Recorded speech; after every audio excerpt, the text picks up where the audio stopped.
His Stolen Heir, a dark Mafia romance. Prologue. The night she ran. Nora. The blood was still wet on the floor when I started packing. Not my blood, not yet, but the night was young, and I'd learned enough about Callum McGuire in 5 months to know that the line between not yet and too late was thinner than a razor cut.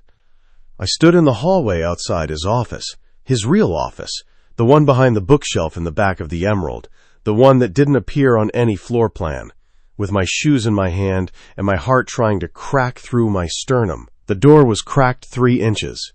Enough. I'd heard everything. Strip the car, dump it in the river. I want the VIN melted before sunrise. Callum's voice. That voice. Low, unhurried, precise. Like he was ordering wine at a restaurant rather than disposing of a man's life and the vehicle that had carried him to his death. I'd pressed my palm flat against the wall to keep myself upright, feeling the old plaster cool against my skin, and listened to the men I'd been sleeping with discuss body disposal with the same calm he used when he told me he liked the way my hair looked down. What about the family? Sully's voice, gravel and cigarettes. A pause. I could picture Callum in that pause, standing behind his desk, one hand in his pocket, his jaw set at that angle that made him look carved from something harder than bone. He would be still. He was always still, the kind of stillness that made you realize how much violence it was holding back. The wife knows nothing. Keep it that way. The brother is a different problem. Another pause. Sully. Boss. Make the brother a problem that doesn't exist by Thursday. My knees buckled. I caught myself on the doorframe. Barely. And a sound escaped my throat. Small. Strangled. The kind of noise a person makes when the world they've been pretending to live in cracks down the middle and shows them the rot underneath. I didn't wait to find out if they heard me. I ran. Barefoot down the back stairs, through the kitchen that still smelled like the lamb stew the chef had made for the dinner rush, out the service entrance into the alley. January in Chicago. The cold hit me like a wall of broken glass. My feet found every frozen puddle, every crack in the asphalt, and I didn't feel any of it. Adrenaline is a beautiful anesthetic. It turns you into something efficient and animal, strips away everything that isn't move, move, move. My car was parked 2 blocks away, a 12-year-old Civic with a cracked windshield and an engine that sounded like it was coughing up its own lungs. I'd bought it with cash from a guy in Cicero who didn't ask for ID. Callum had offered me a car, a glossy black Audi that smelled like leather and money, but I'd said no. He'd raised an eyebrow. I'd shrugged. I like my independence, I'd told him, and he'd almost smiled. The way he almost smiled at things that amused him, which was the closest his face ever got to softness. I think that's what kept me alive. Not intelligence, not instinct, just stubbornness. I'd kept the one thing he couldn't track.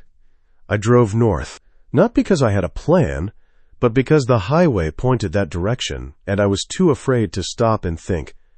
Thinking would mean processing what I'd heard. Processing would mean admitting what I'd known all along and chosen to ignore, that the man who pressed his mouth to my collarbone at 3 a.m. and said my name like it meant something was the same man who could end someone's existence with a sentence and go to sleep afterward. 5 months. 5 months of Callum McGuire. It had started the way these things always start for women like me, women who are broke and beautiful enough to get jobs at places where the tips are good because the men are dangerous.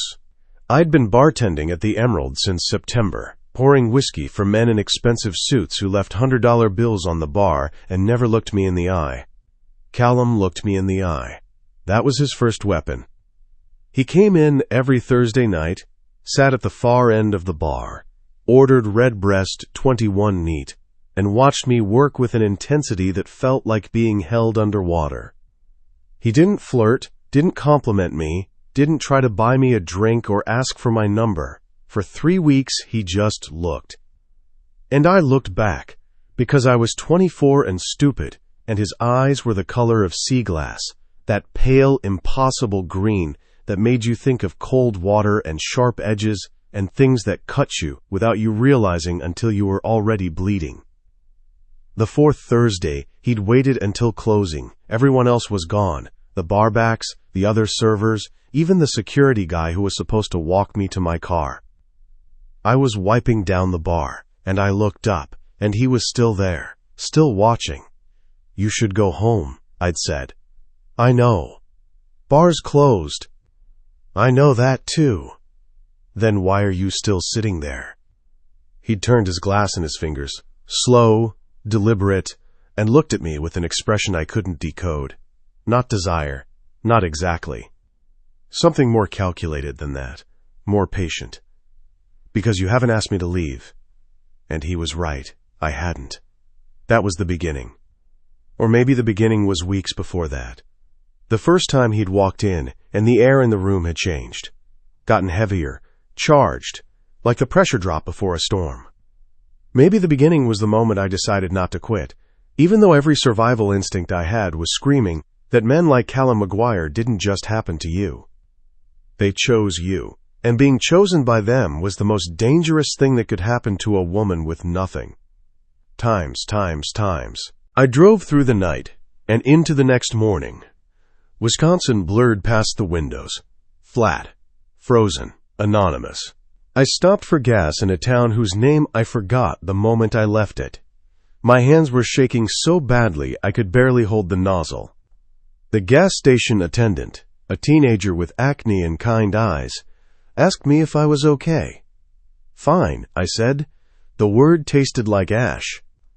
I drove until I couldn't anymore. Pulled into a motel parking lot somewhere in northern Wisconsin, paid cash for a room, and sat on the edge of a bed that smelled like bleach and old cigarettes. I didn't cry. I didn't sleep. I stared at the wall and replayed every moment of the last 5 months, looking for the signs I'd missed. That was the cruelest part. I hadn't missed them. I'd seen them. The way conversations stopped when Callum entered a room, the deference that bordered on fear, the unexplained absences, the phone calls he took in other rooms with the door locked. I'd seen all of it. I'd just decided it didn't matter. Because when Callum McGuire focused on you, when he put his hand on the back of your neck and pulled you close and looked at you like you were the only real thing in a world made of smoke, nothing else mattered. Not logic, not self-preservation, not the small, persistent voice in your head that whispered, "This man will ruin you." I'd let him in because he'd made me feel seen. And feeling seen after 24 years of being invisible was more addictive than any drug I could name. Times. 2 weeks later, I found out I was pregnant. Another gas station. Another anonymous town. I'd been throwing up for 3 days straight and assumed it was stress, or the fast food I'd been surviving on, or the fact that I'd barely slept since Chicago. I bought the test as an afterthought, the way you buy aspirin or gum. Something small and forgettable tucked between a bottle of water and a pack of saltines. I took it in a restroom that had a broken lock and fluorescent lighting that turned my skin the color of old paper. The 2 pink lines appeared in under a minute, like they'd been waiting, like the answer had always been there, patient and inevitable, just beneath the surface of everything I'd been running from. I sat on that dirty bathroom floor with my back against the wall and my hand on my stomach and thought about green eyes. Callum's eyes. My mother used to say that babies are born knowing everything about the people who made them, that the truth is written in their skin, their bones, their blood, coded into them like a secret they carry without understanding it. She said you could hide a lot of things in this world, but you couldn't hide who a child belonged to. Not really, not forever. I pressed my palm flat against my abdomen. Nothing there yet. Nothing I could feel. Just the faintest idea of a person, half me, half the most dangerous man I'd ever known, growing in the dark, oblivious to the catastrophe surrounding their existence. "It's just us," I whispered to the empty room, to the ghost of a heartbeat I couldn't hear yet. "Just you and me, and we're going to be okay." A lie. The first of thousands, I'd tell, over the next 3 years. Because I knew, even then, even sitting on that gas station floor with the test still warm in my hand, and the future splitting open in front of me like a wound that wouldn't close, that Callum McGuire would look for me, that he'd never stop. Not because he loved me. I didn't fool myself about that. Callum didn't love. He possessed. He acquired. He collected the things and people that belonged to him with the same meticulous, ruthless efficiency he applied to everything else. And if he ever found out about the baby, about the child growing inside me with his blood, his DNA, his legacy, he wouldn't just look for me. He'd burn the world down to find us. Times. I made it to Maine by February. Harborfield, a town so small it didn't have a traffic light. Lobster boats in the harbor. Clapboard houses weathered gray by salt air. A main street with a diner and a hardware store and a library that was open 3 days a week. The kind of place where everyone knew everyone and strangers were noticed immediately, which should have made it a terrible place to hide. But I'd learned something about hiding. The trick wasn't to disappear completely. It was to become so ordinary, so unremarkable that people's eyes slid right past you. To become wallpaper, furniture, part of the scenery. I'd been doing it my whole life. I was very, very good at it. I got a job at the diner. Maggie's, because every small-town diner was either Maggie's or May's or something with too many vowels. I rented a one-bedroom apartment above the bait shop, which smelled like salt and fish guts, and was the most I could afford. I told people my name was Nora Tierney, my mother's maiden name, and that I'd come from Portland after a bad breakup. Nobody pushed. Small towns understood bad breakups. Understood women who showed up alone and pregnant and didn't want to talk about it. Theo was born in October in the Harborfield Community Hospital, which was really just a clinic with delusions of grandeur, 12 hours of labor. No epidural because I was afraid of paperwork, afraid of insurance trails, afraid of anything that might leave a footprint Callum's people could follow. He came out screaming, red-faced, furious, 10 fingers and 10 toes and a pair of eyes so green they made the delivery nurse gasp. "Well, he didn't get those from you," she'd said, smiling. No, he didn't. I'd held him against my chest and felt his heartbeat, rapid, determined, impossibly strong for something so small. And I'd thought, you are the most beautiful thing I've ever made. And you are the most dangerous secret I'll ever keep. Because he was the evidence. The proof. The one thing I could never explain away or hide or run far enough to escape. Every time I looked at my son, I saw his father. The jaw that would sharpen as he grew. The stubborn set of his mouth. And those eyes. God. Those eyes. Pale and cutting and wrong in a toddler's face. Too old. Too knowing. Like they'd inherited not just their color but their intensity. Callum's eyes. Staring up at me from my son's face. A walking, breathing, crayon-wielding reminder that I could change my name and cut my hair and move to the edge of the earth, but I could not outrun genetics. I could not outrun him. Times. 3 years. 3 years of looking over my shoulder. 3 years of flinching at black SUVs and men in dark coats and phone numbers I didn't recognize.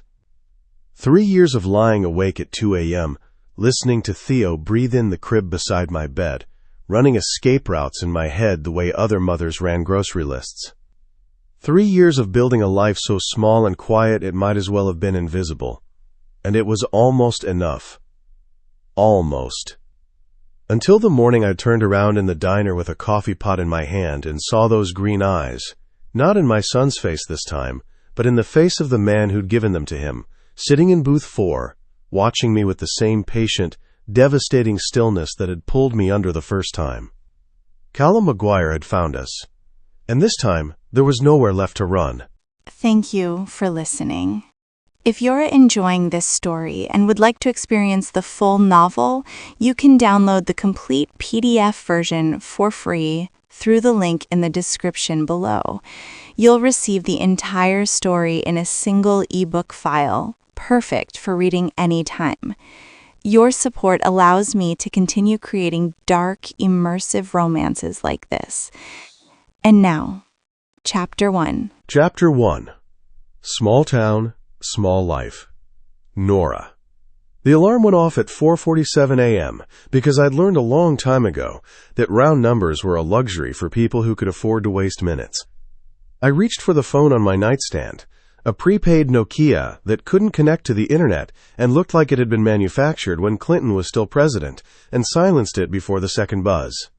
Across the room, Theo shifted in his toddler bed, made a small sound like a kitten being disturbed mid-dream, and went still again.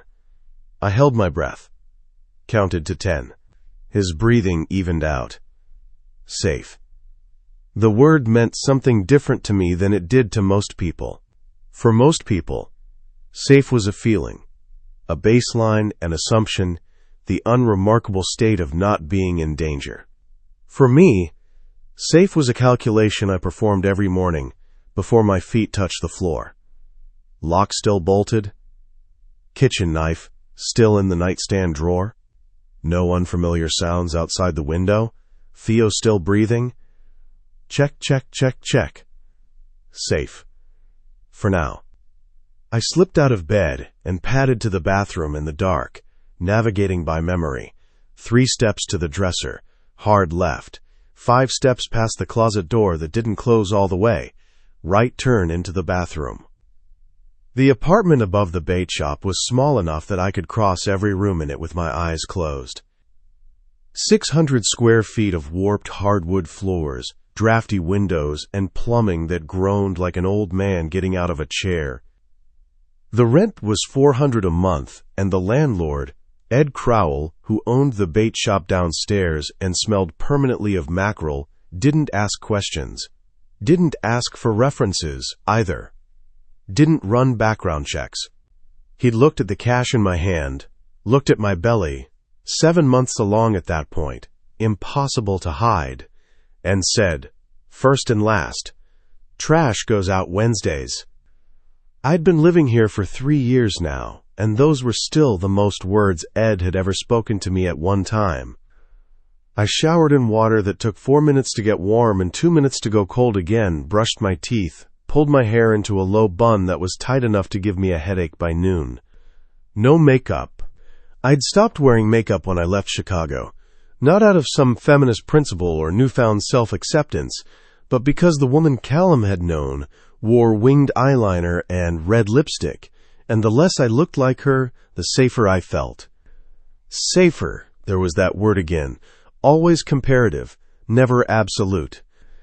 I dressed in the dark, black jeans, a gray thermal, the non-slip shoes I'd bought second-hand from a waitress in Bangor who'd quit the industry to sell candles on Etsy. Over it all, the navy fleece that served as my coat, my armor, my uniform of invisibility. I looked like exactly what I was supposed to look like, a tired single mother who worked too many hours and didn't have time to care about appearance. Ordinary. Forgettable. The costume of a woman with nothing to hide. Times. Ruth was already awake when I knocked on her door at 5:15. She was always already awake. 68 years old, retired high school English teacher, insomniac, and the only person in Harborfield I trusted with my son. She lived in the apartment next door. Same building, same warped floors, same groaning plumbing, and she'd appointed herself as Theo's unofficial grandmother approximately 45 seconds after meeting him. He's still asleep, I whispered, handing her my spare key. There's oatmeal on the stove. He'll want the brown sugar, but don't let him have more than 1 spoonful, or he'll be bouncing off the walls by 8. Honey, I raised 4 boys. Ruth cinched the belt of her bathrobe, a faded plaid thing that looked like it had survived multiple decades, and gave me the same look she gave me every morning, equal parts affection and poorly disguised concern. I think I can handle 1 3-year-old and a bowl of oatmeal. I know, I'm sorry. You just need to control everything, because you're terrified of what happens when you don't. She said it gently, like a diagnosis she'd made a long time ago and had stopped expecting me to accept. I opened my mouth, closed it. She wasn't wrong. 1 spoonful of brown sugar, I repeated, and he's been asking about a dog again. Don't encourage it. Every boy needs a dog, Nora. Every boy needs a mother who can afford a dog. I'll pick him up by 2. I was halfway down the stairs when Ruth's voice caught me. Nora. I turned. She was standing in the doorway with the hall light behind her, her silver hair loose around her shoulders, and for a moment she looked like someone from a painting, the kind that hangs in churches, soft-edged and full of a mercy I didn't deserve. "You're safe here," she said. "You know that, right? Whatever you're running from, you're safe." My chest tightened. Ruth had never asked what I was running from. In 3 years, not once. She'd offered me that gift, the gift of not asking, and I'd taken it with both hands and held it close like a candle in the dark. "I know," I said. Another lie, added to the pile. Times. The walk to Maggie's took 11 minutes. I'd timed it. I'd timed everything. The walk to the diner, the walk to the library, the walk to the tiny playground behind the elementary school, where I took Theo on weekday afternoons. I knew every route, every shortcut, every alley and side street in Harborfield that could serve as an escape path if I ever needed one. I kept a bag packed under my bed, 2 changes of clothes for me, 2 for Theo, $600 in cash, granola bars, a first aid kit, and the fake ID I'd bought from a woman in a Bangor laundromat who'd charged me $300 and hadn't blinked. The bag was my insurance policy, my ejection seat, the physical manifestation of the promise I'd made to myself the night I'd left Chicago. If they find you, you run. You don't hesitate. You don't negotiate. You grab Theo and you disappear, and you keep disappearing until there's no world left to disappear into. 3 years, and I'd never had to use it. 3 years, and I checked it every Sunday night like a pilot running pre-flight diagnostics. Harborfield in February was a monochrome postcard. Gray sky, gray water, gray buildings huddled against a wind that blew in off the Atlantic like it had a personal grudge against the coast of Maine. The harbor was quiet this early, the lobster boats still tethered to their moorings, the docks glazed with a thin skin of ice that caught the streetlights and turned them into something almost beautiful. Almost. Beauty required you to stop and look, and I didn't stop. I didn't look. I walked with my head down and my hands in my pockets, and my eyes tracking every car, every shadow, every movement in my peripheral vision. Hypervigilance, the internet called it. A trauma response. A symptom of people who'd lived through things that rewired their nervous systems, turned them into permanent sentries, standing watch over a threat that might never come again, or might come tomorrow, or might already be here. The bell above Maggie's door chimed when I pushed through it at 5:26, 4 minutes ahead of schedule. The diner was warm, dim, and smelled like coffee and bacon grease, which was to say it smelled like every morning of my life for the past 3 years. Maggie herself was behind the counter, 63, barrel-shaped, hair the color of rust, voice like gravel, pouring coffee into thermoses for the fishermen who'd be in before 6. "You're early," she said without looking up. Traffic was light. "There's no traffic in this town, Nora. There are 4 stop signs and 1 blinking yellow light." Exactly. Very smooth commute. Maggie almost smiled. Almost smiles were a currency in my life. I collected them the way other people collected stamps or grievances. I tied on my apron, started a fresh pot of regular and a pot of decaf that nobody ever ordered but Maggie insisted on making because we're not savages, Nora. We offer options.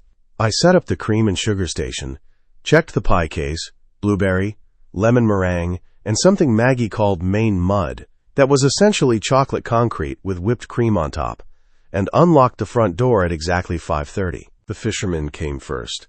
They always did. Big, salt-weathered men in rubber boots and flannel, smelling like diesel in the ocean and the particular kind of exhaustion that comes from doing dangerous physical work before the sun comes up. They ordered the same things every day. Black coffee, eggs over easy, toast, sausage, and they spoke to each other in the shorthand of men who'd been doing the same job in the same town for decades. "How's the catch?"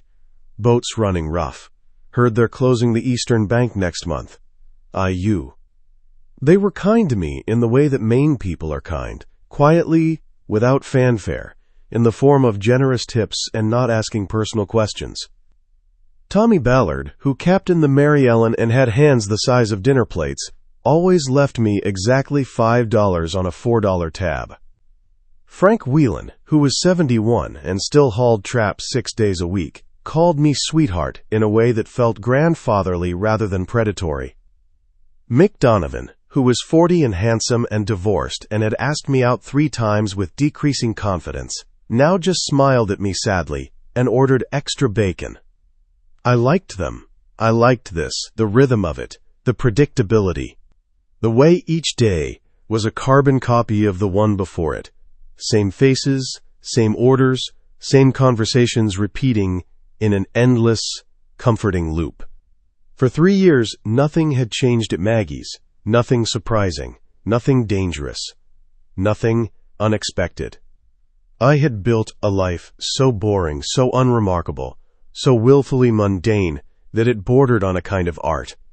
I was Nora Tierney, single mom, waitress, unremarkable. I didn't date. I didn't go out. I didn't have a social media presence, or a credit card, or a driver's license in my real name. I existed in the margins of a world that didn't notice me, and I worked very hard to keep it that way. Because being noticed was how you got found. And being found was how you lost everything. Times. The morning rush ended by 9:30, and I took my break in the kitchen, sitting on an overturned milk crate with a mug of coffee and my phone, the Nokia, always the Nokia, checking the one text message that had come in. Ruth T. had 2 spoonfuls. Sorry, he used the eyes. I smiled. Theo's eyes, those damn eyes. They were lethal in a 3-year-old's face.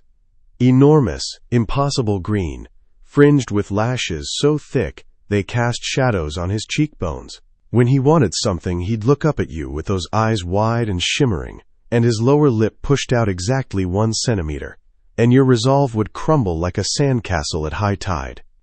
He'd gotten that from his father, too. Not the lip. Callum McGuire would die before he pouted, but the ability to disarm you with a look.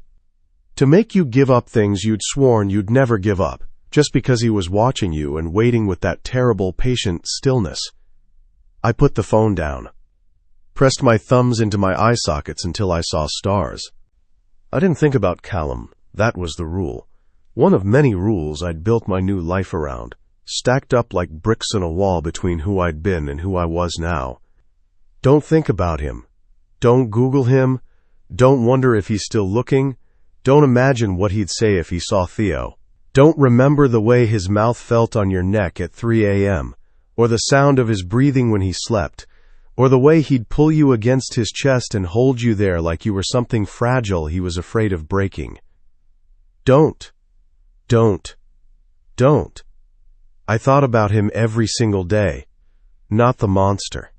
Not the man who'd ordered someone killed with the same inflection he used to order dinner.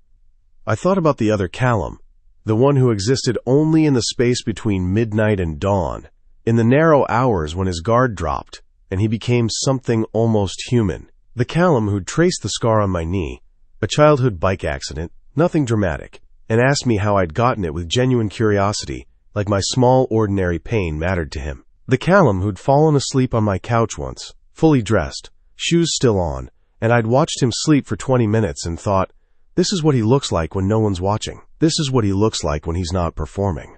And it's the most human thing I've ever seen.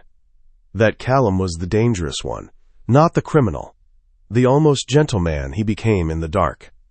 Because that man made you forget the other one existed. Made you build stories in your head, rescue narratives, redemption arcs, fantasies where love was enough to outweigh blood. It wasn't. I knew that now. Love didn't outweigh anything. It just made you stupid enough to stay until the weight crushed you. Times. I picked Theo up from Ruth's at 2 o'clock on the dot. He launched himself at my legs the moment I walked through the door, a heat-seeking missile of sticky fingers, tangled curls, and boundless, exhausting, world-altering love. I crouched down and caught him, pressing my face into his hair. He smelled like brown sugar and finger paint, and the lavender shampoo I bought in bulk from the dollar store. He smelled like everything good I'd ever done. Mama, his arms locked around my neck. Ruth, let me use the big scissors. The big scissors? I raised my eyebrows at Ruth, who shrugged with the magnificent unconcern of a woman who'd survived raising 4 sons. "Safety scissors. The handles are big. He's very precise with them." "I cut it a star," Theo announced, holding up a piece of construction paper that featured something vaguely star-shaped if you tilted your head and used your imagination. "It's for you." "It's beautiful," I said, and meant it in a way that had nothing to do with the star. We walked home in the pale February light, Theo's hand in mine, his free hand clutching the paper star. He chattered the way 3-year-olds chatter, a stream of consciousness that moved from stars to dogs, to whether fish had feelings, to the absolute conviction that the moon followed him when he walked at night. "Mama, does the moon have eyes?" "No, baby." "Then how does it see me to follow me?" "Maybe it doesn't need eyes. Maybe it just knows where you are." He considered this with the grave intensity that only small children can muster. "Like you?" My throat closed. "Yeah," I managed. "Exactly like me." We had dinner, pasta with butter and Parmesan, the only meal Theo would eat without negotiation. And then bath time, which involved more water on the floor than in the tub, and then pajamas, and then the bedtime story, which tonight was Goodnight Moon for the 300th time, because Theo was in a phase where repetition was comfort and change was an existential threat. I understood the impulse. He was almost asleep, eyelids heavy, thumb migrating toward his mouth in a habit I was supposed to be breaking when he said it. "Mama?" "Do I have a daddy?" The room went cold. Not literally. The radiator was hissing and clanking the way it always did. The apartment was warm enough. But inside me, everything froze. My blood. My breath. The automatic smile I kept bolted to my face like a mask. "Why do you ask, baby?" "Liam has a daddy, and Sophie has a daddy, and Marcus has 2 daddies." He held up 2 fingers, impressed by the mathematics of Marcus's family structure. "But I don't have any." I smoothed the hair from his forehead. Those curls, dark auburn like mine, the one feature he'd inherited from my side. Everything else was Callum. The jaw, the cheekbones that were already sharpening from baby round to something more defined. And the eyes, always the eyes. "Everybody's family looks different," I said, reciting the script I'd rehearsed in my head 1,000 times, knowing this question would come. "Some kids have a mommy and a daddy. Some kids have 2 mommies or 2 daddies. Some kids have just a mommy. And those are all good families, because what makes a family is love. And you have so much love, Theo. You have me and Ruth and Maggie and—" But where is he? 3 years old, and already he could cut through my careful deflections like a blade through paper. "He's far away," I said, the truest thing I could offer. "Is he coming back?" "God, I hope not. It's just us, baby, you and me. And that's enough, right?" He studied me with those green eyes. Callum's eyes, always Callum's eyes. And I could see him weighing my answer, testing it against some internal measure of truth that children possess and adults spend their whole lives trying to recover. "Yeah," he said finally, quietly, "that's enough." He rolled onto his side, tucked his thumb into his mouth, and was asleep within minutes. I stayed beside his bed for a long time, watching him breathe, counting the rise and fall of his small chest, pressing my palm against the ache in my sternum that flared every time he asked a question I couldn't answer honestly. He's far away. Was he? I didn't know. I had no idea where Callum McGuire was. I'd built my entire existence around the assumption that he was still in Chicago, still running the McGuire-Keene operations, still occupying that dark penthouse with the floor-to-ceiling windows, and the whiskey collection, and the bed where I'd once lain awake listening to his heartbeat and thinking, stupidly, recklessly, I could love this man. I think I already do.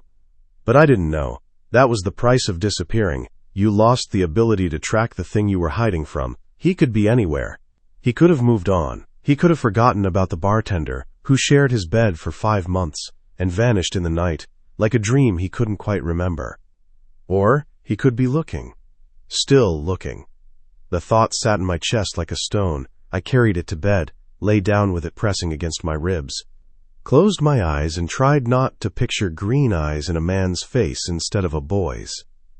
Sleep came eventually. It always did, thin and restless, full of dreams where I was running down a hallway that never ended, while something patient and inevitable followed at a walk, never hurrying, because it already knew I couldn't run forever. Times. The next morning I arrived at Maggie's at 5:30, same as always. Tied my apron, same as always. Started the coffee, same as always. Unlocked the door, greeted the fisherman, poured refills, cleared plates, wiped counters. The rhythm of routine. The narcotic of normalcy. It was 7:42 a.m. I know the exact time because I'd just glanced at the clock above the register while refilling Tommy Ballard's coffee when I looked out the front window and saw it. A black SUV. Parked across the street. Engine running. Tinted windows so dark you couldn't see inside, which was always the point with vehicles like that. It was parked in front of the hardware store, which didn't open until 9. There was no reason for anyone to be parked there at 7:42 in the morning. My hand tightened on the coffee pot. The ceramic handle bit into my palm. It's nothing. It's a tourist. Someone pulled over to check a map. This is what you do, Nora. You see threats everywhere because your brain is broken and you can't tell the difference between danger and a parking space. I poured Tommy's coffee. My hand was steady. I made it steady. You okay, sweetheart? Tommy was watching me with the weather-reading eyes of a man who'd spent 40 years watching the sea for signs of change. You look like you've seen a ghost. Fine. The word again. My armor. My deflection. The single syllable I used to close every door anyone tried to open. Just tired. He nodded. Went back to his eggs.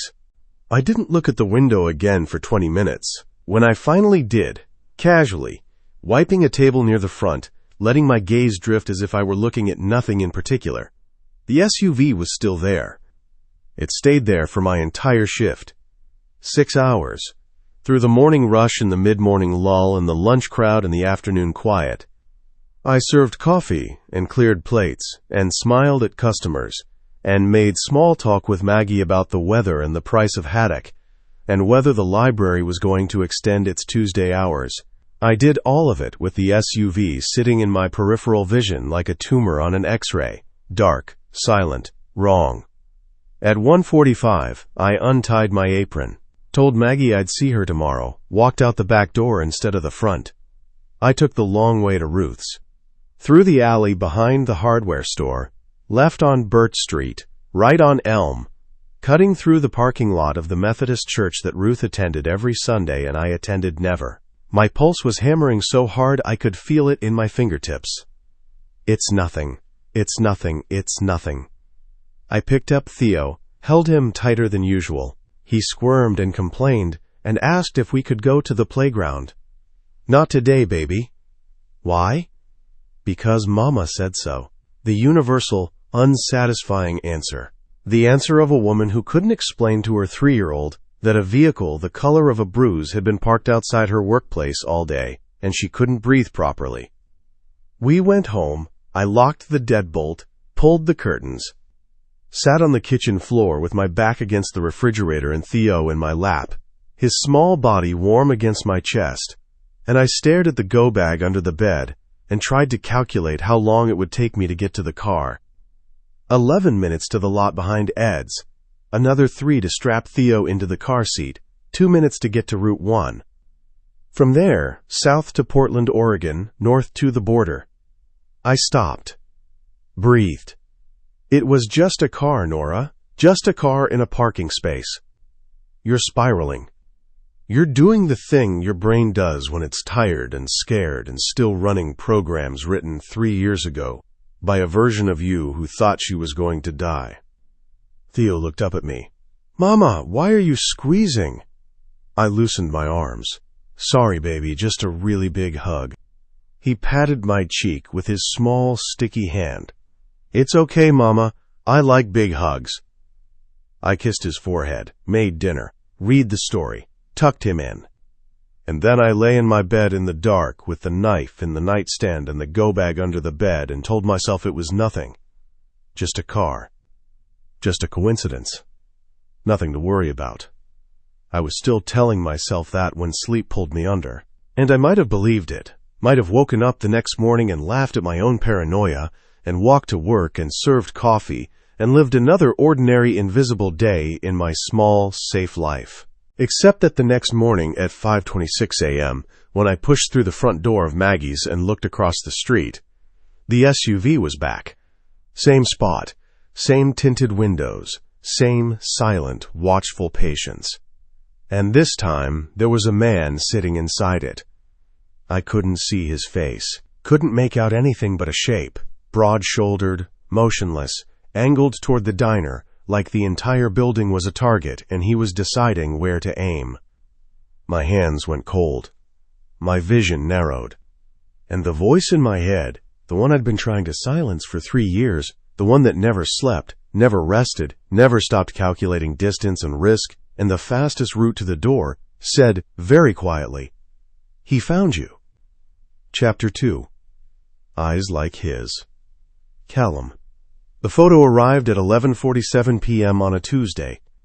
I was in my office, the real one, the one on the 32nd floor of the McGuire Holdings building that overlooked the Chicago River and existed on no public directory, reviewing shipping manifests that required my signature and couldn't be trusted to email. The desk lamp carved a circle of amber light across the mahogany surface. Beyond the windows, the city did what it always did at this hour. Glittered and bled and conducted its business in the dark, indifferent to the men who controlled it. My phone buzzed. A single vibration against the wood. I didn't look at it immediately. I finished the page I was reading, initialed the margin, set the pen down parallel to the edge of the desk, because disorder was a symptom of a mind that had lost control, and I had not lost control of anything in 20 years, and then picked up the phone. A text from Brennan, one of my lieutenants, recently assigned to the main expansion, a competent man, not brilliant, but reliable, which in my line of work was worth more than brilliance. Brilliant men had ideas. Reliable men followed orders. Boss, think you need to see this. Below the text, an image, slightly blurred, taken from a distance, through what looked like a car window, a woman walking out of a diner. She was carrying a child on her hip, a small boy, maybe 2 or 3, his face turned toward the camera with the accidental precision of a subject who didn't know he was being photographed. I enlarged the image with my thumb and forefinger. The woman first, dark auburn hair pulled back, no makeup, thinner than I remembered, sharper at the edges, like someone who'd been pared down by years of not eating enough, or sleeping enough, or both. She was wearing a navy fleece and black jeans and shoes that were built for function, not aesthetics. She looked tired.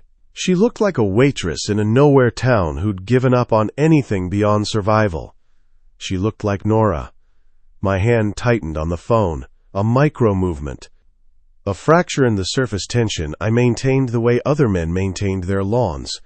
Obsessively, reflexively, because the alternative was something I could not afford to become. I forced my gaze to the boy. He was looking at the camera, not deliberately. His head was turned at an angle that suggested he'd been distracted by the car, or a sound, or the arbitrary curiosity that governed small children's attention.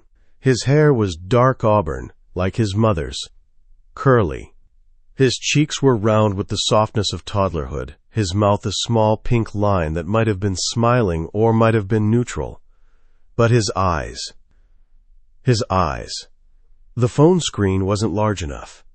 I stood, crossed the office to the console table, where I kept a tablet for exactly these situations that required more data, more clarity, more resolution than a 5-inch screen could provide, and transferred the image. Enlarged it again, focused on the boy's face until it filled the entire display. Green. Not blue-green or hazel or any of the ambiguous shades that people called green because they didn't have better vocabulary. This was green. Pale, cold, clear as sea glass, sharp as a scalpel. The exact shade that stared back at me every morning in the bathroom mirror. The exact shade my father had carried to his grave. The Maguire green. 4 generations of it. A genetic signature as distinctive and unmistakable as a fingerprint. I set the tablet down on the desk, carefully, as if it were loaded. Then I sat in my chair and did the math. Nora had left in January 3 years ago. If the boy was approximately 3 years old, and he looked it, from the proportions, from the way she was carrying him with the practiced grip of a mother accustomed to the weight, then he'd been born sometime around October, which meant she'd conceived around January, around the time she'd vanished. No, before. She'd conceived before she ran. She'd been pregnant. She'd known, or suspected, or, at minimum, understood the possibility. And she'd run anyway. Packed a bag, left her phone on the kitchen counter like a discarded skin, and driven north into the dark with my child already growing inside her. The thought didn't arrive as emotion, it arrived as information, data points connecting in a pattern that was suddenly, retrospectively obvious. Her nausea in the weeks before she'd left, which she'd attributed to a stomach bug, the way she'd stopped drinking wine at dinner. The morning I'd reached for her, and she'd flinched. Not from fear, I'd thought at the time, but from something else. Tenderness, sensitivity. The kind of physical change a body undergoes when it's building something new. I'd missed it. I'd been looking directly at the evidence, and I'd missed it. Because I'd been looking for betrayal or infidelity, or the usual reasons people disappear. And it had never occurred to me, not once, in 3 years of searching, that she'd left because of a child. My child. I picked up the phone and called Brennan. He answered on the second ring. Boss. The woman in the photo. Where? Harborfield, Maine. Coastal town, maybe 2,000 people. She's waitressing at a diner on Main Street. Goes by Nora Tierney. Tierney. Her mother's maiden name. I'd had her entire background file memorized within a week of meeting her, family history, education, former addresses, credit report, the parking ticket she'd gotten in Lincoln Park in 2019. Eileen Tierney, knee mother, deceased.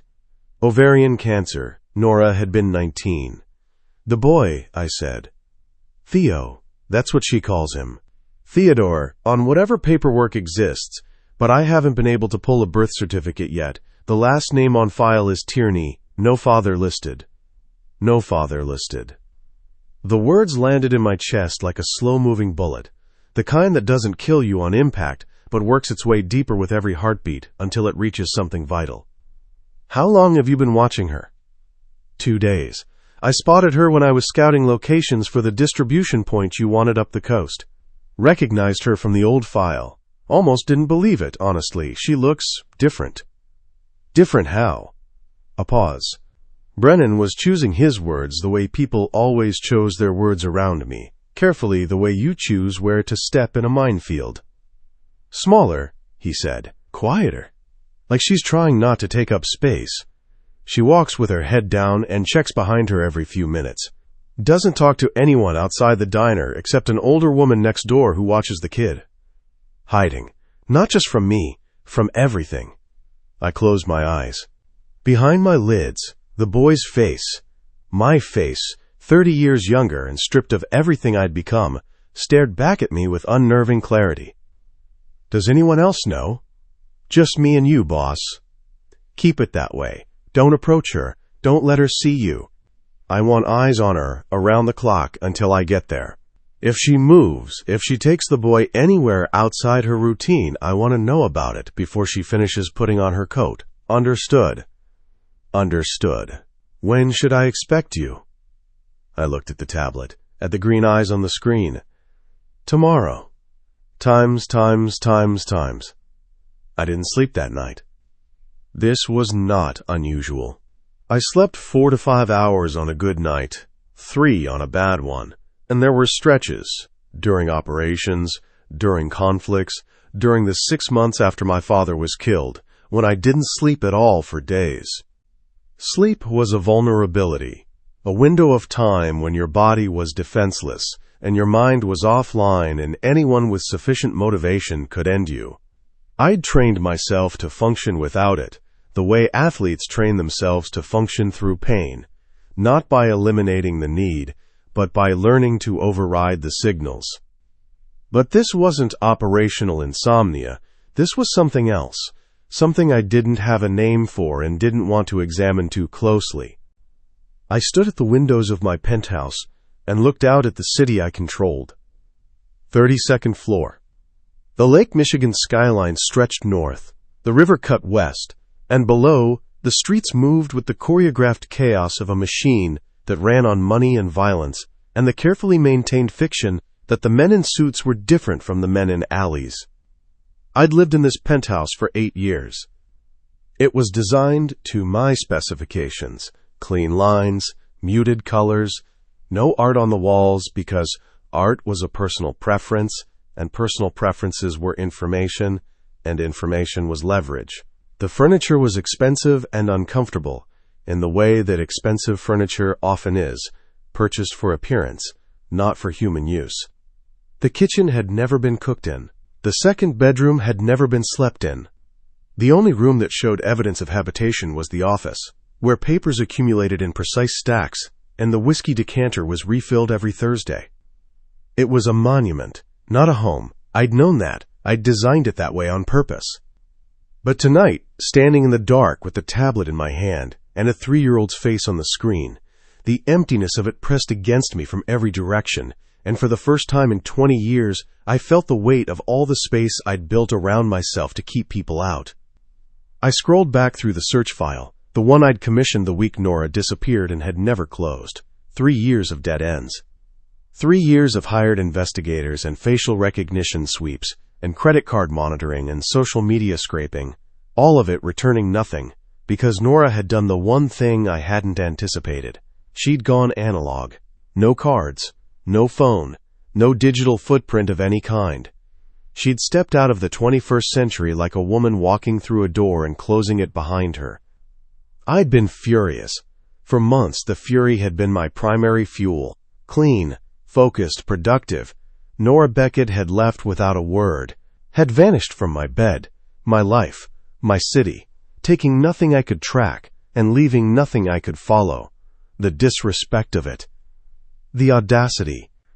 The sheer, breathtaking gall of a woman who had been sleeping in my sheets and eating at my table and moaning my name in the dark, deciding, unilaterally, without conversation or warning, that she was done.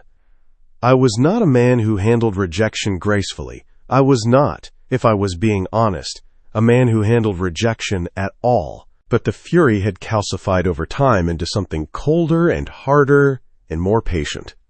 I'd kept the search active not out of rage but out of principle. Things that belonged to me did not disappear. People I chose did not unchoose me. It was not about Nora anymore. Or so I'd told myself, in the efficient, compartmentalized way I told myself things that were not entirely true. It was about the precedent. If word got out that Callum McGuire had lost track of a 24-year-old bartender with no resources and no connections, it would suggest a kind of fallibility I could not afford. That was the story I'd told myself, a clean, rational narrative about control and reputation and the operational necessity of finding someone who'd fled. The truth was messier. The truth was that I'd kept her pillow for 3 months after she left. Not on my bed, in the closet, in a drawer I never opened for any other reason, because I was not sentimental and I did not indulge in weakness, but I'd kept it, because it smelled like her hair. Like that cheap lavender shampoo she used that I could have replaced with something better 100 times over but never did, because she'd said, "I like this one, Callum. Not everything needs to be expensive." And the casualness of it, the ease with which she disagreed with me, the total absence of fear in her refusal, had done something to the architecture of my chest that I still couldn't explain. She'd been the only person in years who said no to me and meant it. She'd been the only person in years who looked at me and saw something other than a weapon. And she'd left, without a word, without a fight, without giving me the chance to what? I didn't know. That was the part that kept me awake on the nights when discipline failed and the whiskey wasn't enough. I didn't know what I would have done if she'd stayed. Didn't know what I would have said if she'd come to me and told me she was pregnant. The man I was, the man I'd built, didn't have a framework for that conversation. Didn't have the vocabulary, didn't have the emotional infrastructure to receive information like I'm carrying your child and respond with anything resembling humanity. She'd known that. She'd looked at me and seen what I was and made the calculation that running was safer than staying, and I hated her for it. I hated her for being right. Times. Sully met me at the airstrip at 6 a.m. He was leaning against the hood of the black sedan, drinking gas station coffee from a paper cup and wearing the expression of a man who'd been given very little information and was professionally unbothered by it. Sully had been with me for 12 years, since I was 22 and he was 26, both of us too young for the things we were doing and too deep in to stop. He'd been my father's driver before that. My father's confidant.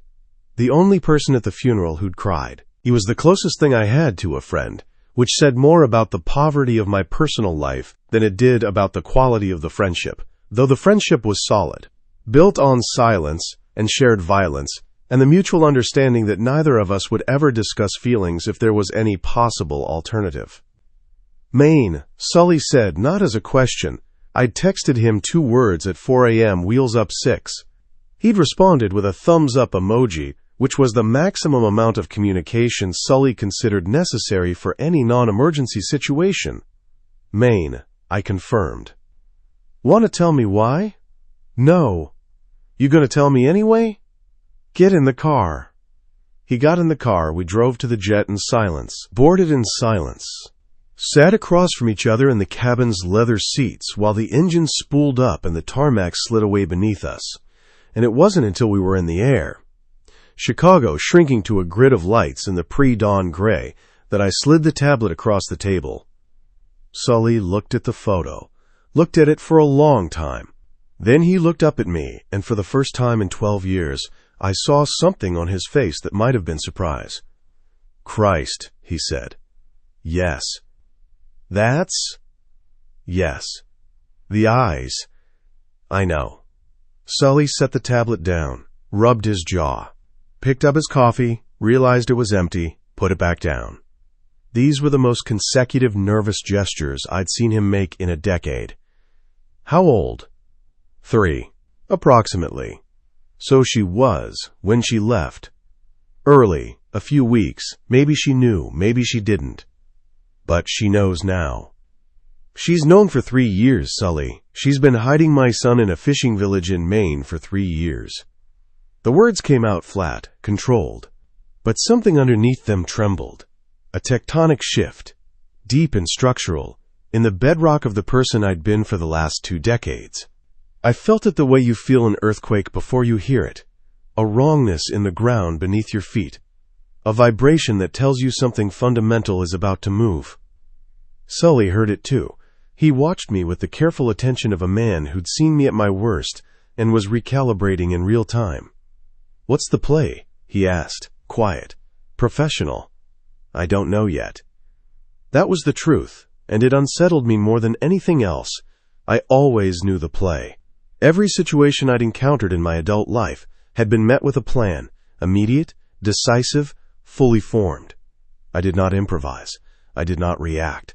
I analyzed, I strategized, I executed. It was the system that had kept me alive, that had transformed a 14-year-old boy covered in his father's blood into the most feared underboss in the Midwest. But this, a child, my child. I had no system for this, no framework, no contingency plan filed in the back of my mind for the scenario in which the woman I'd searched for across 3 years turned out to have been carrying the one thing I couldn't walk away from. Does Declan know? Sully asked. No, and he won't, not yet. Sully nodded. He understood. My uncle was a pragmatist of the most dangerous variety. The kind who loved you and would still sacrifice you if the numbers made sense. A grandnephew, Callum Maguire's bastard son by an ex-bartender in hiding, would be processed through Declan's calculations like any other variable, useful or not, asset or liability to be leveraged or eliminated. There was no third category in my uncle's taxonomy. "I want to see him first," I said. The words felt foreign in my mouth. I was not a man who expressed wants. I expressed directives, intentions, demands. But this was a want, raw and unstrategic, and I let it stand because there was no point in dressing it up as anything else. The boy? The boy. And her. Sully was quiet for a long moment. Outside the window, the clouds had turned pink with sunrise. "You know she ran for a reason," he said. "Not a challenge, an observation." "I know." "And you know that whatever you do next, showing up, confronting her, that's going to confirm every reason she had." "I know that too." "So what are you going to do?" I looked out the window. The earth was 30,000 feet below us, patchworked with snow and bare trees and the frozen geometry of fields. Somewhere beneath that landscape, in a town I'd never heard of, a boy with my eyes was waking up, eating breakfast, playing with toys, asking his mother questions she couldn't answer. "Do I have a daddy?" I didn't know he'd ask that. I wouldn't know until much later. But something in my chest, the same place where Nora's cheap lavender shampoo had taken up residence and refused to leave, constricted, as if responding to a frequency I couldn't consciously hear. "I'm going to walk into that diner," I said, "sit down, order a coffee, and look her in the eye. And then we'll see what she does. You know what she'll do. She'll run. Then I'll follow. Callum. She has my son." The words came out harder than I intended, edged, like a blade being drawn from a sheath. "She hid my son from me for 3 years. She looked at him every day, at his face, his eyes, my eyes, and she chose, every single day, to keep him from me. 3 years of mornings, 3 years of bedtimes, 3 years of first words and first steps, and 1,000 small moments that belonged to me and were taken from me without my knowledge or consent. My voice hadn't risen. It never did, but the temperature in the cabin dropped, and Sully's hand, resting casually on his thigh, went still in the way that a man's hand goes still when his body is preparing for a threat it can't identify. "She doesn't get to make that choice for me," I said. "Not anymore." Sully looked at me for a long moment. Then he nodded once, the way soldiers nod. Not agreement, exactly, but acknowledgement, understanding. The recognition that a decision had been made, and discussion was no longer part of the process. "I'll have a car ready when we land," he said. Times. Harborfield looked like a place where people came to be forgotten. We drove in from the south, through miles of coastal highway lined with pine trees and lobster shacks, and the occasional gas station that looked like it hadn't been renovated since the Reagan administration. The town itself materialized gradually, a cluster of clapboard buildings huddled around a harbor, a main street with the resigned charm of a place that had peaked 50 years ago and was now aging with quiet dignity. I understood immediately why she'd chosen it. It was small enough to notice strangers but too polite to interrogate them. Remote enough to be invisible, but close enough to a highway to allow escape. It was the kind of town where a woman could rebuild herself from scratch, as long as she was willing to shrink small enough to fit. Nora had always been good at shrinking. That was one of the things that had drawn me to her, the contradiction of it. She could make herself so small, so unobtrusive, so perfectly invisible, that she practically dissolved into the background of any room she entered. And then she'd say something sharp and unexpected, something that cracked the surface of whatever conversation she'd been silently observing. And suddenly, she was the only thing you could see, the only thing in the room that was real. She'd done it the first night I noticed her.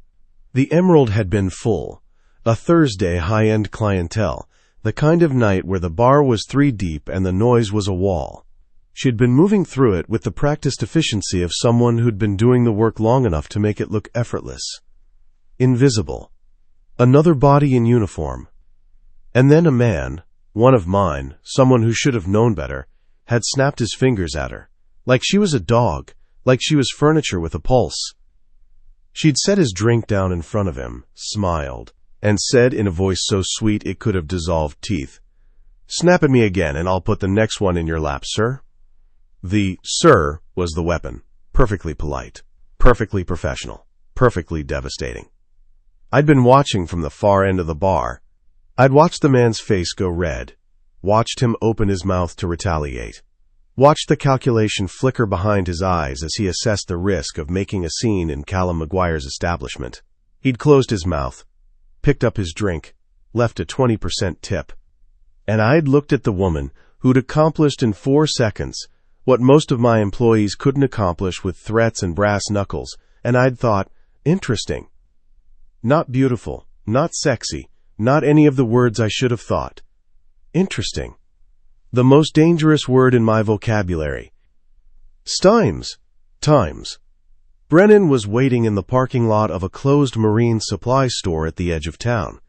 He got into the back seat with the rigid posture of a man reporting to his commanding officer, which was not inaccurate. "She's working," he said. "Shift started at 5:30. The diner's 3 blocks north on Main. The boy is with the neighbor woman, same as every morning." "Routine?" "Identical to the last 2 days. She walks to work, works the morning and lunch shift, walks home, picks up the boy, stays inside the rest of the day, doesn't go out at night, doesn't have visitors, doesn't drive anywhere." "She has a car?" "Old Civic, parked behind the building where she lives. Plates are registered to Nora Tierney." "I know. I looked through the windshield at the town. At the gray clapboard buildings and the gray water and the gray sky that seemed to press down on everything like a lid." "Is she happy?" The question surprised me as much as it surprised Brennan. It had emerged from somewhere I hadn't authorized, some room in my interior architecture that I'd locked years ago and apparently failed to bolt. Brennan blinked. "Sir?" "Forget it." I opened the car door. "Stay here. Sully, you're with me. Park on the street within visual range. I'm going in alone." "You sure?" Sully's voice was carefully neutral, the kind of neutral that cost effort. "I'm sure." I straightened my coat. Dark wool, tailored. The kind of garment that would stand out in this town like a gunshot at a funeral. I was aware of that. I was aware that everything about me, my posture, my clothes, the controlled precision of my movements, would announce exactly what I was to anyone with eyes. I made no effort to adjust. I was not here to blend in. I was here to be seen. The walk to Maggie's took 4 minutes. I used every second of it. Cataloging the street, the exits, the sightlines. The battered Civic parked behind what appeared to be a bait shop, which meant her apartment was above it. Third window from the left had curtains drawn. A child's drawing was taped to the glass. A sun with too many rays, rendered in green and yellow crayon. Green. Even his crayons knew. I pushed open the door. The bell above it chimed. A small, cheerful sound that belonged to a world simpler than the one I was about to create. The diner was warm, bright. It smelled like coffee and grease, and the particular kind of comfort that came from a place that had been doing the same thing the same way for decades. I sat in booth 4. It had a clear sight line to the counter, the kitchen door, and the front entrance. Force of habit. The vinyl seat was cracked and patched with tape. A menu was already on the table. I didn't touch it. I waited. She was behind the counter, her back to the dining room, pouring coffee for a heavy-set man in a flannel shirt. Her hair was pulled back in that tight bun. Her shoulders were a straight line of tension. She moved efficiently, mechanically, a body performing labor it had performed 10,000 times before, every gesture automatic, every motion minimized. She was thin. Thinner than the photo had suggested. The navy fleece hung on her frame the way clothes hang on people who've lost weight they couldn't afford to lose. Her wrists, visible where the sleeves rode up as she poured, were narrow enough that I could have circled them with my thumb and forefinger. Something inside me, something I didn't name and refused to examine, tightened. She set the coffee pot back on the warmer, picked up a pad and pen, turned toward the dining room with the blank automatic smile of a woman who'd learned to put on a face the way she put on her apron. And then she saw me. The coffee pot would have shattered if she'd still been holding it. I could see the impact of recognition travel through her body like an electric current, a full system shock that started in her eyes and moved outward, blanching her face, locking her joints, stopping her breath. Her lips parted. No sound came out. The pen fell from her fingers and hit the floor with a small plastic click that was, in the silence between us, as loud as a detonation. I watched her. I watched her the way I'd watched her 3 years ago, from the end of a bar in Chicago, with absolute stillness, absolute focus, absolute patience. The way you watch something you've been tracking for a very long time finally come into range. Her eyes were the same. Brown, deep, and right now, wide with a terror so pure it was almost elegant. I could see every thought she was having reflected in them. The calculation of distance to the door, the mental inventory of exits, the instinct to run already firing through her nervous system like a command her body was preparing to obey. I didn't move. I didn't need to. I just sat in booth 4 in a diner in Maine with a cracked vinyl seat and a menu I hadn't touched, and I waited for the mother of my child to stop running long enough to look me in the eye. 3 years. 3 years of silence, of absence, of a void, where something should have been. And now, across 20 feet of linoleum and the ruins of every lie she'd built her life on, Nora Beckett stared at me, and I stared back, and the air between us was so thick with history and fury and something neither of us had the courage to name that the room itself seemed to hold its breath. "Nora," I said, quiet, the way I said everything. The way I'd once said her name in the dark, and the way I was saying it now, not as a greeting, not as a question, but as a statement of fact, a claim. She didn't answer. I let the silence stretch. Then, "Sit down." Chapter 3. The Devil Sits Down. Nora. Fight or flight. That's what they teach you in every self-defense class, every psychology textbook, every article about trauma your therapist emails you when you can't afford to see her anymore. When the body encounters a threat, it chooses fight or flight. 2 options. Binary. Clean. What they don't tell you is that there's a third option. Freeze. The body locks down. The brain goes white. Every muscle, every nerve, every electrical signal that should be propelling you toward the door or toward a weapon simply stops. You become a statue, a photograph. A woman standing in a diner with a pen on the floor and the ghost of a smile still dying on her face, staring at the man in booth 4 who has just dismantled 3 years of careful, desperate survival by existing. Callum McGuire was sitting 10 feet away from me. Not a dream. Not the hallucination I sometimes had at 3 a.m. when sleep deprivation turned shadows into shapes and shapes into the outline of broad shoulders in a doorway. Real. Flesh and bone. And that charcoal wool coat that probably cost more than 6 months of my rent. His hands were folded on the table in front of him, relaxed, controlled, the hands of a man who had never in his adult life needed to hurry, and he was watching me with those eyes. Those impossible green eyes that I saw every morning in my son's face and every night in my dreams, and now, here, in a booth at Maggie's, in the town I'd chosen specifically because it was the last place on earth a man like Callum McGuire would ever go. "Sit down," he said. My body obeyed before my brain could override it. Some treacherous muscle memory from 3 years ago, from all those nights when his voice had been the last thing I heard before sleep, low and certain and impossible to refuse, overrode every survival instinct I'd cultivated. I found myself sliding into the booth across from him, my legs folding beneath me like they'd been cut at the knees, and by the time I realized what I'd done, it was too late. I was sitting, he was across from me, The table between us was 18 inches wide and might as well have been a continent, or might as well have been nothing at all. Up close, he looked the same. That was the cruelest thing, that 3 years had done nothing to him. The same sharp jaw, clean-shaven. The same dark hair, cut short, not a strand displaced. The same controlled stillness in his posture that made you feel like the air around him was denser, like he was the gravitational center of any room he entered, and everything else was just debris in orbit. But there were differences, fine ones, the kind you'd only notice if you'd once spent 5 months memorizing every line of his face in the dark. New creases at the corners of his eyes. A hardness in his jaw that went beyond his usual discipline. This was something calcified, permanent, like he'd been clenching it for years. And his eyes, when they met mine, held something I'd never seen in them before.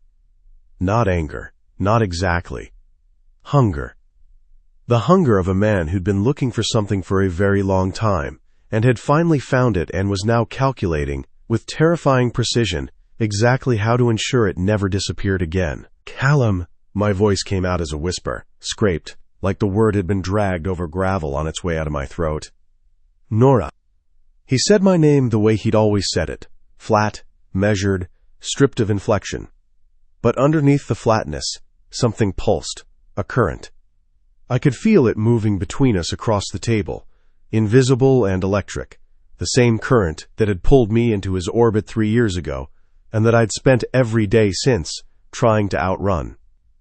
"How?" I started. "Does it matter?" It didn't. He was here. The how was irrelevant. A lieutenant who'd recognized me. A facial recognition hit. A private investigator who'd finally gotten lucky. The mechanism didn't change the result. And the result was sitting across from me in a charcoal coat, with his hands folded and his eyes locked on mine with the patience of a man who had never, not once in his life, been in a hurry. "How long have you known?" I asked.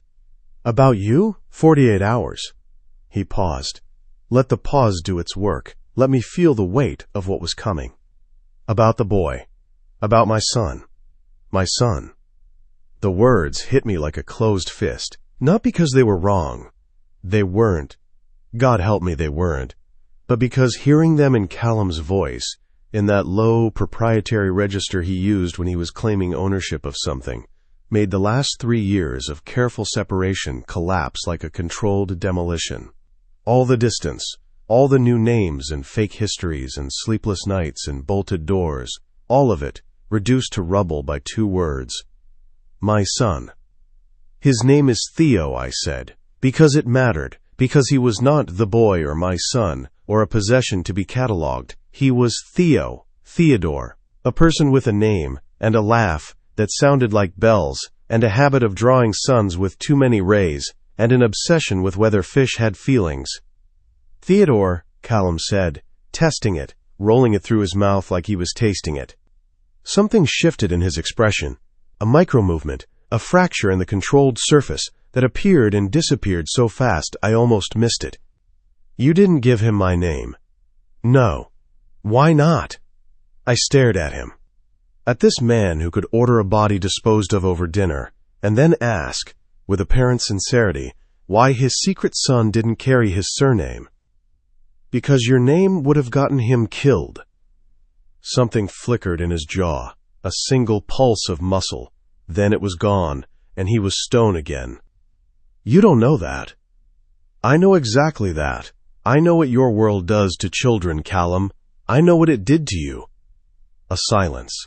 Dense. The kind of silence that has texture, that you can feel pressing against your skin like a change in atmospheric pressure. Behind me, I could hear the sounds of the diner continuing its morning routine. Coffee being poured, plates clinking, the low murmur of fishermen discussing weather and tides. The world going on.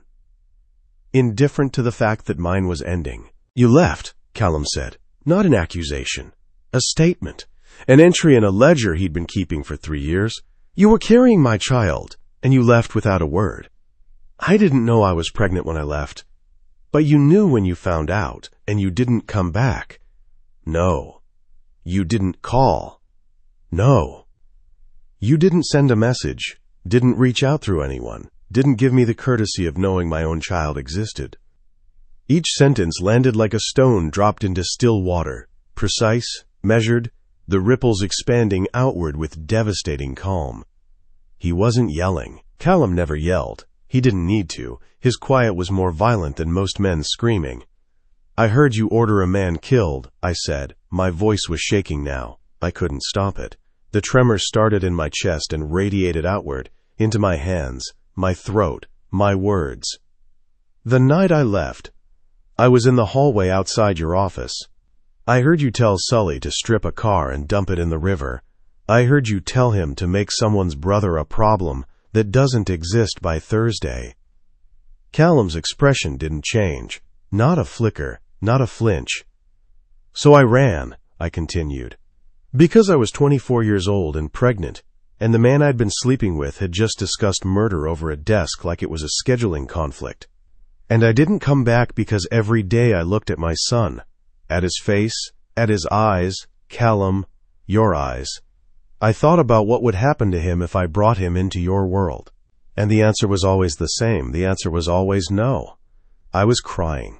I realized it distantly, the way you realize you've cut yourself. After the fact, when the blood is already there. Tears on my cheeks, hot and traitorous. I swiped at them with the back of my hand and hated myself for the weakness, and hated him more for causing it. Callum watched me cry with the same expression he'd worn since I sat down, controlled, assessing, utterly still. If the tears moved him, he gave no sign. If my words had landed anywhere meaningful, the impact was absorbed and buried beneath layers of discipline so thick nothing could reach the surface. Then he said very quietly, "Are you finished?" The gentleness of it, the soft, terrifying gentleness, was worse than anger. Anger I could fight. Anger I could match with my own. But this patient, lethal calm that acknowledged my pain without being moved by it, this was the weapon I'd forgotten he carried. The one that had no defense. "You have two options," he said. "I'm going to present them to you clearly, and then you're going to choose. Not tomorrow. Not after you've had time to think. Now." I pressed my lips together, tasted salt. "Option 1. You come back to Chicago with me. Voluntarily. We discuss Theo's future, like adults, with lawyers if you prefer. You'll have resources, support, protection. Everything you've been killing yourself to provide on your own for 3 years, you'll have. And option 2? His eyes didn't waver. "I file for custody. I have lawyers who've never lost a case and judges who owe me favors that can't be repaid with money. I have a documented 3-year history of searching for you, which establishes that you knowingly and deliberately kept a father from his child. I have DNA evidence." He paused. The corner of his mouth didn't quite move, but something behind his eyes did. "All I need is one look at the boy, Nora. Any judge in the country would grant me that. The DNA, the green eyes, the inescapable, beautiful, damning evidence that I'd been staring at for 3 years, loving and fearing in equal measure." "You wouldn't," I whispered. "I would, and I will. If you force me to take option 2, I will not be gentle about it. I will not be fair. I will use every tool and every connection and every dollar at my disposal to ensure that I have legal, permanent access to my son. And if that process is painful for you..." Another pause. The kind of pause that felt like a blade being pressed against skin, waiting for the right moment to cut. "Then you should have considered that before you decided to keep him from me." I couldn't breathe. The diner was too small. The booth was too small. The entire state of Maine was too small to contain the panic that was building in my chest like a wave preparing to break. "You're threatening me," I said. "I'm informing you." "It sounds like a threat." "Threat implies uncertainty. There's nothing uncertain about this, Nora. You can walk through this with me, or I can drag you through it. Those are your options. There are no others." The room tilted. I gripped the edge of the table. Hard enough that my knuckles went white, and forced myself to breathe. In through the nose, out through the mouth. The way I breathed during the panic attacks that had plagued me for 2 years after I'd left Chicago, and that still ambushed me sometimes in the dark hours, when the apartment was quiet and my brain decided to replay every worst-case scenario in high definition. I need time, I said. You've had 3 years. I need time to think. You've had 3 years to think. You've had 3 years of mornings and nights and every hour in between to consider the possibility that this day would come. So no, you don't get more time. You get a choice, and you get it now. I wanted to scream at him. I wanted to throw the coffee pot at his head. I wanted to grab my coat and run out the back door and drive until the highway ended and start over again in some new nowhere town where no one would ever find us. But I looked at Callum McGuire, at his stillness, his certainty, the absolute absence of doubt in his posture, and I understood, with the clarity that only terror can provide, that running was no longer an option. He had found me once. He would find me again, and again, and again, as many times as it took. Because that was who he was. A man who did not stop. A man for whom no was not an answer but a delay. If I agree to option 1, I said, my voice barely above a whisper, what happens? You come to Chicago, you and Theo. I'll arrange housing, schools, whatever he needs. And me? What happens to me? You'll be taken care of. That's not what I asked. For the first time since I'd sat down, something shifted in his expression. Not a softening. Callum didn't soften, but a recalibration. A moment where the machinery behind his eyes processed something that didn't fit the algorithm. What are you asking, Nora? I'm asking if I'm a prisoner. I'm asking if coming to Chicago means I'm free to leave if I want to. I'm asking if this is a choice or a cage with a better paint job. He was quiet for 3 seconds. I counted them. 3 seconds, during which the entire future of my life and my son's life hung in the air between us, like a coin that hadn't landed. You can leave whenever you want, he said. Theo stays.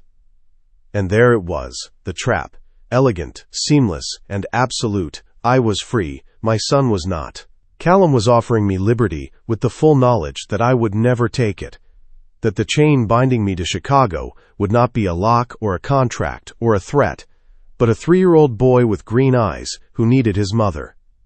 He knew I'd never leave without Theo. He knew that Theo was the leash.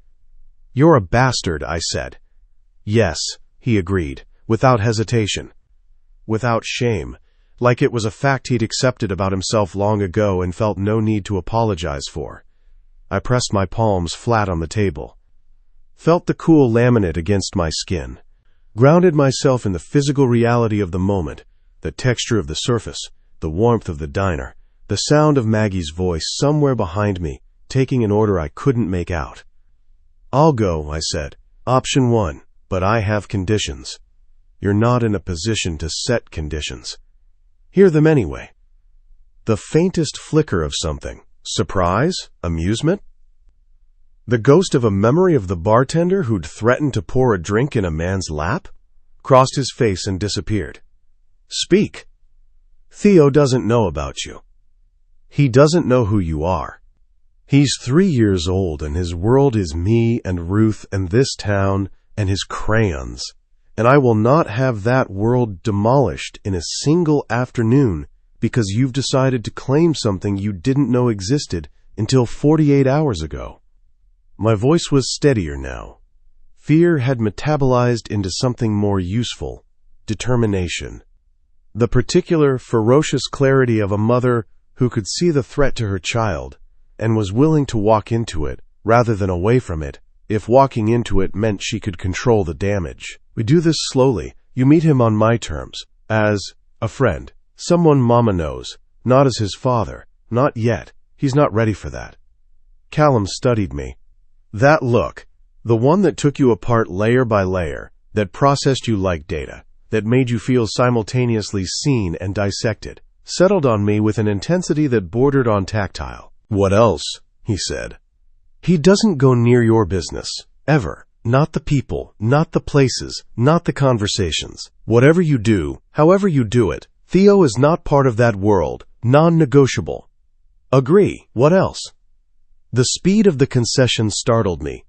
I'd expected resistance. Expected him to negotiate, to push back, to remind me that I had no leverage.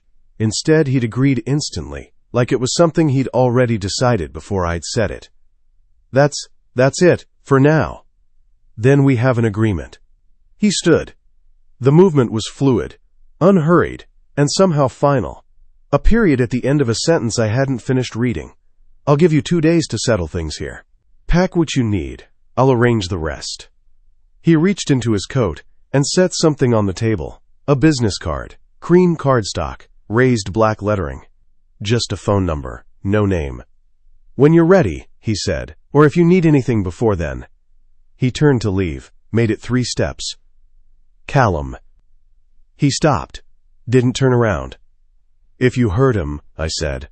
If you bring any part of what you are near that boy and it harms him in any way, I will disappear again.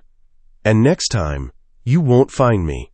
I'll burn every bridge, cut every thread, and take him so far from you that your name will be nothing but a sound he can't remember.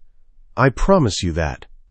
He turned his head, not fully, just enough for me to see his profile, the line of his jaw, the tension in his neck, and something in his eye, the one I could see, that was not anger and not amusement and not the cold calculation I'd been bracing for. It was pain. Brief, unguarded, gone before I could fully register it, swallowed back into the controlled blankness he wore like armor. I'm not going to hurt him, Nora, he said, quiet, stripped of performance. The most human I'd heard him sound since I'd sat down. He's my son. Then he walked out of the diner, and the bell above the door chimed behind him, small, cheerful, obscenely ordinary, and I sat in booth 4 with my hands flat on the table and my heart in pieces on the floor and realized that I had just agreed to walk back into the fire. Times. I told Maggie I was leaving. Not everything, not the truth, just that something had come up, family. I needed to go to Chicago for a while. I didn't know how long. She looked at me the way Maggie looked at everything. Directly, without sentimentality, with the pragmatic assessment of a woman who'd been running a diner for 30 years and had seen enough human wreckage to know when someone was drowning and when someone was already under. That man this morning, she said. Not a question. I didn't answer. The one in the coat that cost more than my car, who sat in booth 4 for 10 minutes and didn't order food. Maggie. Is he the father? The word hit me like a slap. Not because it was wrong, but because it was the first time anyone in Harborfield had said it out loud. In 3 years, no one had asked. Not Ruth, not Maggie, not the kind fisherman who left generous tips and pretended not to notice that my son didn't look like anyone in town. My silence was its own answer. Maggie nodded, wiped her hands on her apron, didn't press. Your job will be here when you get back, she said, if you get back. Maggie. I know running when I see it, Nora. I also know when running's over. She squeezed my arm once, brief, firm, the main equivalent of a hug, and turned back to the grill. Take care of that boy. She meant Theo. I wasn't sure she didn't also mean Callum. Times. I picked Theo up early that afternoon. He was in Ruth's living room, sitting cross-legged on the rug, drawing, crayons scattered around him like shrapnel.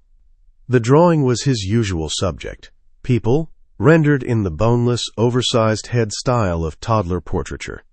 2 figures this time, a big one and a small one. The big one had brown hair and a smile.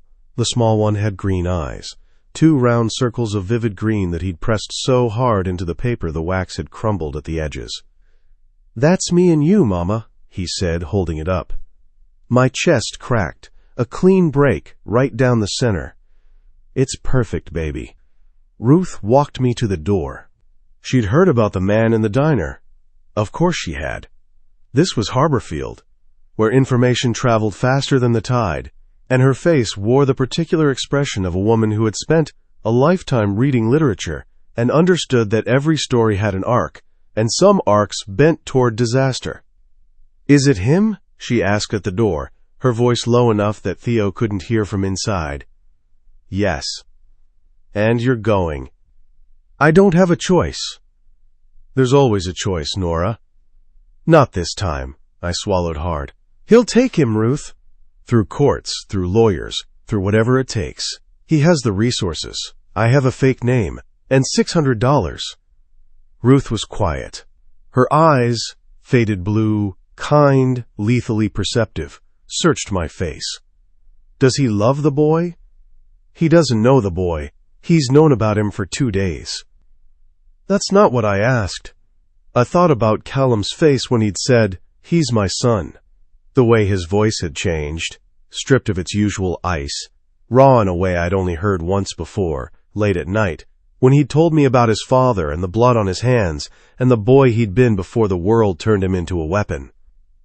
"I don't know," I said. "I don't think he knows either." Ruth nodded, reached out and straightened my collar, the way a mother would. "Then maybe that's why you're going," she said. "Not because he forced you, but because a boy needs to be loved by both his parents, and you can't teach a man to love his child from 400 miles away." I wanted to argue, wanted to tell her she was wrong, that this wasn't about teaching Callum anything, that this was coercion dressed in expensive wool, but the words died in my throat, because underneath the fear and the fury and the bone-deep exhaustion of a woman whose world had just been upended, there was something else. Something small and persistent and unforgivable. Hope. The hope that Theo's father was more than the monster I'd run from. That the man who'd traced the scar on my knee and asked how I'd gotten it was still in there somewhere, under the blood and the business and the charcoal armor. That maybe, seeing his son would break something open in him that all the whiskey and violence and power in the world hadn't been able to reach. It was a stupid hope. Reckless. The kind of hope that got women like me destroyed. I held it anyway. I couldn't help it. Hope was the one thing Callum McGuire hadn't managed to take from me. Not yet. Times. He came to the apartment at 4 o'clock. I didn't know how he knew where I lived. Stupid question. He'd had someone watching me for days. He knew everything. My address, my schedule, the color of my curtains. Probably the brand of cereal in my cabinet. The knock was quiet.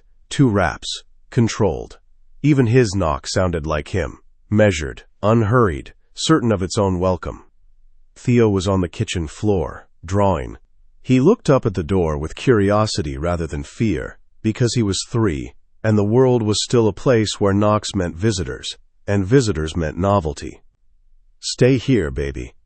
I opened the door. Callum stood in the hallway in his coat, his hands at his sides, and for a single disorienting second, he looked uncertain. Not afraid. Callum didn't do afraid, but unmoored. Like a man who had spent his entire life controlling every room he entered, and was suddenly standing in front of a room he had no playbook for. "He's inside," I said. Callum nodded once. "Remember what I said. You're a friend. Someone I know. That's it." Another nod. He stepped past me into the apartment, and I watched his eyes move across the space. The cramped kitchen, the second-hand furniture, the crayon drawings taped to every available surface, the smallness of it, the poverty of it. The 3 years of my life contained in 600 square feet above a bait shop. And something crossed his face that he smothered before I could identify it. Then he saw Theo. The boy was on the floor, a green crayon in his fist, his head bent over a drawing with the focused intensity of a surgeon performing delicate work. He hadn't looked up yet. He was absorbed, gone into that place children go when they're creating, that boundless interior world where nothing exists except the paper and the color and the picture taking shape under their hands. Callum stopped. Completely. Every molecule of his body went still. Not his usual performative stillness, but something deeper, something involuntary. Like his central nervous system had encountered an input it didn't know how to process and had simply paused. Theo looked up. Green met green. The boy stared at the man in the doorway with the frank, unfiltered curiosity of a child encountering something new. He took in the coat, the height, the broad shoulders that filled the narrow hallway, the face that looked like a harder, older version of the one he saw in the mirror every morning when I brushed his teeth. "You're really tall," Theo said. Callum didn't answer. He was staring at the boy the way I imagined people stared at eclipses, transfixed, unable to look away, aware on some primal level that what they were witnessing was momentous and rare and would damage them if they looked too long. I saw his hand, his right hand, hanging at his side. It was shaking. Not much. A tremor so slight that anyone who didn't know Callum, who didn't know that his hands were instruments of absolute precision, that they didn't shake when he signed death warrants or loaded weapons, or held the barrel of a gun against another man's skull, would never have noticed it.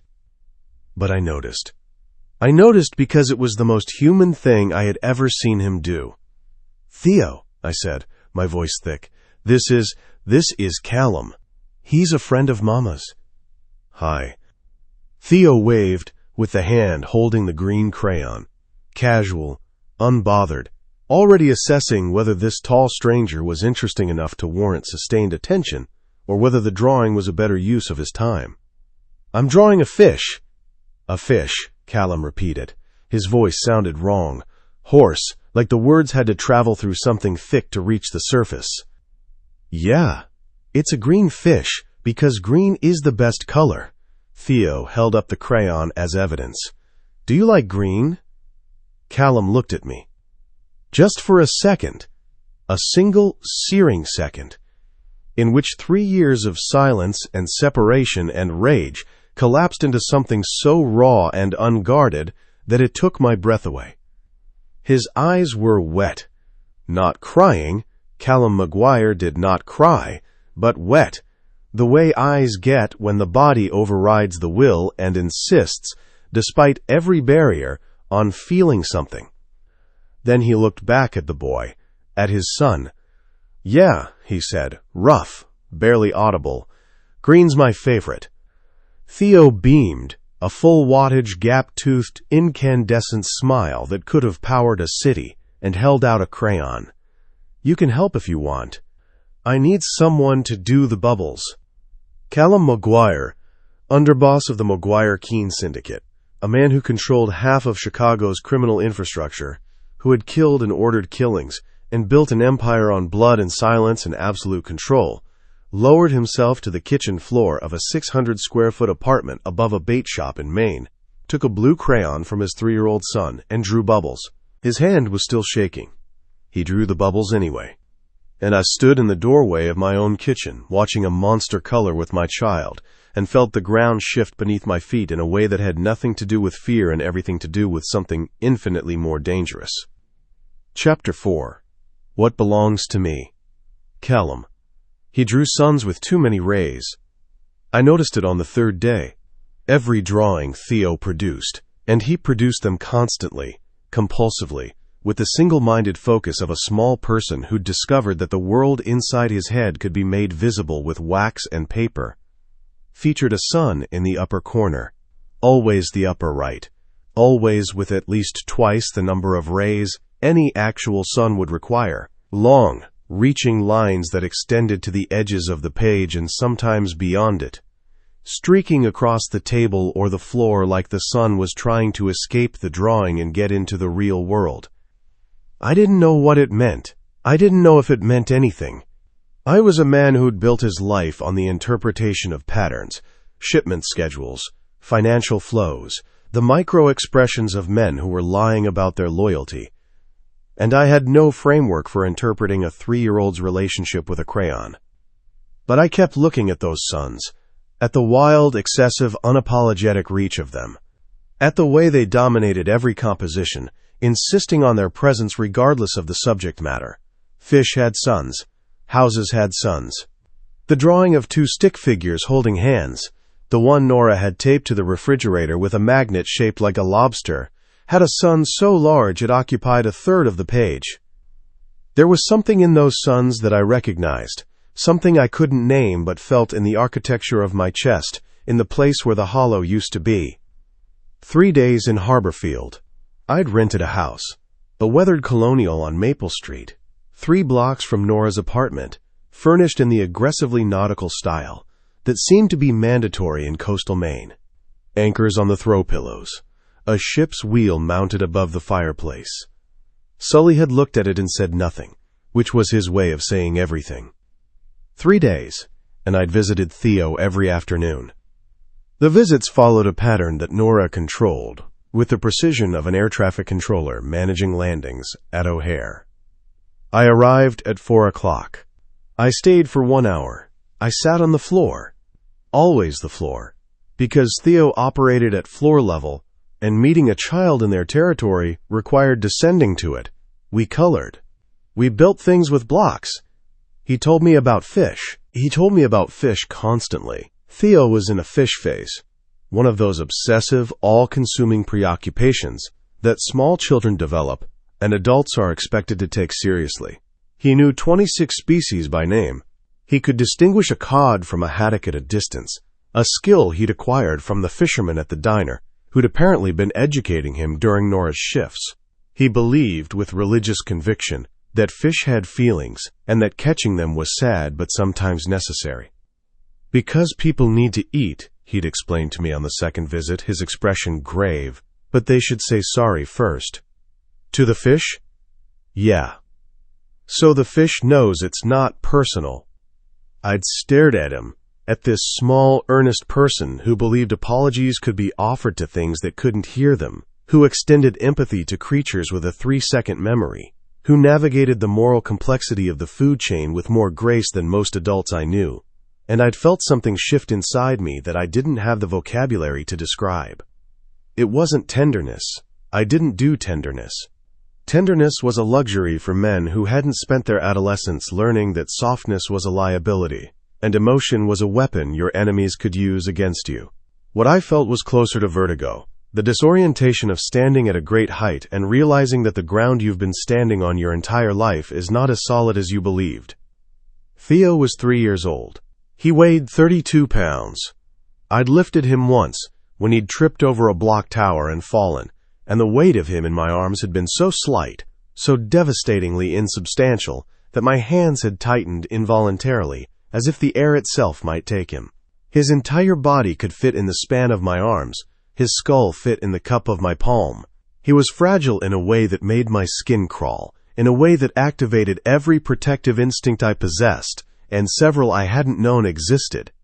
And he had my eyes. Every time he looked at me, I saw my father, the same green, the same directness, the same way of studying you, without artifice, without agenda, with nothing but the raw, undiluted attention of a person who hadn't yet learned that looking at someone honestly was a form of vulnerability most people couldn't sustain. My father had been killed when I was 14, shot in a warehouse on the south side during a meeting that should have been routine. I'd been in the car outside. I'd heard the gunshot, a single flat crack that sounded nothing like the movies, and I'd run inside and found him on the concrete floor with his hand over his chest and his eyes open and that same green, that same impossible Maguire green going dull as I watched. He'd looked at me. He'd said my name. And then the light in his eyes had gone out, and I'd been kneeling in blood that was still warm. And something inside me, the part that trusted, the part that believed, the part that might have grown into something resembling a normal man, had died on that warehouse floor beside him. I hadn't thought about that day in years. I didn't allow it. The memory was stored in a vault I'd built at 14 and sealed at 15 and hadn't opened since. But Theo's eyes opened it. Every time he looked at me, the vault door shifted. Not open, not yet, but no longer fully closed. And that terrified me more than any rival, any threat, any loaded weapon pointed at my head. Times. Nora watched me with Theo the way a hawk watches a mouse that's gotten too close to the nest. She never left the room, never relaxed. She stood in the kitchen or sat on the arm of the couch, never fully settled, always poised for motion, and tracked every interaction with an intensity that would have been insulting if it weren't so plainly rooted in fear. I understood the fear. I didn't like it, but I understood it. She'd spent 3 years as Theo's sole protector, his only parent, the single barrier between him and a world she believed would consume him. Sharing that role, even partially, even provisionally, went against every survival instinct she'd developed. What I didn't understand was the other thing. The thing I caught in her expression when she thought I wasn't looking, a softness in her eyes, a loosening of the tension in her shoulders, when Theo climbed into my lap, or showed me a drawing, or asked me a question with that bottomless, exhausting curiosity. She was watching me be gentle with her son, and it was doing something to her that she didn't want and couldn't control. I recognized it because I was experiencing the same thing in reverse. Every time Nora crouched beside Theo and smoothed his hair, or kissed his forehead, or answered one of his infinite questions with patience I could not have manufactured, I saw the woman I'd been unable to forget for 3 years doing the one thing she'd been born to do. And the sight of it, the effortless, devastating competence of her motherhood, was rearranging things inside me that I'd spent 20 years bolting into place. We didn't talk about it. We didn't talk about anything beyond logistics. Arrival times, departure times, what Theo had eaten, whether he'd napped. The conversations were transactional, clipped, conducted with the careful neutrality of diplomats negotiating a ceasefire neither side fully trusted. But the air between us was not neutral. The air between us was thick, with 3 years of silence and the ghost of everything that had existed before the silence. The nights, the mornings, the way her body had fit against mine like a key in a lock, the sound she'd made when I kissed the inside of her wrist, the way she'd once looked at me and said, "You're not as frightening as you think you are, Callum McGuire." And I'd thought, "You're wrong. I'm worse. But I will be better for you. I will try." I hadn't tried. She'd left before I could. And now we were here, orbiting each other in a 600-square-foot apartment that smelled like fish bait and lavender shampoo, connected by a boy who looked at both of us with the same uncomplicated love, unaware that the two people he trusted most in the world were locked in a war neither of them knew how to end. Times. On the 4th morning, Declan called. I was in the rented house, standing at the kitchen counter with a cup of black coffee that tasted like it had been brewed by someone who believed coffee should be an act of penance. 6:30 a.m. The harbor was visible through the window, gray and flat under a sky that hadn't decided whether to snow. My phone buzzed. I looked at the screen, saw the name. I set the coffee down, answered. Callum. Declan's voice. Thick, ragged, filtered through lungs that had been failing for 2 years, and a temperament that had been failing for longer.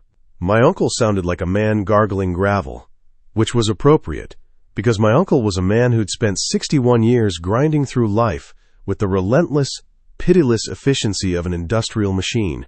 You've been in Maine for 4 days and you haven't told me why. Not a question. A statement of displeasure wrapped in the observation of a man who kept surveillance on his own family the way other men kept tabs on their stock portfolios. Personal matter, I said. There's no such thing. Not for you, not for this family. A cough. Wet. Labored. The kind that came from deep in a chest that was slowly drowning in its own fluid. I know about the woman, Callum. My hand tightened on the phone. A fraction. A micro-adjustment that I corrected immediately, because Declan could hear tension the way dogs could smell fear, instinctively, across any distance. And I know about the boy. Silence. My silence, which was deliberate. His silence, which was the kind of silence a predator maintains while watching prey decide which direction to bolt. Who told you? I asked. Does it matter? I know. That's what matters. Another cough. A son, Callum. You have a son. 3 years old, living in a fishing village with a bartender who stole him from you. And instead of bringing this to me, instead of handling it through proper channels, you flew to Maine like a lovesick teenager, and you've been playing house for 4 days. I'm handling it. You're stalling. There's a difference. I walked to the window, looked out at the harbor. A lobster boat was heading out, its running lights cutting through the pre-dawn gray, Simple men doing simple work. I envied them in a way I'd never envied anyone. What do you want, Declan? What I've always wanted: clarity, order, the continuation of this family's legacy in a manner that serves the organization. His voice shifted, dropped lower, became something more intimate and more dangerous. The voice he used in backrooms and basements. The voice that preceded decisions. A Maguire heir changes everything. Changes the succession calculus. Changes the alliance landscape. Changes what we can demand from the Italians and what we offer the Russians. He's 3 years old, Declan. He's not a chess piece. Everything is a chess piece. You taught yourself that lesson before you were old enough to drive. Don't pretend you've forgotten it, because a woman with pretty eyes handed you a crayon. The accuracy of the image, Theo handing me the crayon, those green eyes looking up at me with unearned trust, hit me somewhere beneath my ribs. I breathed through it. Kept my voice even. What are you proposing? Bring the boy home. Bring him into the family. Legitimize him. How? The old way. The only way that holds weight in our world and the world we operate in. You marry the mother. The word marry landed in the room like a stone dropped into still water. I watched its ripples spread across the surface of everything I'd been carefully not thinking about for 4 days. The Keene Alliance, I started. Fiona Keene is a strategic asset, not a necessity. The boy changes the equation. A Maguire heir, legitimate, named, acknowledged, is worth more than any alliance marriage. It signals strength, continuity. It tells every family from here to the coast that the Maguire line isn't ending with you. You've been planning my succession like I'm already dead. I've been planning your succession because I'm almost dead, and someone needs to think about the future with clear eyes. A pause. The longest pause of the conversation. When he spoke again, the gravel in his voice had softened to something almost human. You have a son, Callum. I never had one. Your father didn't live long enough to see you become what you've become. This boy, this is a second chance. For all of us. I closed my eyes. Behind my lids, Theo's face. Green eyes. Sun with too many rays. Green is the best color. Do you like green? And if I don't marry her, I asked, flat. Testing the perimeter. If I bring the boy in, without the marriage. The silence that followed was the kind of silence that preceded weather, storms, structural damage. Then the boy is a bastard, Declan said, unprotected by name, unclaimed by law, vulnerable to every enemy we have and several we haven't made yet. An illegitimate Maguire heir is not an asset, Callum. It's a target. Is that an observation or a threat? It's a fact. And you know it. Another cough. Longer this time. When he recovered, his voice was thin, stretched. You have 1 week. Marry the girl. Claim the boy. Bring them both to Chicago. Or I handle it my way. Your way. My way involves ensuring the organization's interests are protected regardless of your personal feelings. Which means the boy is either a Maguire or he's a liability. There is no middle ground. The implication hung in the air between us. Unspoken, unnecessary, clear as a loaded gun laid on a table. A Maguire or a liability. Claimed or eliminated. Those are the only categories my uncle understands. 1 week, Declan repeated, and the line went dead. Times. I stood at the window for a long time after the call ended. The lobster boat had disappeared into the fog. The harbor was empty. The sky had made its decision. Snow, thin and mean, the kind that didn't accumulate but made everything look like it was being erased. I thought about my father. About the warehouse floor, and the blood that was still warm, and the green eyes going dull. About the boy I'd been before that day. A boy who'd drawn pictures too, who'd had a favorite color, who'd believed that the world was survivable if you had someone to hold on to. I thought about Theo on the kitchen floor, his small hand wrapped around a crayon, his concentration absolute, his trust in the world still intact, still unbroken, still possible. And I thought about what Declan's other way looked like. What it meant for a 3-year-old boy who drew suns with too many rays and believed fish deserved apologies. What it meant for the organization to decide that a child was a liability rather than an asset. I'd seen what happened to liabilities. I'd authorized some of those outcomes myself. Not this. Not him. The realization wasn't dramatic. It didn't arrive with trumpets or revelations, or the cinematic intensity of a man discovering his own humanity. It arrived quietly, the way snow falls, accumulating steadily, covering everything, transforming the landscape so gradually that you don't notice until you look up and the world is white. I would marry Nora. I would claim Theo. Not because Declan demanded it, not because the organization required it, not because marriage was a strategic maneuver in a game I'd been playing since I was 14. Because my son drew suns with too many rays, and I would burn down every structure I'd built, every alliance, every empire, every carefully constructed architecture of power, before I let anyone dim them. I picked up the phone, not Declan's line, not Sully's, Nora's. She answered on the 4th ring. Her voice was cautious, guarded, the way it always was when she spoke to me now, like every word was a door she was deciding whether to open or barricade. Callum, I need to see you, now, without Theo. A pause. I could hear her breathing, could hear the machinery of her mind working, calculating risk, assessing threat, running the same survival algorithm she'd been running for 3 years. In the background, faintly, I heard Theo singing something tuneless and happy. Ruth can watch him, she said. Give me 20 minutes. The house on Maple Street, number 14. I know where you're staying. A beat. It's a small town, Callum. Everyone knows where you're staying. She hung up. I set the phone down, looked at my hands. Steady. The shaking that had started 4 days ago, when a boy with my eyes had said you're really tall, had stopped. Not because the feeling behind it had subsided, but because the feeling had settled, had found a place in my body to live, had taken up residence in the structure of my bones, had become load-bearing. I was going to ask a woman who feared me to marry me, not with a ring or a knee, or any of the ceremonial architecture that normal proposals involved, with truth, with the only currency I had left that wasn't stained. I was going to tell her that our son was in danger, and that I was the danger, and that I was also the only thing standing between him and worse. Times. Nora arrived in 19 minutes. She knocked the way she did everything now, quickly, efficiently, as if minimizing the time she spent in any space I controlled. I opened the door. She stepped inside without invitation, which was the first sign that something had shifted.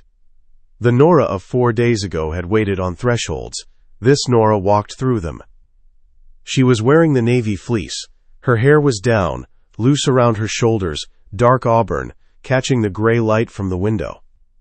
It was the first time I'd seen it down since I'd arrived in Maine, and the sight of it hit me with a force I wasn't prepared for, like being punched by a memory. 3 years ago, in my apartment in Chicago, she'd stood at the window with her hair down and the city lights behind her, and I'd thought, not said, because I didn't say things like this, "You are the most terrifying thing that has ever happened to me." She stopped in the center of the living room, crossed her arms, looked at me with those brown eyes that were darker than I remembered, or maybe just harder. "What happened?" she said. Not "what do you want" or "why am I here?" She'd read my voice on the phone. She knew. "My uncle knows about Theo." The color left her face. Not gradually, all at once, like a switch being flipped. One moment, her cheeks held the faint pink of cold February air and the exertion of a fast walk. The next, she was white. Paper white. The color of a woman who understood, immediately and without explanation, what those 5 words meant. How? Declan keeps surveillance on everyone, including me, especially me. I kept my voice level, clinical. She needed information, not emotion. He's known about my search for you for 3 years. When I came to Maine, his people followed. They saw what Brennan saw. They reported it. What does he want? Legitimacy. He wants Theo acknowledged as a Maguire heir, protected by name, by law, by the family's infrastructure. And if he's not? I held her gaze, didn't flinch, didn't soften. She deserved the truth unvarnished, because varnish was just another word for lie, and I'd already cost this woman 3 years of truth. If he's not legitimized, Declan considers him a liability.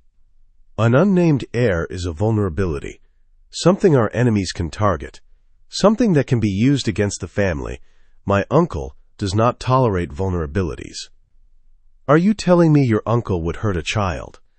I'm telling you my uncle would neutralize a threat. And in his framework, an illegitimate heir who exists outside the family's protection is a threat, not to Theo, to the organization. That's the same thing. To Declan, it's not.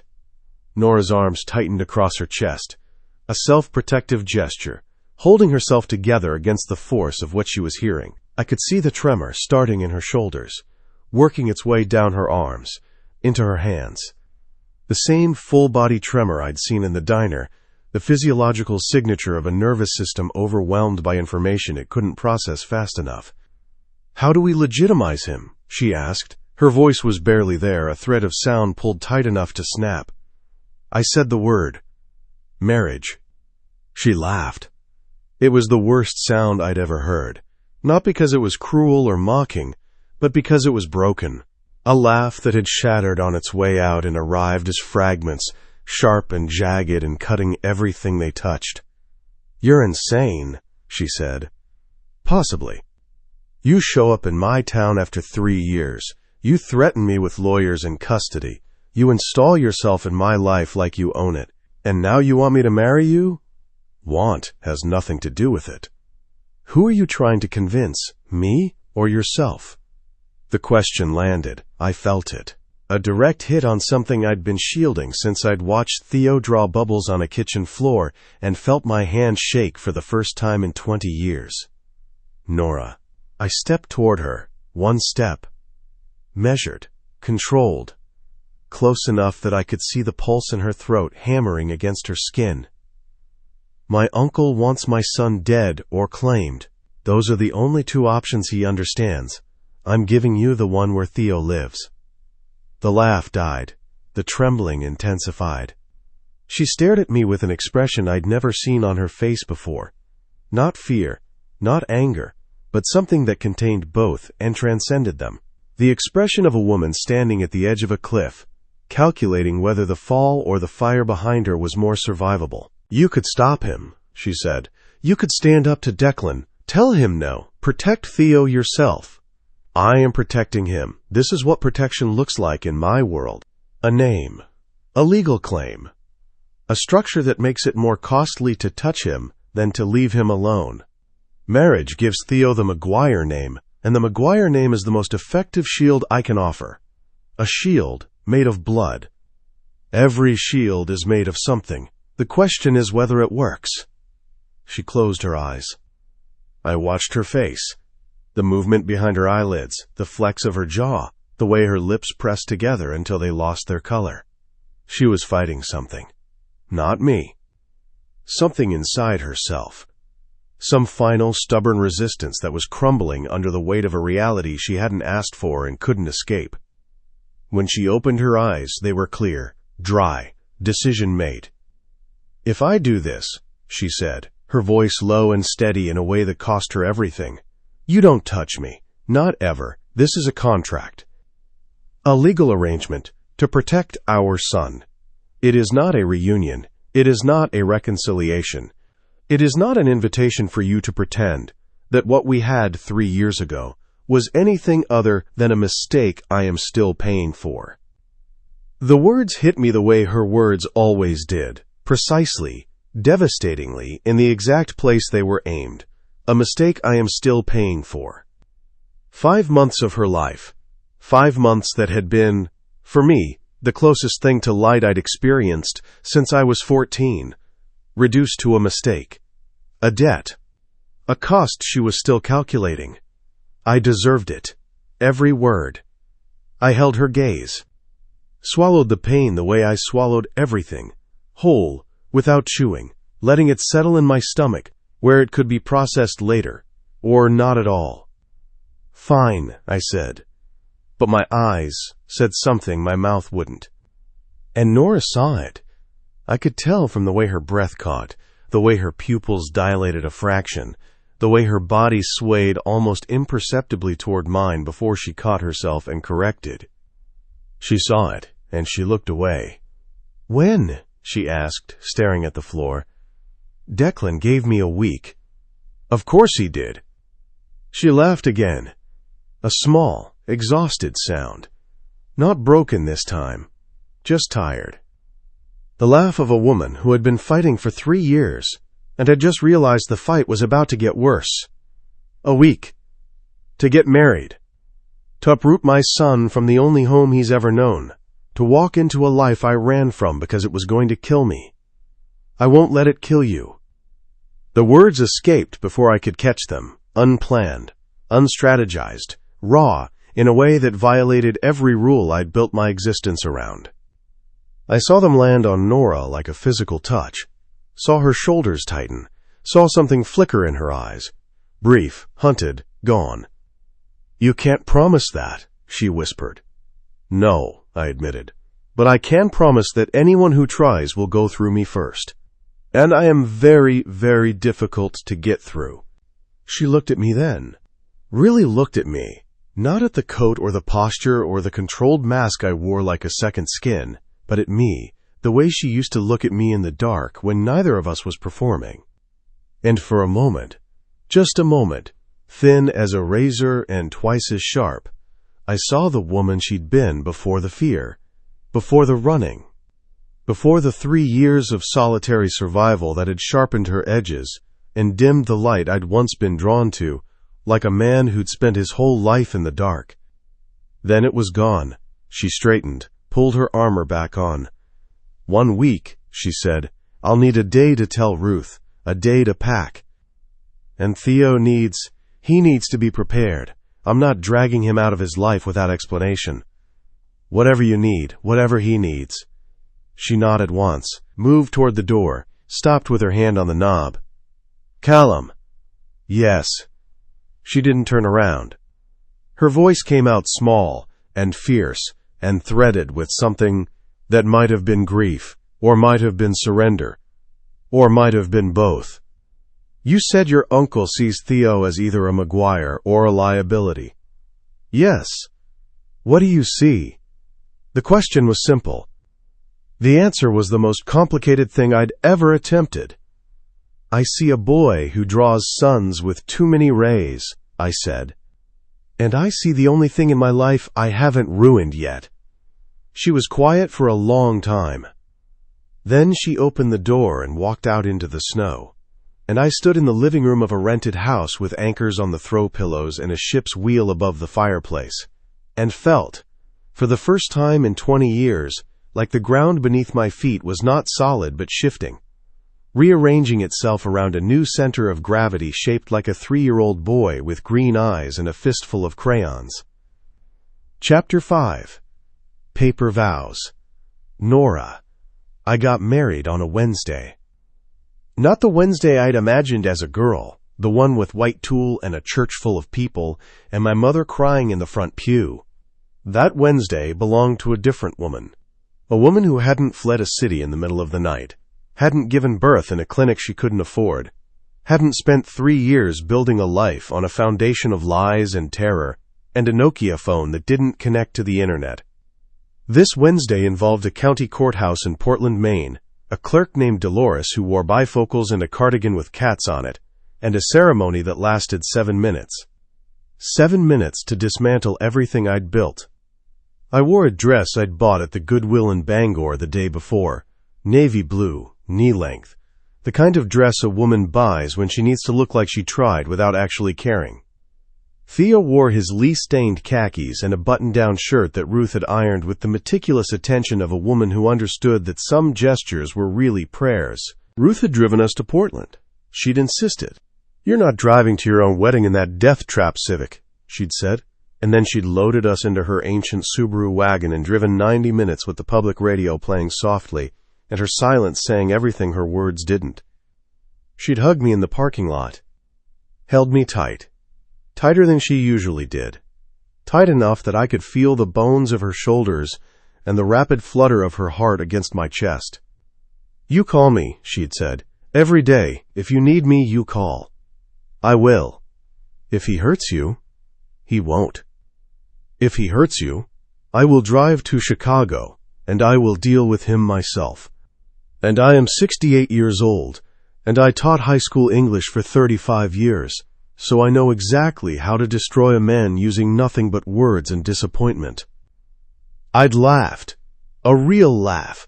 Surprised, watery, the first genuine one I'd produced in days. Ruth had cupped my face in her hands and looked at me the way she always did, with the fierce, unflinching love of a woman who'd chosen me as family and refused to unchoose me. "You are brave," she'd said, "braver than you know."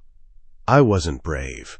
I was cornered. But I didn't say that, because Ruth needed to believe I was making a choice, and I needed her to believe it, and sometimes the most generous thing you can do for someone who loves you is let them keep an illusion that helps them sleep at night. Times. Callum was waiting on the courthouse steps.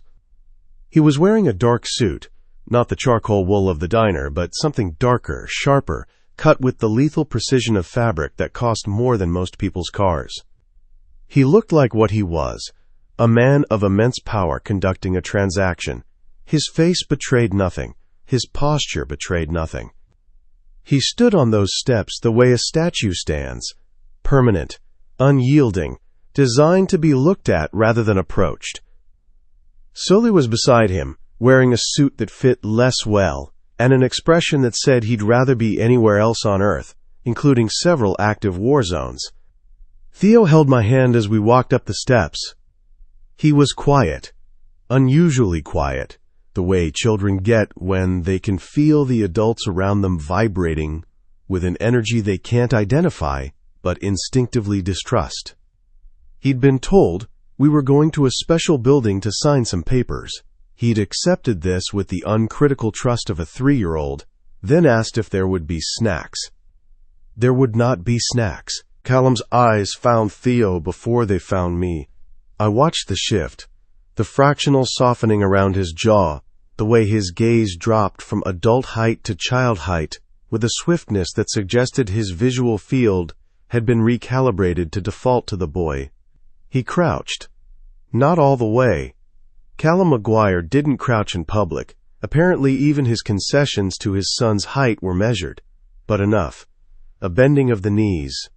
A lowering of the frame. A man reducing himself for the sake of a person who weighed 32 pounds. "Hey," he said, quiet. The voice he only used with Theo, stripped of its usual authority, carefully gentle, like he was learning a language he hadn't spoken since childhood, and was terrified of mispronouncing something critical. "Hi," Theo studied him with those green eyes. "You're wearing a tie." "I am." "Why?" "Because today is important." "Is it a birthday?" "No, something else." "What?" Callum looked up at me. A single, brief glance that contained more information than most people communicated in entire conversations. How do I answer this? What do I say? What does he know? "It's a special day for Mama," I said. The easiest lie, the smallest one. It settled into the pile with all the others. Theo accepted this. "Okay. Can I have juice after?" "Yes," Callum said before I could answer. "You can have whatever you want after." I looked at him. He looked at me. And between us, unspoken, an entire conversation about boundaries and co-parenting and the fact that you do not promise a 3-year-old whatever you want unless you are prepared to deliver a pony, a spaceship, and the moon. He didn't flinch. He meant it. God help us both. Times.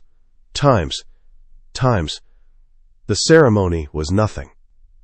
That's the part they don't tell you about courthouse weddings. They're not romantic. They're not meaningful. They're bureaucratic. A series of signatures on a series of documents witnessed by a woman in a cat cardigan who'd done this 11,000 times and would do it 11,000 more before she retired. The vows were standard. The rings were non-existent. Callum hadn't brought one, and I hadn't expected him to. This was a legal procedure, not a love story. Theo sat on a bench outside the clerk's office with Sully, who had been tasked with childcare and was handling it with the panicked competence of a combat veteran encountering an entirely new kind of threat. I could hear them through the door, Sully's low, gruff voice asking about fish, and Theo's high, cheerful voice delivering a monologue about the emotional lives of halibut. Inside, Callum and I stood before Dolores and her bifocals and her cat Cardigan, and we said the words, "I, Nora, take you, Callum." My voice didn't shake. I wouldn't allow it. I said the words the way I'd served coffee for 3 years, automatically, mechanically, with a smile that didn't reach my eyes and a performance of normalcy so practiced it had become its own kind of truth. "I, Callum, take you, Nora." His voice didn't shake either. But it was different, thicker, like the words had weight in his mouth that they weren't supposed to have. Like he was saying one thing and meaning something else entirely, and the gap between the two was wide enough to fall into. Dolores pronounced us married. She smiled, congratulated us, told Callum he could kiss the bride, which he didn't do, which Dolores noted with a flicker of something. Confusion? Pity? Before stamping the certificate and sliding it across the counter. And just like that, Nora Maguire. The name sat on me like a coat made for someone else's body. Too heavy, too dark, too saturated with history and blood and the kind of legacy that didn't wash out no matter how many times you tried. Callum held the door open for me on the way out. His hand didn't touch my back. His body didn't lean toward mine. He maintained the precise distance of a man honoring a contract clause. You don't touch me, not ever. And I should have been grateful for that. Should have been relieved. Instead, I felt the absence of his hand like a burn. Times. We flew to Chicago that afternoon. The jet was an education. Theo had never been on a plane. He'd never been in a vehicle that cost more than my annual salary. He pressed his face to the window during takeoff with the open-mouthed wonder of a child discovering that the world was bigger than he'd imagined, and he narrated the entire ascent in a breathless stream of consciousness that included observations about clouds, questions about birds, and the firm declaration that the earth looked like a fish from above. "It does not look like a fish," I said. "It does. A flat fish, like a flounder. Flounders have eyes on one side of their head." Sully offered from the seat across the aisle, apparently unable to resist contributing to a conversation about marine biology. "The earth doesn't have eyes." "How do you know?" Theo asked. "They could be underneath." Sully opened his mouth, closed it, looked at Callum with an expression that said, "Your kid just broke my brain." Callum almost smiled, not quite. The muscles around his mouth shifted a fraction, an architectural adjustment so subtle that only someone who'd spent months studying the geography of his face would have noticed. But I noticed. I noticed because that almost smile had once been the rarest, most precious currency in my life, and seeing it directed at our son did something to me that I refused to name and couldn't control. Theo fell asleep 30 minutes into the flight, curled in my lap with his thumb in his mouth and his stuffed whale, Walter, named for no reason I'd ever been able to determine, wedged between his chin and his chest. The engine hum was white noise, the cabin was warm, my son's body was heavy and soft against mine, his heartbeat a steady, tiny percussion against my ribs. I looked out the window and watched the world I'd known for 3 years shrink to nothing. Maine. The gray water, the gray sky, the gray clapboard buildings of a town that had sheltered me without questions and asked for nothing in return. Maggie's diner, Ruth's apartment, the bait shop, the one bedroom that had been mine, small, drafty, smelling of fish guts and lavender, and the safest place I'd ever lived. Gone. All of it, folded into the clouds beneath us like a dream someone else had. "Nora," Callum's voice. I turned from the window. He was sitting across from me, his suit jacket removed, his sleeves rolled to the elbows in a concession to the cabin's warmth that was startlingly human. His forearms were tanned, corded with muscle, and I stared at them for a beat, too long before dragging my eyes up to his face. "The penthouse has a guest suite," he said. "2 bedrooms, separate bathroom. You and Theo will have your own space." "Thank you." The words were automatic, polite, the verbal equivalent of a locked door. "There's a room for him, Theo. I had it." He paused, recalibrated, chose his words with the care of a man defusing an explosive. "I had it prepared. A bed. Some things." "What things?"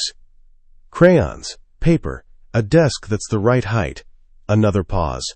"An aquarium." I stared at him. "You got him an aquarium. He likes fish."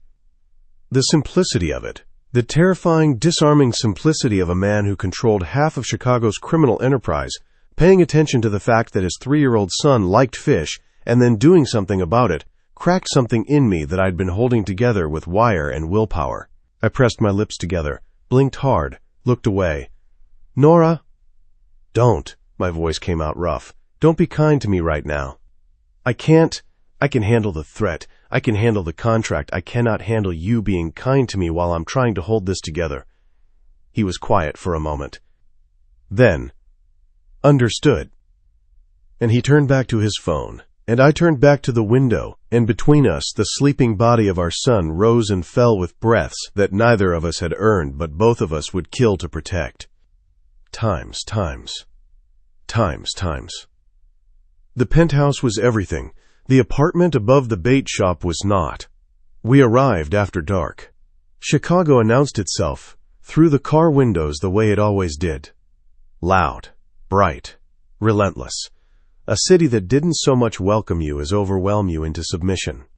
The skyline cut against the night sky like a mouthful of glass teeth. The river reflected the buildings in distorted, liquid ribbons. Everything was steel and light and vertical ambition, and after 3 years in a town that didn't have a traffic light, it felt like stepping into a different species of reality. Theo was awake again, pressed against the car window, his green eyes enormous. "Mama," he breathed, "there's a million lights." "That's Chicago, baby." "Do fish live here?" "In the lake, yes." "Big lake?" "Very big." He grinned. The grin of a boy who'd just been told there was an entire body of water full of potential friends outside his window. I held him tighter and told myself the ache behind my sternum was jet lag. The building was a glass tower on Lakeshore Drive. A doorman in a uniform that cost more than my Goodwill dress opened the car door with practiced deference. An elevator with marble floors and brass fixtures whisked us to the 32nd floor. And then the doors opened and I stepped into Callum McGuire's penthouse, and my first thought was, nothing lives here. It was enormous, beautiful, in the way that museums are beautiful, designed to be admired, not inhabited. Clean lines, muted colors. Floor-to-ceiling windows that turned the Chicago skyline into wallpaper. Furniture that looked like it had been chosen by an algorithm designed to maximize aesthetic impact and minimize human comfort. The kitchen was immaculate, surgical, a room that had clearly never been touched by hands that were cooking rather than cleaning. It was the home of a man who had removed every trace of personality from his environment so that nothing could be used against him, no photographs, no art, no evidence of preference or taste, or the particular messy, irreducible humanity that accumulates in a space where someone actually lives. It was a mausoleum, and I was supposed to raise my son in it. Theo didn't share my assessment. Theo saw the open floor plan, and the wide hallways, and the sheer, glorious acreage of space, more space than he'd experienced in his entire life, and immediately began running, socked feet on marble floors, arms outstretched. A small, shrieking comet of joy tearing through a $3 million apartment with the abandon of a child who had not yet learned that some spaces demanded restraint. I watched him run. I watched Callum watch him run. And on Callum's face, for just a second, unguarded, before the masks slammed back into place, I saw something that looked like wonder. Like no one had ever run through this space before. Like the sound of a child's laughter in these rooms was a frequency the walls had never vibrated to. Like it was changing the acoustics of the place, the physics, the fundamental composition of the air. Theo's room was at the end of the hallway, the guest suite Callum had mentioned. 2 bedrooms connected by a bathroom, both freshly furnished with a precision that suggested professional intervention. My room was simple. A queen bed, a dresser, a reading lamp. Functional, anonymous. Theo's room was not anonymous. The walls were painted a soft blue-green, the color of ocean water in children's books. Not the real ocean, but the imagined one, the hopeful one. Against one wall stood a bed shaped like a boat, complete with a curved headboard, and storage drawers disguised as hull panels. A desk the exact right height for a 3-year-old sat beneath the window, stocked with crayons and markers and paper in a rainbow of colors. Shelves held picture books arranged by size. A nightlight shaped like a whale cast a warm amber glow across the ceiling. And in the corner, lit from within, humming softly, an aquarium. Not a small one, not a bowl with a goldfish and a plastic castle. A proper aquarium, 40 gallons, maybe more, filled with bright coral and waving anemones and small, darting fish in electric blues and vivid oranges that caught the light and threw it around the room in shifting patterns. Theo stopped in the doorway. He stopped the way you stop when you see something you've imagined so many times that encountering it in reality short-circuits your ability to respond. His mouth opened. No sound came out. His eyes, green, enormous, reflecting the aquarium's light like twin pools, went so wide they seemed to consume his entire face. Then he turned to Callum. Are those? They're clownfish, Callum said, and blue tangs, and a couple of damsels. The man at the aquarium store said they'd get along. They're mine? They're yours. Theo made a sound I'd never heard him make before, a high, breathless, ascending note of pure, uncontainable joy that started in his chest and emerged as something between a laugh and a scream.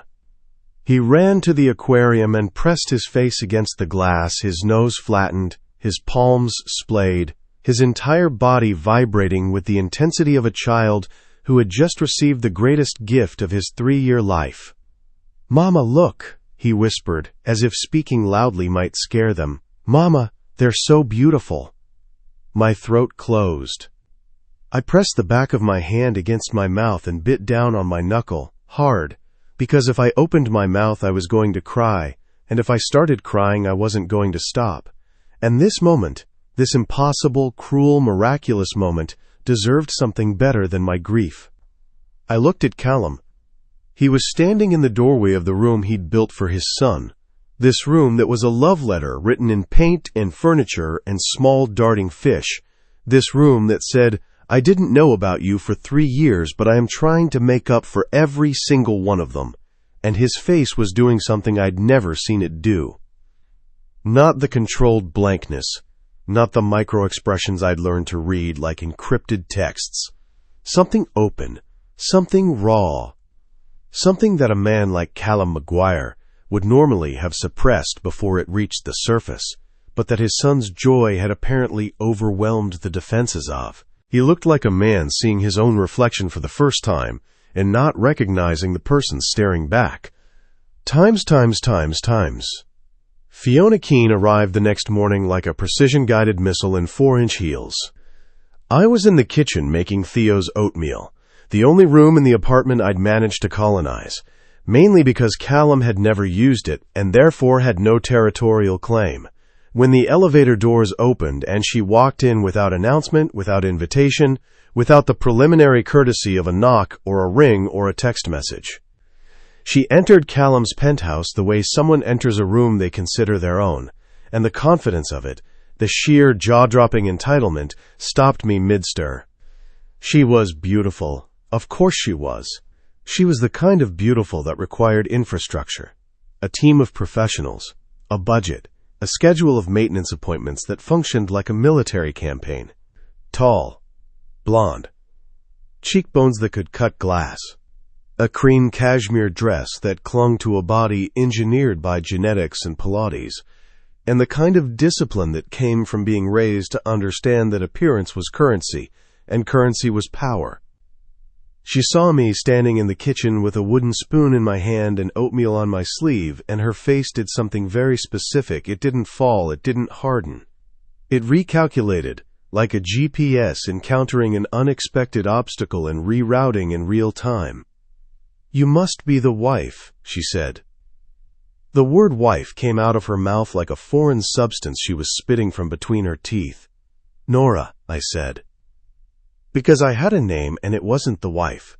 And I was not going to let a woman in a cashmere dress reduce me to an article and a title in my own kitchen. Even if the kitchen technically belonged to Callum.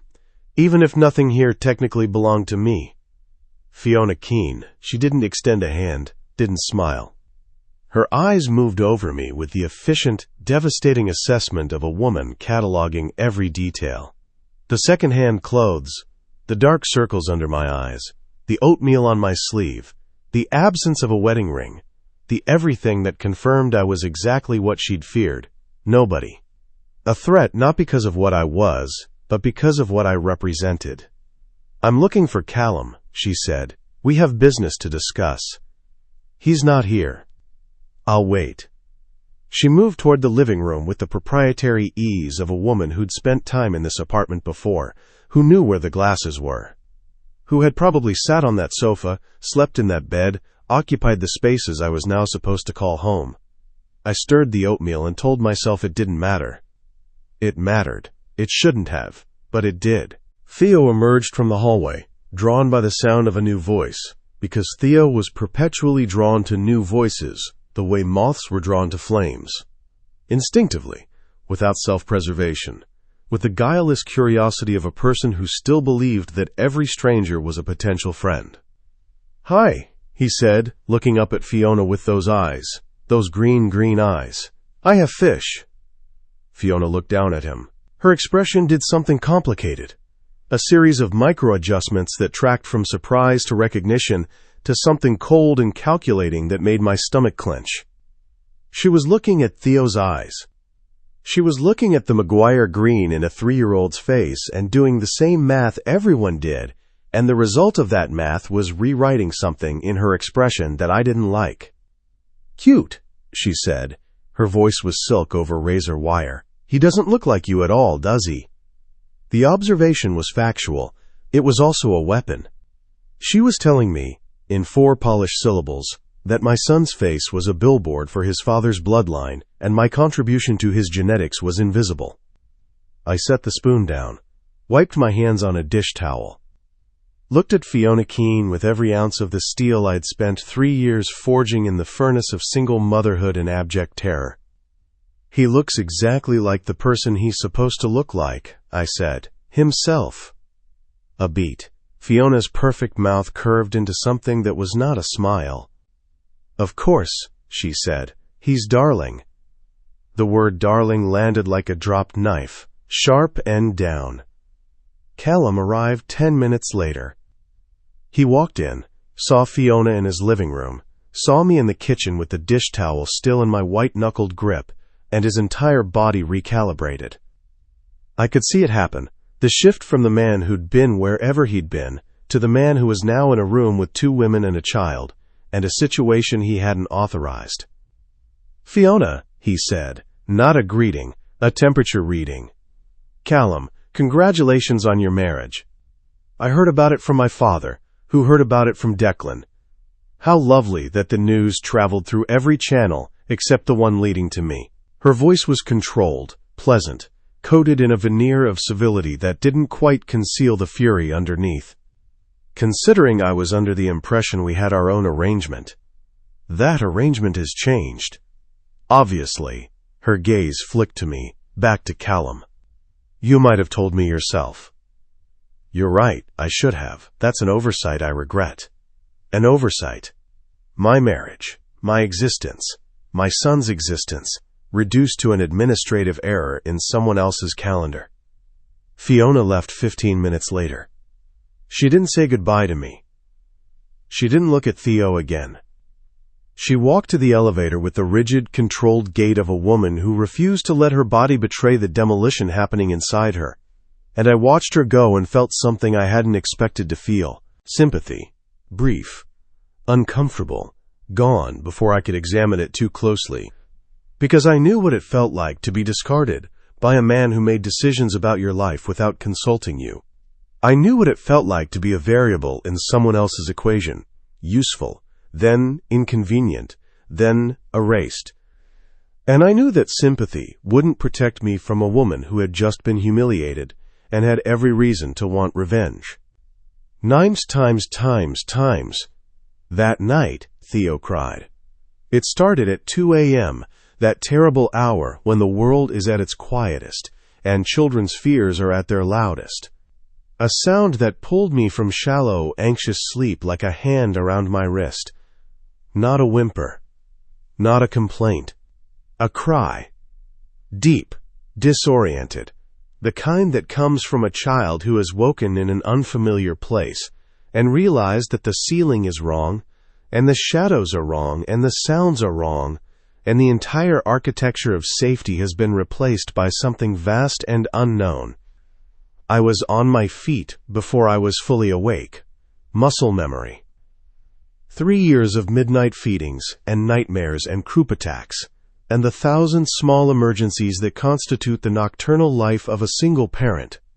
I grabbed the wall, found the door frame, stumbled into the hallway, and stopped. Callum was already there.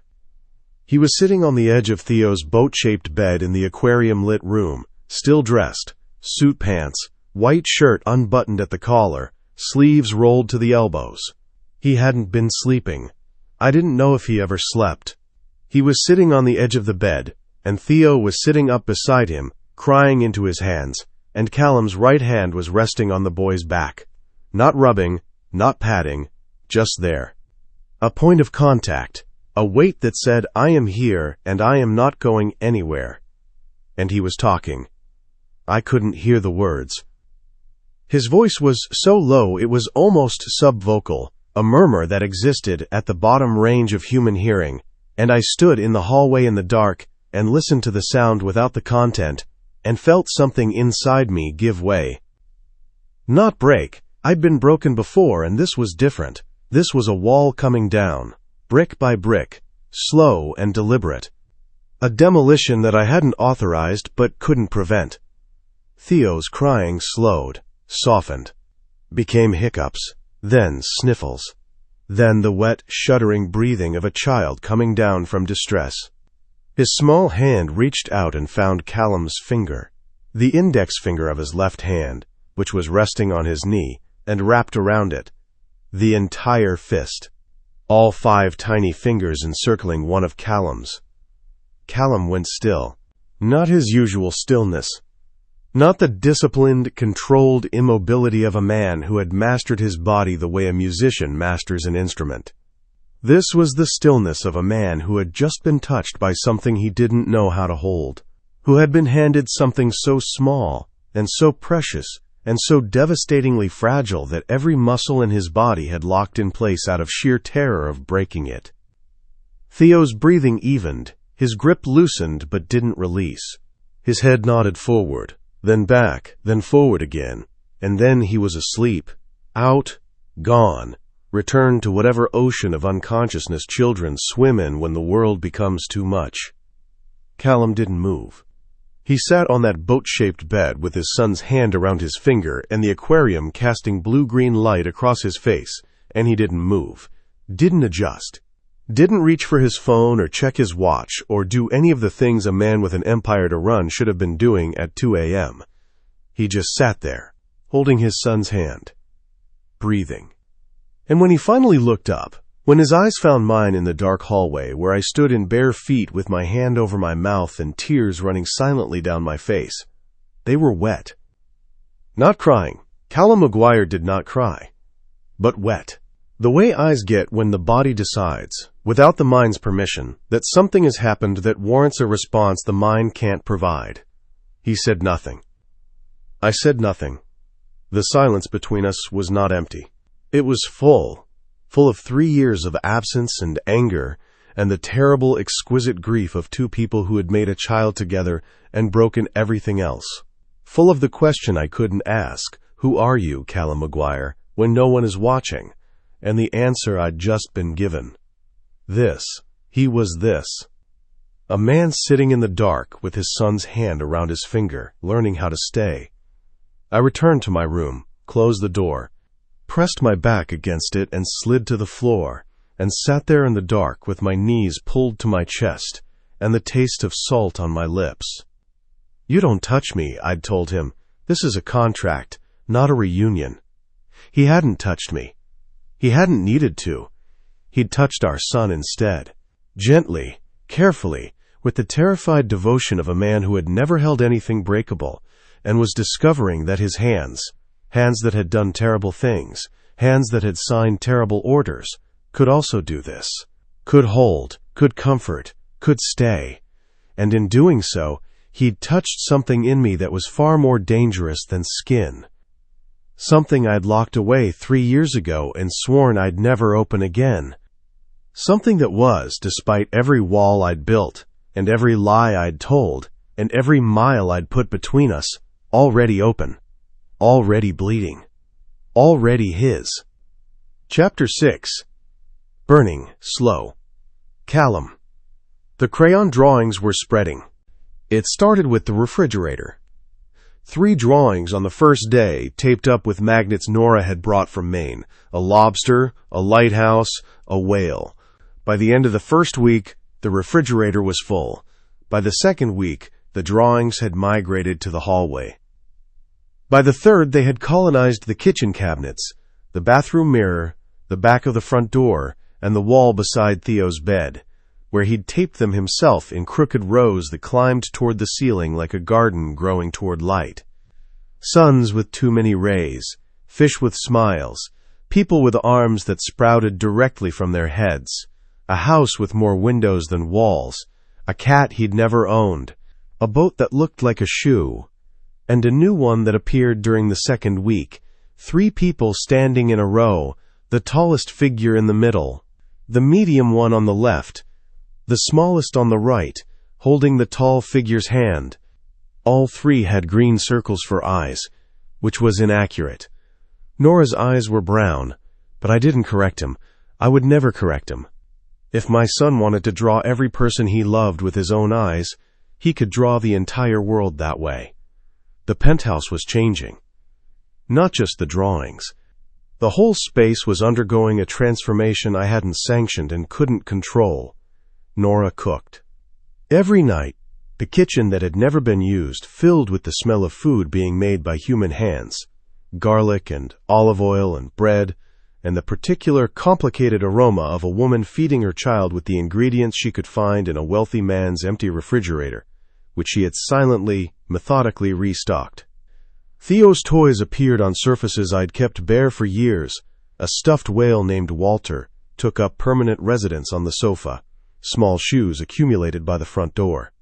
Crayon wrappers turned up in places crayons had no business being: inside my briefcase, on the bathroom counter, between the cushions of a chair that cost $12,000 and now bore a faint green streak on the armrest that I pretended not to notice.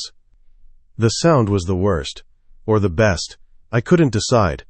My penthouse had been silent for 8 years, a vault, a chamber designed for the efficient conduct of a life that required no witnesses. And now it was full of sound. Theo's voice, narrating his drawings. Theo's laughter when the fish in his aquarium did something he found amusing. Theo's feet on the marble floors. Theo's breathing through the baby monitor Nora had placed on the kitchen counter, even though the bedrooms were 30 feet away and she could hear him without electronic assistance. And Nora. The sound of Nora. Not just her voice, her presence. The way she moved through the apartment with a quiet, determined efficiency that suggested she was mapping it, claiming it, converting it from a mausoleum into something livable through sheer force of maternal will. The sound of her humming while she cooked, tuneless, unconscious, a habit I remembered from 3 years ago that she apparently didn't know she still had. The sound of her reading to Theo at bedtime, Good Night Moon, Every night, her voice dropping lower with each page until it was barely a whisper, and the boy was asleep, and the apartment held its breath. I was losing my mind. Not metaphorically. The controlled, compartmentalized, operationally efficient architecture of my internal life was being disassembled by a woman who cooked pasta and a boy who drew suns, and I could not stop it. I could not find the circuit breaker. I could not identify the moment when the machinery of my self-discipline had been compromised, because it hadn't been a moment. It had been a process, gradual, cumulative, relentless, and by the time I recognized what was happening, it had already happened. I was falling in love with my own life, the life that was being built inside my walls without my permission, the life that smelled like garlic and sounded like laughter and looked like crayon drawings climbing toward the ceiling. I was falling in love, and I did not know how to fall in love, and the last time I'd been in the vicinity of this feeling, the woman responsible for it had disappeared in the middle of the night and taken the next 3 years of my existence with her. Calms times. The dinner at Declan's was on a Sunday. The Maguire estate sat on 12 acres in the western suburbs, a stone manor built in the 1920s by my great-grandfather with prohibition money, expanded by my grandfather with gambling money, and maintained by my uncle with the proceeds of an empire that had diversified into shipping, construction, and several other industries that existed in the gray space between legal and not. It was a monument to a particular kind of American success, the kind built on blood and sustained by silence, every brick paid for by someone suffering, every room haunted by the ghosts of decisions made in basements and back offices, by men who believed that family was both the reason for violence and the excuse for it. I'd grown up here, learned to read here, learned to shoot here, learned to grieve here, on the night my father's body was brought home and laid out in the front parlor, while my uncle made phone calls in the study, and my mother, already gone, already planning her exit, already halfway to the bottle that would eventually kill her, sat in the kitchen and said nothing. I hadn't been back in months. The house felt smaller every time. Not physically. Physically it was enormous, oppressive in its scale, but emotionally. The rooms that had once loomed over a 14-year-old boy now seemed cramped, suffocating, designed to contain a version of life I no longer wanted to inhabit. Nora sat beside me in the car, wearing a black dress she'd bought with money from an account I'd opened in her name, an account she'd refused 3 times before accepting on the grounds that she couldn't attend a Maguire family dinner in the navy fleece.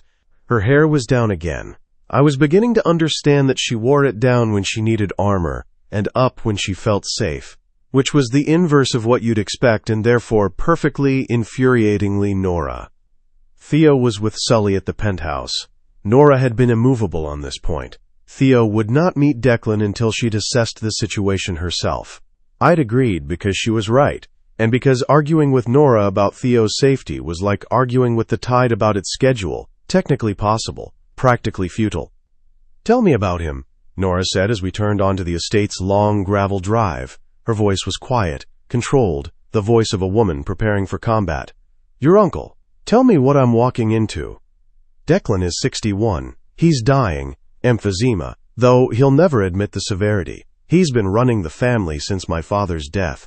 He's intelligent, strategic, and entirely without sentiment when it comes to the organization's interests. "You're describing yourself."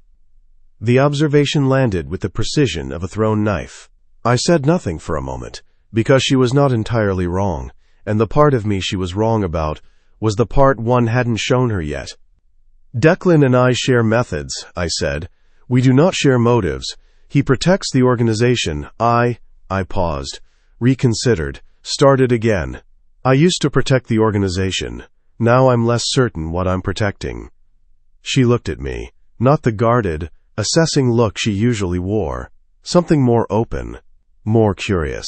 The way she used to look at me, in the Emerald, when I was just a man at the end of her bar and she was just a woman who hadn't yet learned to be afraid of me. "What will he do when he sees me?" she asked. "Assess you, the way he assesses everything, for utility, for risk, for leverage. He'll ask questions that sound casual but aren't. He'll try to determine whether you're an asset or a complication.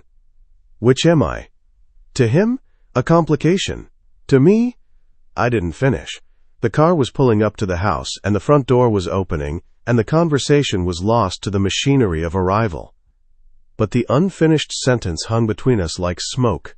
She'd heard it, the ghost of what I'd been about to say, and from the way her hand tightened almost imperceptibly on the clutch of the small black purse in her lap, she'd understood it. Times. Declan was in the dining room. He'd aged since I'd last seen him, dramatically, visibly, the way people age when their bodies are consuming themselves from the inside. His face was gaunt, the skin stretched too tight over bones that seemed to be pushing through. His hands, resting on the arms of his chair at the head of the table, were skeletal, but his eyes were the same, sharp, dark, restless, the eyes of a predator whose body was failing but whose mind refused to follow. He looked at Nora the way I'd warned her he would, like a specimen, a variable, something to be weighed and measured and slotted into the correct column of a ledger only he could see. "So," he said. His voice was worse than it had been on the phone, thinner, wetted, each word carried on a breath that clearly cost him. "The woman who stole my nephew's son." Nora didn't flinch. She met Declan's gaze with the steady, unflinching directness that had first drawn me to her in a crowded bar 3 years ago, and she said, "The woman who protected your nephew's son. There's a difference." The room went still. The 2 members of Declan's staff who were serving dinner froze mid-motion. I felt my own body go taut, every nerve calculating possible outcomes, possible responses, possible ways this sentence could cascade into catastrophe. Declan studied her. 10 seconds. 20. The silence was a living thing, a pressure, a test, a blade held against skin to see whether the person on the other end would bleed or hold. Then he smiled, thin, brief, and genuine, which was the most dangerous category of Declan's smiles, because it meant he was genuinely pleased, and when Declan was genuinely pleased, it was because he'd found something he could use. "Sit," he said, "both of you." The dinner lasted 2 hours. It was a master class in interrogation disguised as hospitality. Declan asked Nora about Harborfield, about her work at the diner, about Theo's development, about her education, about her family. Questions that sounded conversational but were designed to construct a psychological profile with the efficiency of a clinical assessment. What did she study in school? Art, she said. Did she still practice? No, she said, with a flatness that concealed something deeper. How was Theo's speech? Advanced, she said.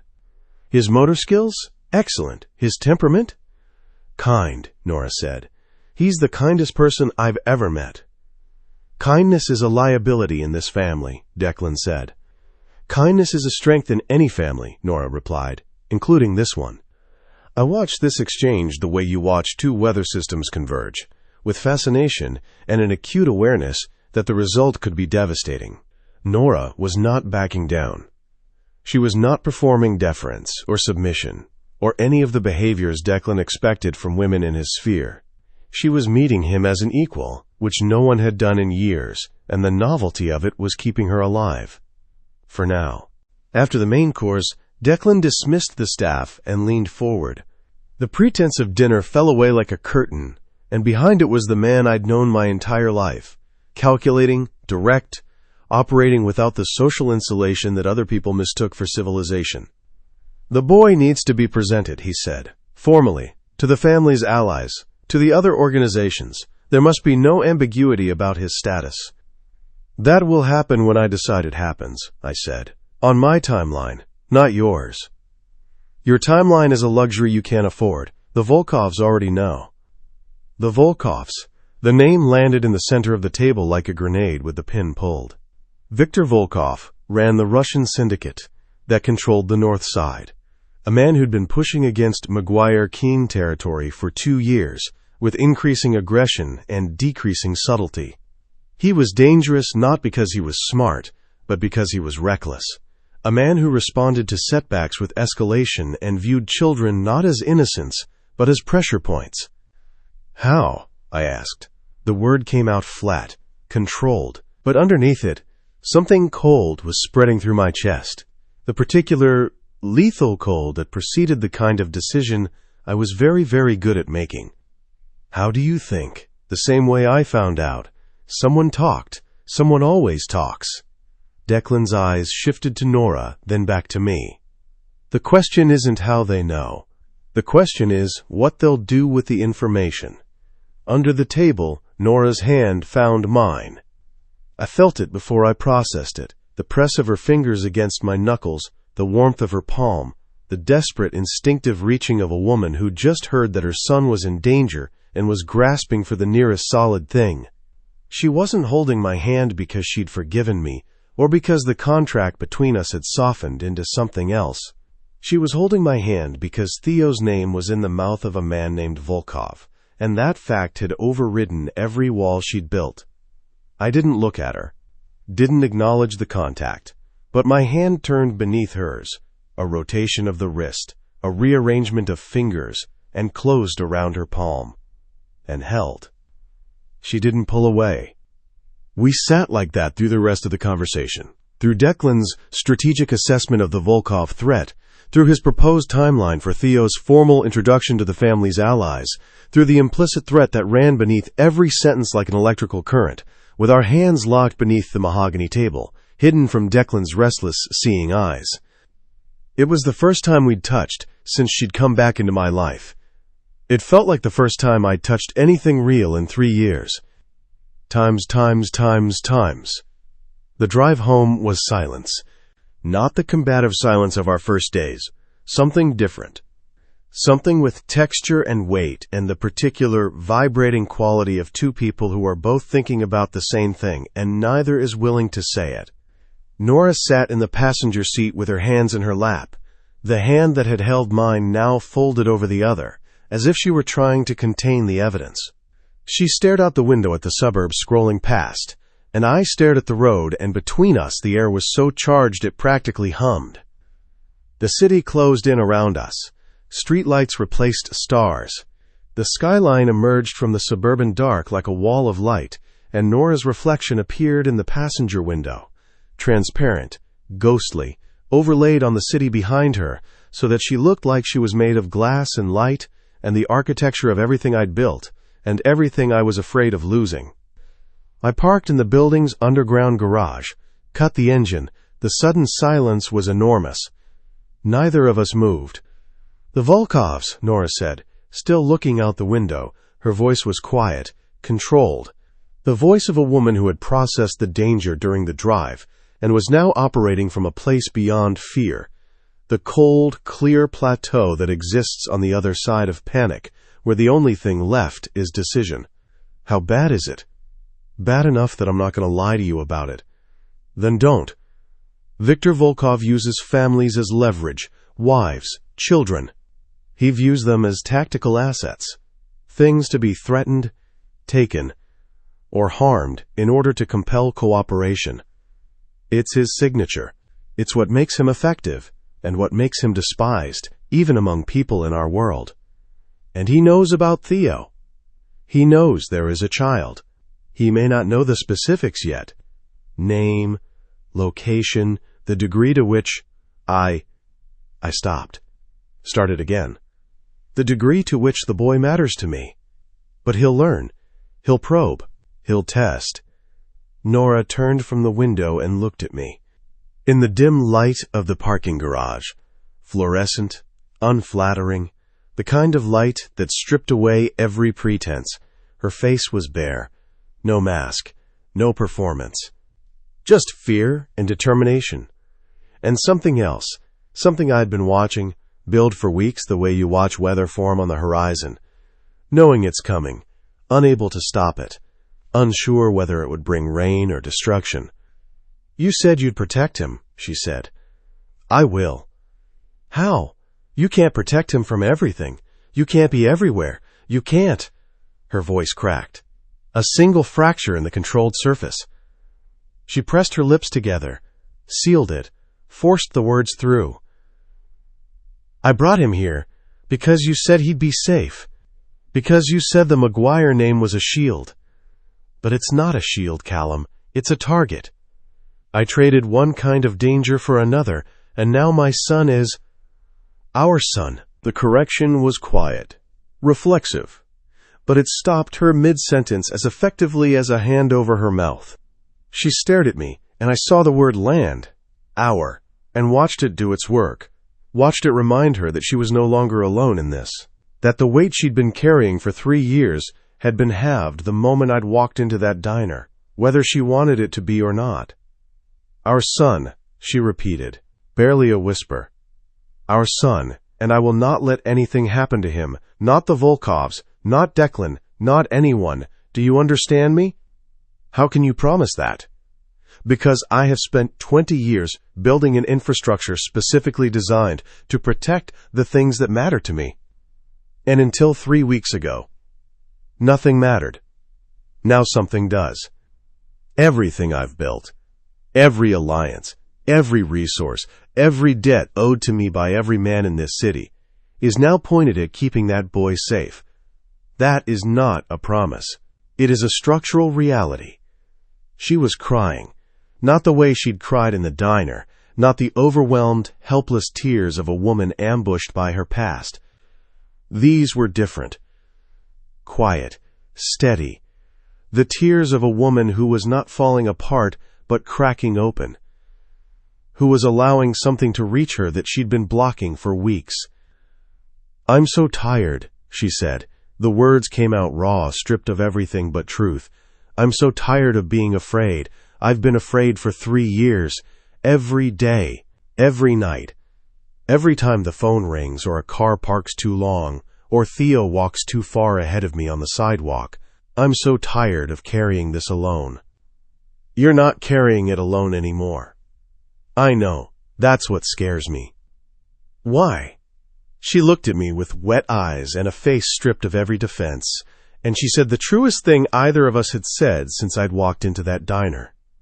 Because the last time I trusted you, I had to rebuild my entire life from nothing, and I don't know if I can survive doing it again. The words entered me the way her words always did, through the gaps in my armor, into the soft tissue underneath, where they lodged and burned. She was right. She was right, and I had no defense against the accusation, because it wasn't an accusation. It was a wound I'd inflicted 3 years ago, and it was still open, and she was showing it to me not as a weapon, but as a fact. This is what you cost me. This is the damage. Look at it. I looked. I'm not angry that you ran, I said. The words came from the vault, the one Theo's eyes had unsealed, the one I'd kept locked since I was 14. I'm angry that you were right to. Her breath caught, a small, sharp sound in the dark car. I was the thing you needed to protect our son from, I continued. Each word cost me something. I could feel the expenditure, a depletion of the reserves I'd been hoarding for 20 years, the emotional capital I'd saved by never spending it. You looked at me and saw a danger, and you were correct. I was a danger. I was a man who ordered deaths over a desk and went to sleep afterward. I was exactly the kind of man a woman should take her child and run from. Callum, you asked me what Theo is to me. I told you he's the only thing I haven't ruined yet. I turned to face her fully. In the dim light, her eyes were enormous, dark, swimming. But that's not the whole truth. The whole truth is that he's the reason I want to stop ruining things. He's the reason I'm sitting in this car trying to find words I've never used instead of giving orders I've given 1,000 times. He's 3 years old and he draws suns with too many rays and he thinks fish deserve apologies, and he is the single most important thing that has ever happened to me, and I don't know how to be what he needs, but I am going to spend the rest of my life trying, and I need... I stopped. My throat had closed, an unfamiliar sensation, physical, involuntary. The body's rebellion against a mind that had kept it on a leash for 2 decades. I breathed through it. Found the next words. I need you to let me try. Nora was staring at me, not breathing, not moving. Her lips were parted, and her eyes were wide, and her face held an expression I had never seen on another human being directed at me. Not fear, not desire, not the careful blankness of people who knew what I was and adjusted accordingly. Something else. Something that looked like seeing, like really, fully, for the first time seeing. And then she kissed me. Not gently, not tentatively. Not with the careful, exploratory restraint of two people testing a boundary. She moved across the center console with a swiftness that had nothing to do with thought, and everything to do with the 3 years of wanting she'd been suffocating, and her mouth found mine, and the world detonated. Her hands came up to my face, both of them, framing my jaw, her fingers in my hair, her palms against my skin with a pressure that was half desperation and half fury. She kissed me like she was trying to consume something, like she was trying to take back every night she'd spent alone in a one-bedroom apartment above a bait shop, missing the man she'd been right to run from, and wrong to believe she could forget. I kissed her back, and whatever remained of my discipline, the 20-year architecture of control, the walls, the vaults, the carefully maintained distance between who I was and who I wanted to be, crumbled. Not dramatically, not with the violence of an explosion, with the quiet inevitability of erosion, of something that had been wearing thin for weeks, finally giving way to the pressure it was never designed to withstand. She tasted like wine from Declan's dinner. She tasted like salt from her tears. She tasted like 3 years of absence, and the particular, devastating sweetness of a person you have spent a very long time pretending you didn't need. Her fingers tightened in my hair. A sound escaped her. Low, involuntary, something between a gasp and a sob. And it was the most honest thing I'd heard from anyone in 3 years. More honest than words. More honest than the contract or the vows or the careful transactional language we'd been using to keep each other at arm's length. Then she pulled away. Abruptly. Like she'd touched a live wire and the current had jolted her back to reality. She pressed herself against the passenger door, her chest heaving, her eyes wide and dark and terrified, not of me, but of herself, of what she'd just done, of what she'd just admitted with her mouth, that she'd spent 3 years denying with her words.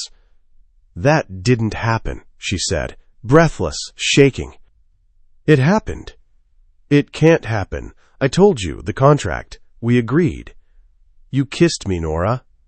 I know. Her voice broke. She pressed her hand over her mouth, as if trying to seal the evidence. I know, and it was a mistake. Was it? She didn't answer. She grabbed her purse, opened the car door, and was out of the vehicle and halfway to the elevator before I'd turned off the headlights. I watched her go, small and fierce and running again, the way she always ran, away from the thing that scared her most, which was not me but the way I made her feel. I sat in the car for a long time. My mouth tasted like wine and salt and Nora. My hands were shaking again. Times. The next morning, I received a report from Sully that changed everything. He came to the office early, 6 a.m., before the building had woken up, before the assistants and the analysts and the ordinary machinery of the McGuire Holdings front office had begun its daily performance of legitimacy. He closed the door behind him, sat in the chair across from my desk, and placed a manila folder on the surface with the careful precision of a man handling explosive material. Fiona, he said. 1 word. But I heard the rest in the way he said it. The weight, the gravity, the particular tone Sully used when delivering information he knew would precipitate violence. I opened the folder. Photographs first. Fiona Keene entering a restaurant on the north side, Volkov territory. Fiona at a table with a man I recognized, Alexei Petrov, Viktor Volkov's second in command.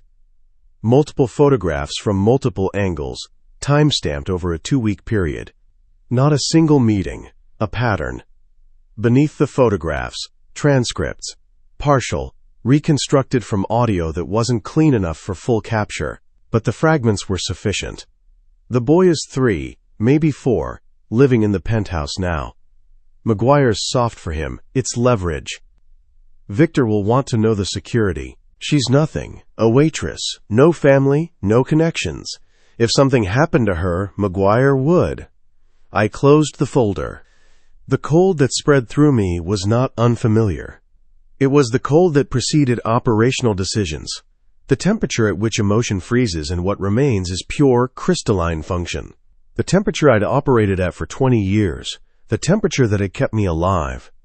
But underneath the cold, something else. Something new.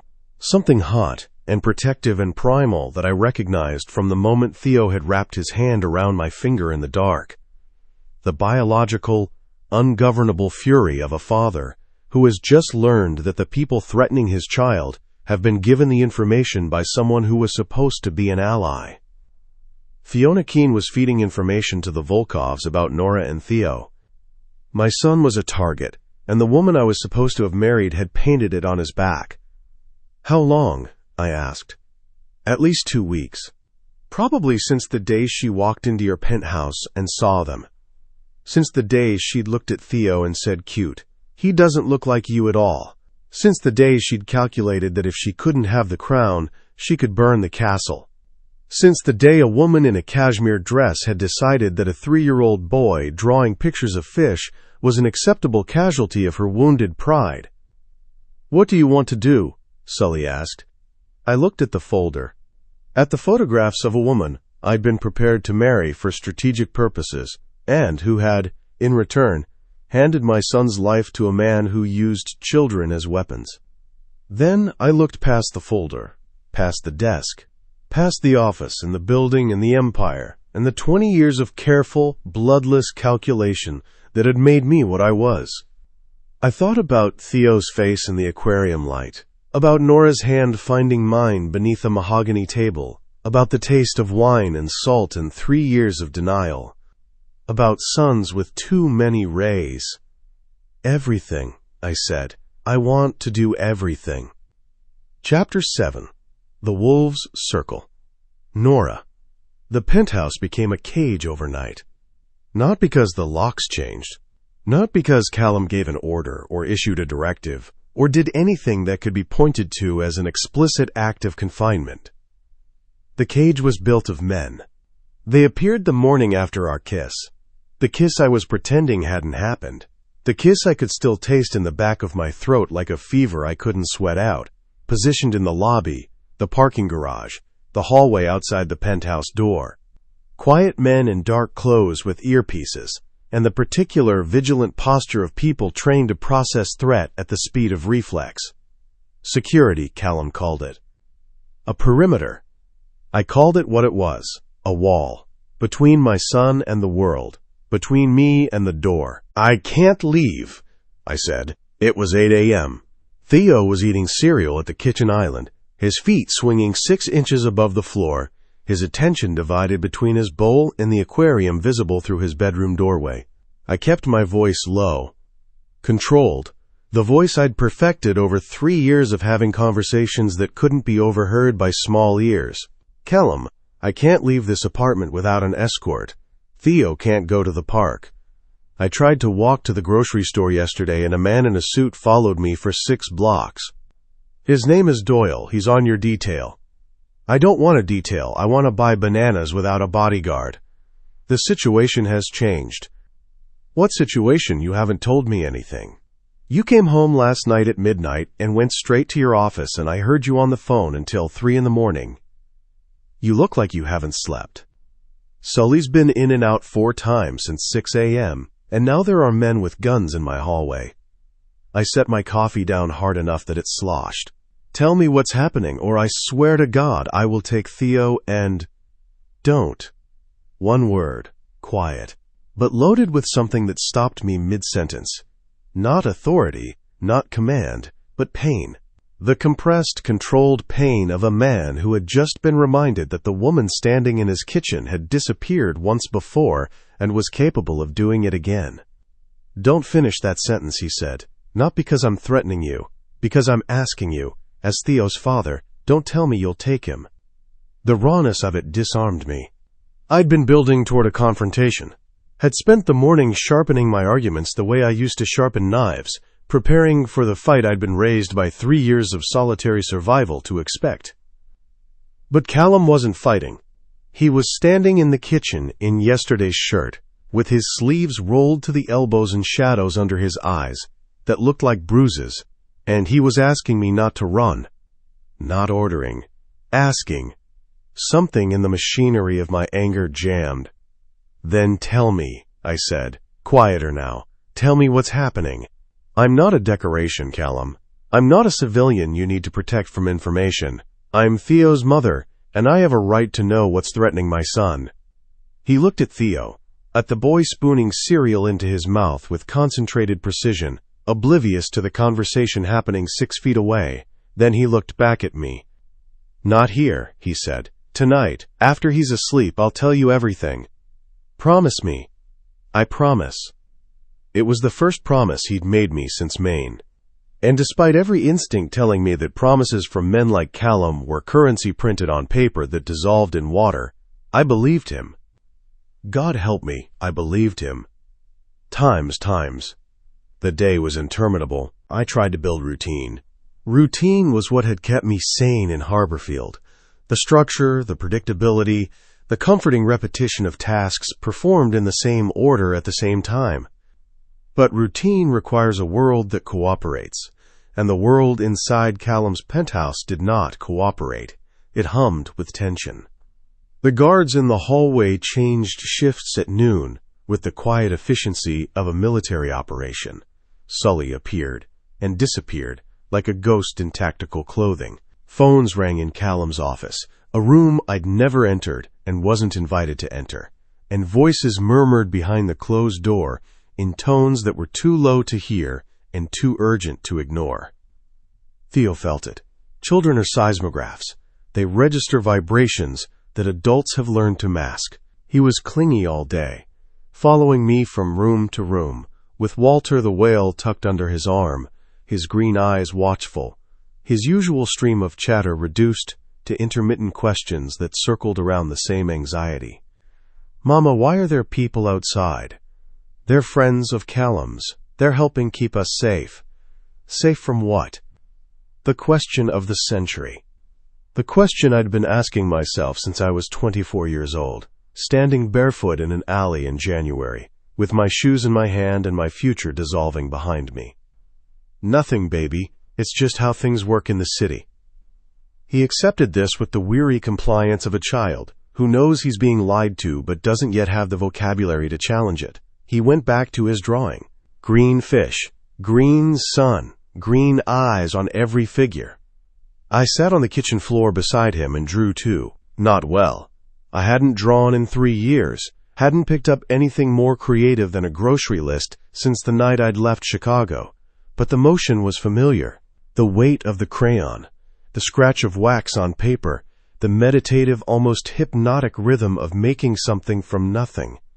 I drew a house, small, square, windows with curtains, a door with a handle, smoke coming from a chimney that no real chimney would produce. "That's good, Mama," Theo said, studying my work with the solemn authority of a 3-year-old art critic. "But you forgot the sun." I drew a sun, small, contained, appropriate number of rays. Theo shook his head. "More rays, Mama. The sun needs more rays." I added more, and more, and more, until the rays reached the edges of the paper and the sun was enormous and excessive and wild, exactly the way Theo drew them, and my son beamed at me with a joy so pure it made my eyes sting. "Now it's perfect," he declared. I looked at the sun I'd drawn, this absurd, oversized, unapologetic blaze of yellow and orange covering half the page, and I thought about what Callum had said. Suns with too many rays, the way he'd said it like it was a code he was trying to crack, like it meant something he couldn't quite reach. I understood it now. The too many rays. The wild, excessive reach. It was hope. Theo's suns were hope. Uncontained, undisciplined, reaching in every direction because a 3-year-old didn't know yet that the world would try to limit him. Didn't know that some people spent their whole lives learning to draw smaller suns. I would not let this world teach my son to draw smaller suns. Times. Theo fell asleep at 7:45, early, exhausted by the day's ambient anxiety and the comfort of goodnight moon and the aquarium's blue-green light. I closed his door halfway. All the way felt like sealing him in. All the way open felt like offering him up, and walked to the living room, where Callum was waiting. He was standing at the windows, which was where I found him most often, silhouetted against the Chicago skyline. A man made of shadows and reflected light, occupying the space between the dark apartment and the bright city, with the stillness of someone who belonged to neither. He'd changed his shirt. His hair was slightly damp, which meant he'd showered, which meant he'd been operating on whatever fuel had kept him going for the last 36 hours and had finally paused long enough to be human.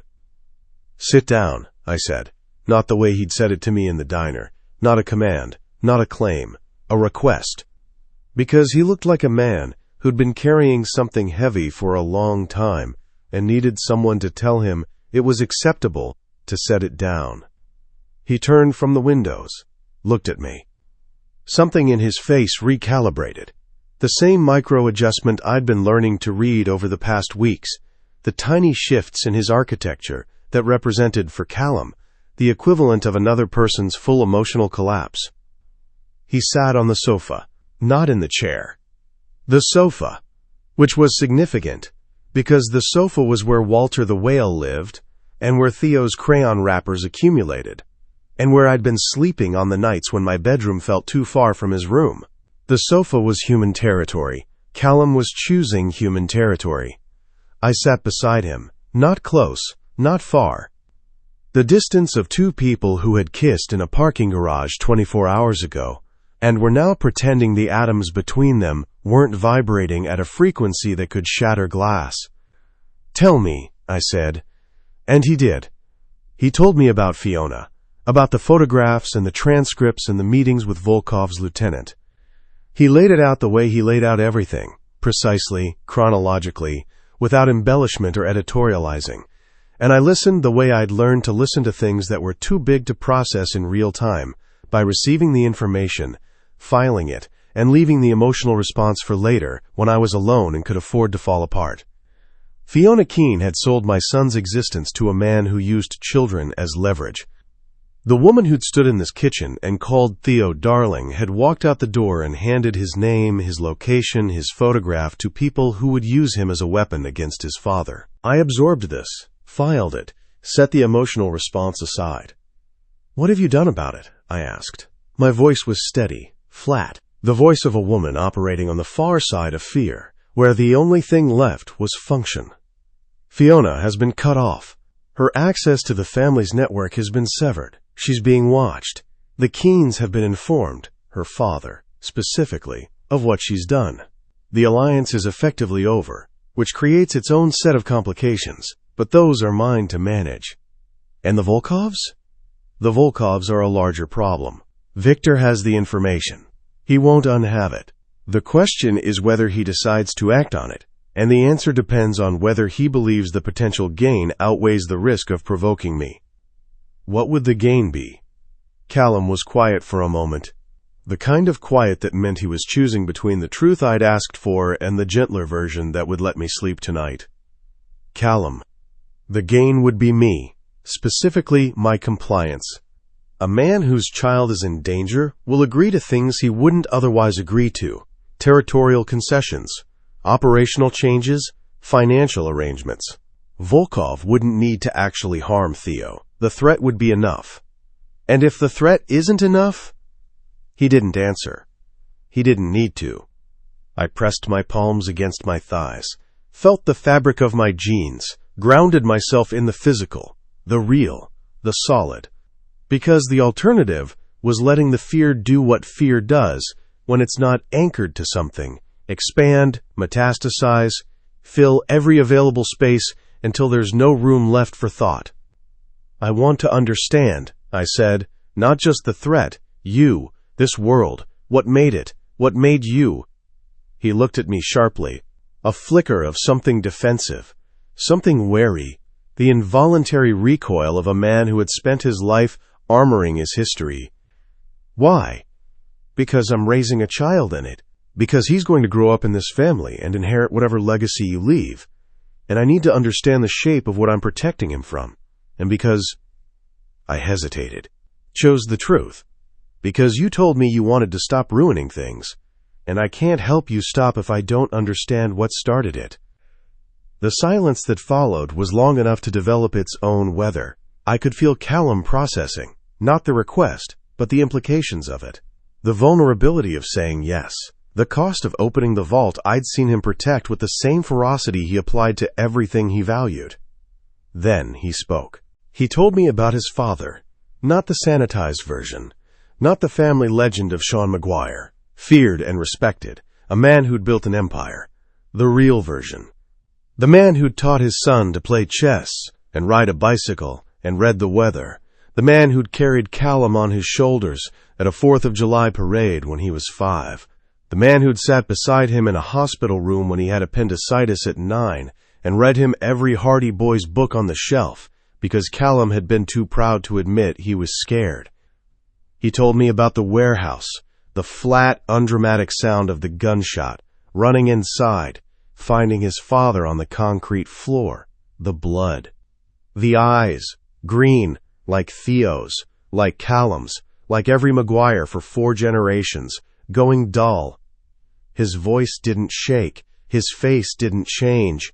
He delivered the story the way a surgeon describes an operation, clinically, sequentially, with the professional detachment of a person who has separated the event from the emotions so completely that they can handle the former without being destroyed by the latter.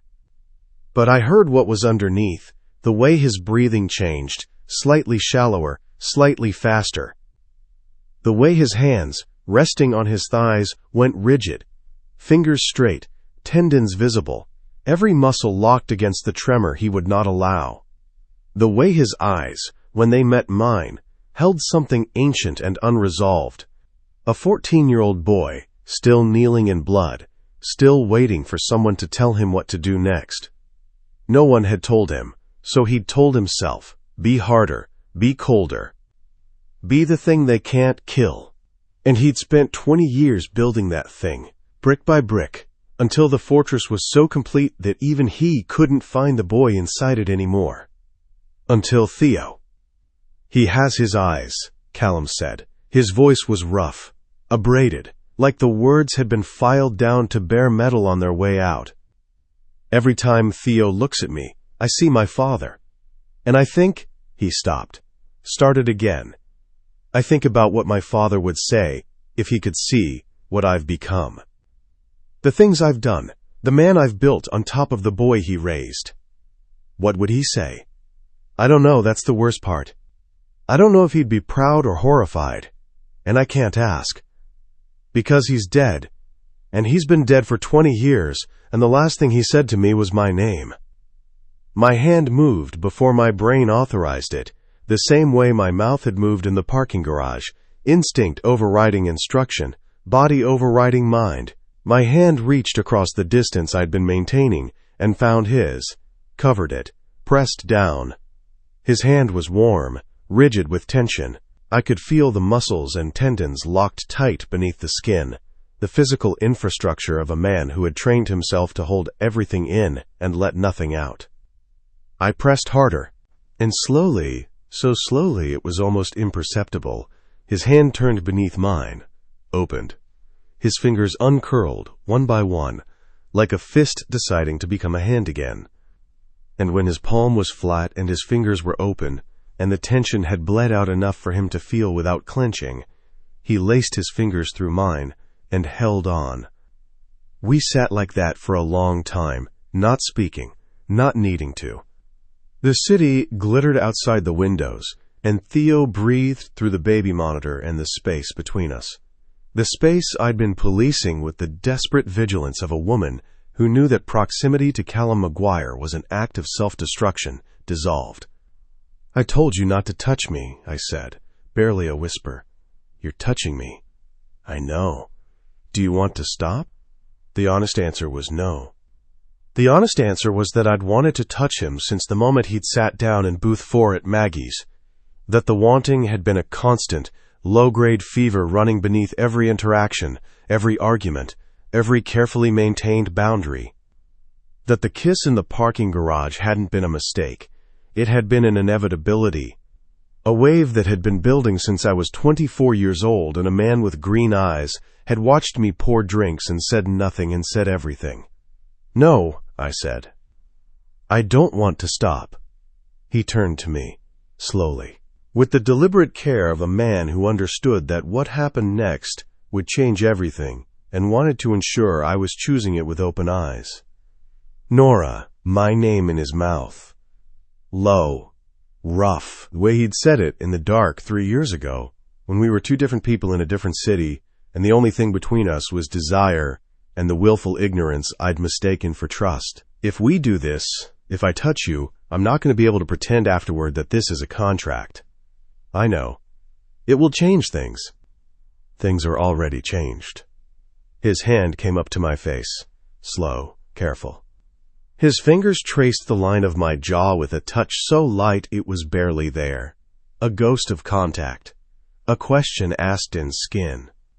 His thumb brushed my lower lip, and the sensation traveled through me like a current, lighting up nerve endings that had been dormant for 3 years, reminding my body of a language it had never forgotten. "Tell me to stop," he said. His voice was strained, barely controlled, a man holding the door of a vault and waiting for permission to open it. "If you want me to stop, say it now." I didn't say it. I kissed him instead. Not like the parking garage. Not desperate. Not panicked. Not the collision of two people ambushed by their own need. This was deliberate. Intentional. I kissed him, with my eyes open and my hands steady, and the full, conscious weight of everything I was choosing. I chose him. In that moment, with the Volkovs circling and Fiona's betrayal still fresh, and Theo sleeping 30 feet away and my entire history screaming at me to run, I chose him. And he received me the way he received everything that mattered to him. Completely, absolutely, with the focused, consuming intensity that had terrified me 3 years ago, and that I now understood was not cruelty but concentration. The total attention of a man who had spent his life learning to control everything, and was now, deliberately, choosing to lose control with me. His hands moved to my waist, pulled me closer.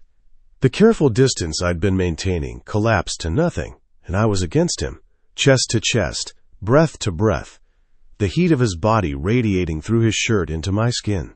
His mouth moved from mine to my jaw, my neck, the hollow behind my ear, where a pulse was hammering so hard he could feel it against his lips. 3 years, he murmured against my skin. 3 years, Nora. 3 years of missing him in the dark, of remembering his hands and his mouth and the way he said my name like it was the only word he knew, of telling myself I'd healed, I'd moved on, I'd cauterized the wound when really I'd just been bleeding quietly in a place no one could see. "I know," I whispered. "I know. We didn't make it to a bedroom. The sofa." Walter the whale displaced to the floor with a soft thump. Crayon wrappers crushed beneath us, the baby monitor on the coffee table, still transmitting the steady rhythm of Theo's breathing, became the site of a reunion that was not gentle and was not quiet and was not anything resembling the controlled transactional arrangement we'd agreed to. It was grief. It was fury. It was reclamation. Two bodies remembering each other with the ferocity of muscle memory, moving in patterns they'd learned 3 years ago and never unlearned. His hands on my skin were reverent and desperate in equal measure, touching me like I was something he was terrified of losing and something he was furious at for having been lost. My hands on his were the same, pulling him closer, closer, as if the space between us were an injury that could only be healed by its elimination. Afterward, I cried. Not delicately, not the cinematic, single-tear weeping of women in movies who've just experienced something meaningful. I cried the way you cry when something that's been compressed inside you for 3 years finally finds an exit.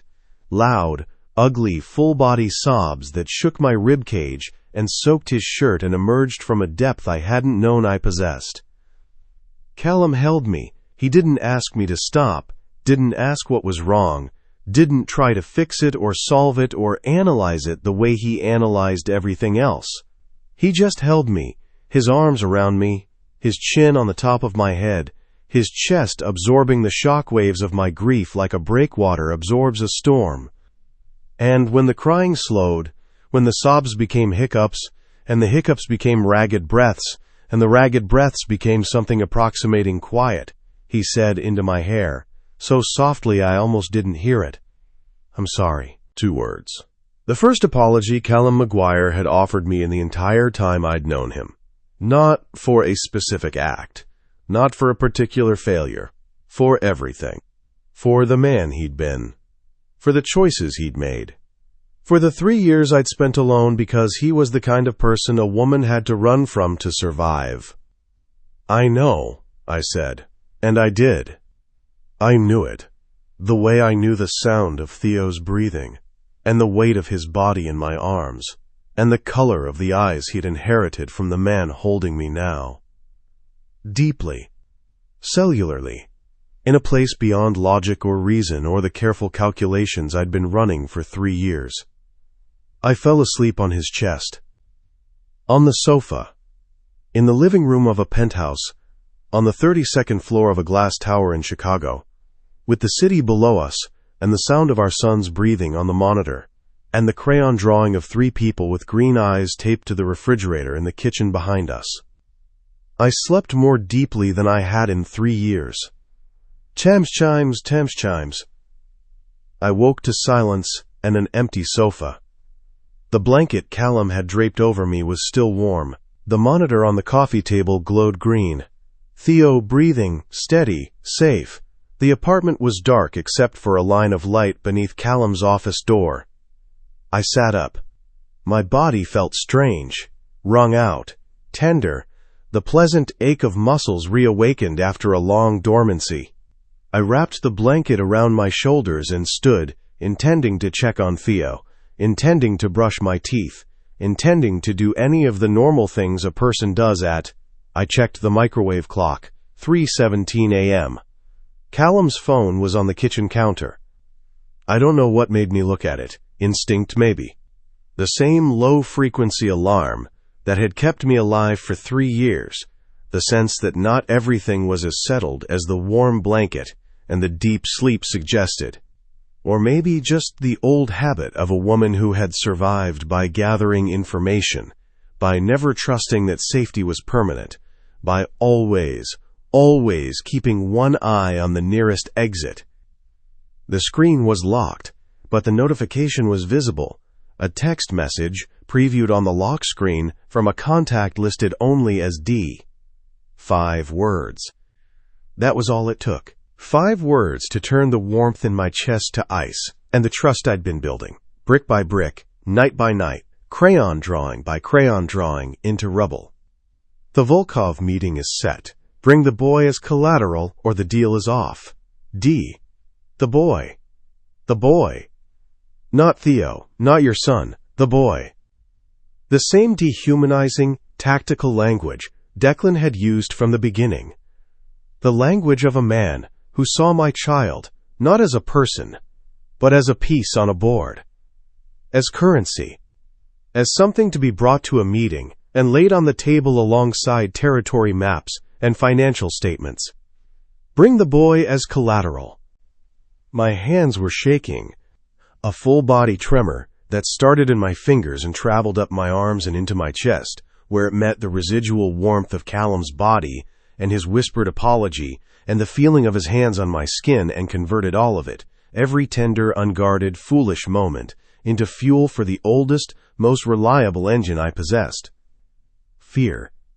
I looked at the office door, at the line of light beneath it, at the closed door behind which the man I'd just let touch me, the man I'd just trusted with my body and my grief and the dangerously open architecture of my heart, was conducting a conversation about using our son as a bargaining chip. Our son. Had he known, when he'd held me, when he'd said I'm sorry, when he'd traced the line of my jaw with a touch so careful it had undone me. Had he known, even then, that his uncle wanted Theo at a table with the Volkovs? Had the tenderness been real, or had it been preparation, a softening of the target before the strike? I didn't know. That was the worst part. After everything, after the confession, after the touch, after the first apology he'd ever given me, I didn't know. I set the phone down, quietly. My hands had stopped shaking. The fear had done what fear always did, burned through the softness, the doubt, the paralyzing weight of not knowing, and left behind something harder, cleaner. The cold, efficient clarity of a mother who has spent 3 years preparing for exactly this moment. The moment when the cage reveals itself. The moment when you realize that the walls aren't there to keep the wolves out. They're there to keep you in. I went to Theo's room, stood in the doorway, watched him sleep in the blue-green light of the aquarium, his small body curled around Walter the whale, his breathing the only sound in the world that mattered. I will not let them use you. I will not let anyone, not the Volkovs, not Declan, not even your father, turn you into a weapon or a shield or a piece on a board. You are not collateral. You are my son. And if I have to burn this entire world to keep you safe, I will strike the match myself. I pulled the blanket from my shoulders, folded it, set it on the arm of the sofa where Callum would find it. Then I went to my room, closed the door, and began, very quietly, to plan. Chapter 8. Blood and Birthright. Callum. I woke at 4 a.m. to an empty sofa and a folded blanket. The blanket was significant, not because of the object. It was a cashmere throw, one of the few soft things in the apartment, purchased by an interior designer I'd never met, but because of what the folding meant. Nora didn't fold things carelessly. She folded them with the precise, deliberate care of a woman who communicated through action what she couldn't say in words. A folded blanket, set on the arm of the sofa where I'd held her. I was here. I'm not here now. Notice the difference. I noticed. I sat up. The apartment was dark. The monitor on the coffee table glowed green. Theo breathing, steady. The metronome of the only life that mattered. My shirt smelled like Nora's hair. My chest held the phantom weight of her body. My mouth held the memory of her mouth. And something in the quality of the silence, a tension, a held breath, the atmospheric shift that precedes weather, told me that the woman who'd fallen asleep in my arms had woken up to something that had changed her. My phone was on the kitchen counter, not where I'd left it. I picked it up, saw Declan's text on the lock screen, read it, read it again. The Volkov meeting is set. Bring the boy as collateral, or the deal is off. And I understood. She'd seen it. She'd woken in the dark, still warm from my body, still carrying the echo of the first honest thing I'd said to her in 3 years, and she'd seen this message. And in the 5 seconds it took to read those 12 words, every wall I'd spent weeks demolishing had rebuilt itself. Every bridge I'd laid down, clumsily, painfully, with hands that didn't know how to build things that weren't weapons, had burned. She thought I knew. She thought the apology, the confession, the touch had been preparation, a softening. The velvet glove over the iron fist, deployed to make her compliant before the real agenda revealed itself. She thought I was going to hand our son to the Volkovs. The thought landed in my chest like a bullet, not the dramatic kind from movies, but the real kind, the kind my father took, the kind that enters quietly and rearranges your internal architecture without asking permission. She thought I was capable of that. After everything. After the crayons and the aquarium, and the night on this sofa where I'd said I'm sorry, and meant it with every cell of my body. She still thought I was the man she'd heard through a cracked door 3 years ago, ordering bodies disposed of with the same calm he used to order dinner.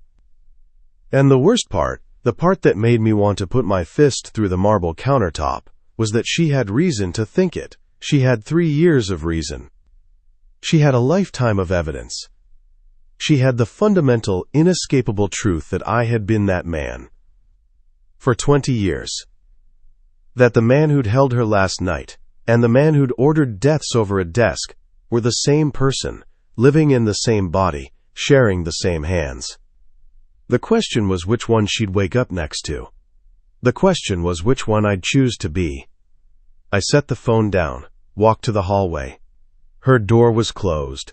I pressed my palm flat against it, not knocking, not entering, just touching, feeling the barrier between us. The 2 inches of wood that represented everything she believed about me and everything I hadn't yet proven wrong. Then I called Sully. Times. We met at the office at 5 a.m. Sully, Brennan, Doyle. 3 men whose loyalty had been tested over years and verified through the particular, brutal curriculum of the world we operated in. They sat across from my desk in the pre-dawn dark and waited, because that was what men in my organization did. They waited for me to speak. They waited for the direction that would become their reality. I had spent 20 years giving directions. 20 years of decisions that moved people and money, and occasionally lives from one column to another, with the efficiency of an accountant managing portfolios. It was what I was built for, what I was trained for, what Declan had shaped me into since the day my father died and the boy I'd been was buried alongside the man who'd made him. Today I was going to make a different kind of decision. Declan has arranged a meeting with Volkov, I said, scheduled for tomorrow evening. The purpose is to negotiate a territorial agreement, the North Side Corridor, the shipping lanes through the Great Lakes, the distribution network that's been contested for 2 years. Sully nodded. He knew all of this. He'd been tracking the Volkov situation since before Maine. Declan's terms include presenting Theo as a demonstration of the Maguire succession, proof that the family line continues, that the organization has a future beyond my uncle's failing lungs. I paused. Let the words settle.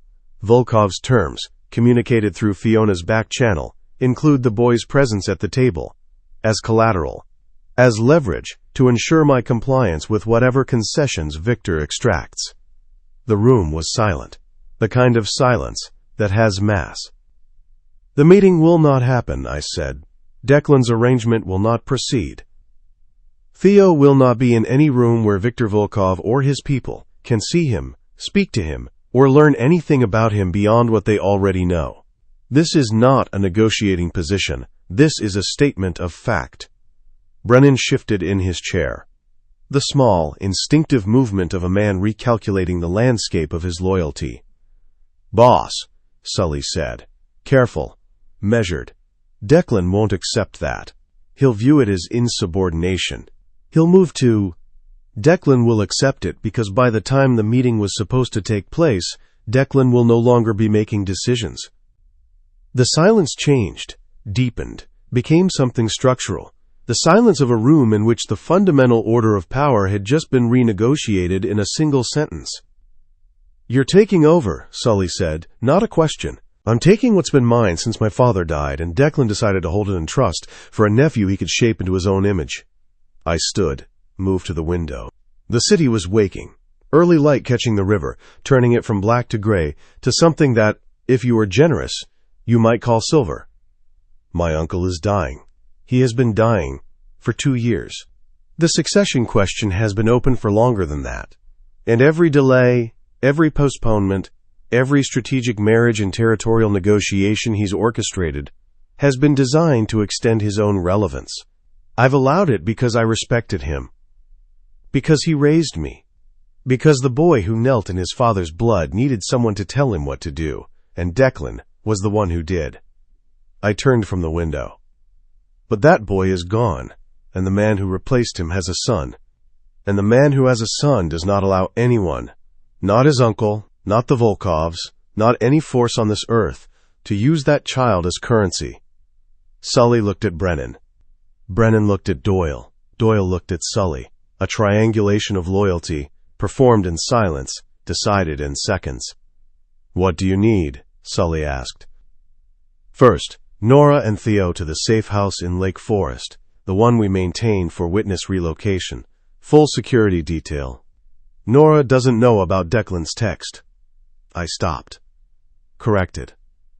Nora knows about Declan's text. She saw it last night. She believes I'm complicit. She may resist the evacuation. She may assume it's a transport to the meeting. Sully, you handle her personally. You tell her the truth, that I am going to Declan's, and I am going alone, and when I come back, the world she's afraid of will be different. And if she doesn't believe me, tell her I said, the sun needs more rays. Sully blinked. The first sign of confusion I'd seen on his face in 12 years. She'll understand, I said. Second, I need every alliance I've built in the last decade activated. The Italians owe me for the harbor deal. The Teamsters owe me for the pension fund. Judge Morrison, District Attorney Webb, and the 3 city council members on our payroll all owe me for things they'd prefer not to see in daylight. I want every one of them informed before noon that the leadership of the McGuire-Keene organization is transitioning. Not a coup. A succession. Clean. Authorized by precedent. Inevitable. Declan's people? Brennan asked. Declan's inner circle is 6 men. 4 of them have been reporting to me for the last 18 months. They see the writing on the wall, and they'd rather be on the right side of it. The other 2 are loyal to Declan personally. They'll be given the option to retire with full benefits, or continue working under new management. No violence. No ultimatums. This transition happens cleanly, or it doesn't happen at all. And Volkov? Volkov gets a message. Not a meeting. A message. Delivered through channels he can't ignore, in terms he can't misinterpret. The McGuire-Keene organization is under new leadership. The territorial disputes will be resolved through negotiation, not coercion. And if Viktor Volkov or anyone associated with him makes any move, any inquiry, any approach, any shadow in the vicinity of my family, I will respond with the full weight of every resource at my disposal, which, as of today, is considerably more than he's prepared for. I looked at the 3 men who had chosen to follow me into whatever came next, men who had seen me at my worst and were now being asked to witness something they'd probably never expected, me at my most human. And Fiona? Doyle asked. The first time he'd spoken. Fiona Keene will be on a flight to London by tonight, first class, enough money in an account to live comfortably for the rest of her life. And a clear, documented understanding, communicated by her father, who will be highly motivated to cooperate once he learns what she's done, that if she returns to Chicago, or contacts the Volkovs, or comes within 500 miles of my family, the comfortable life will become considerably less so. That's generous, Sully observed. It's practical. Dead women create investigations. Exiled women create distance. I need distance, not drama. I picked up my coat. The charcoal wool, the one I'd worn to the diner in Maine, to the courthouse in Portland, to every significant moment of the last month. It was armor. It had always been armor. But today it felt different. Today it felt like something I was wearing for the last time. Third, I said, when this is over, when Declan is contained and Volkov is messaged and Fiona is gone, I need you to bring me to the safe house. I need to see my son. Sully nodded. No questions. No qualifications. The nod of a man who had watched a transformation happen in real time and was choosing, with full knowledge of the cost, to follow it. Let's go, I said. Times. Declan's estate at 8 a.m. looked different than it had at dinner. Smaller, older, a building aging at the same rate as the man inside it, the stone darkened by decades of weather, the gardens untended, the windows clouded.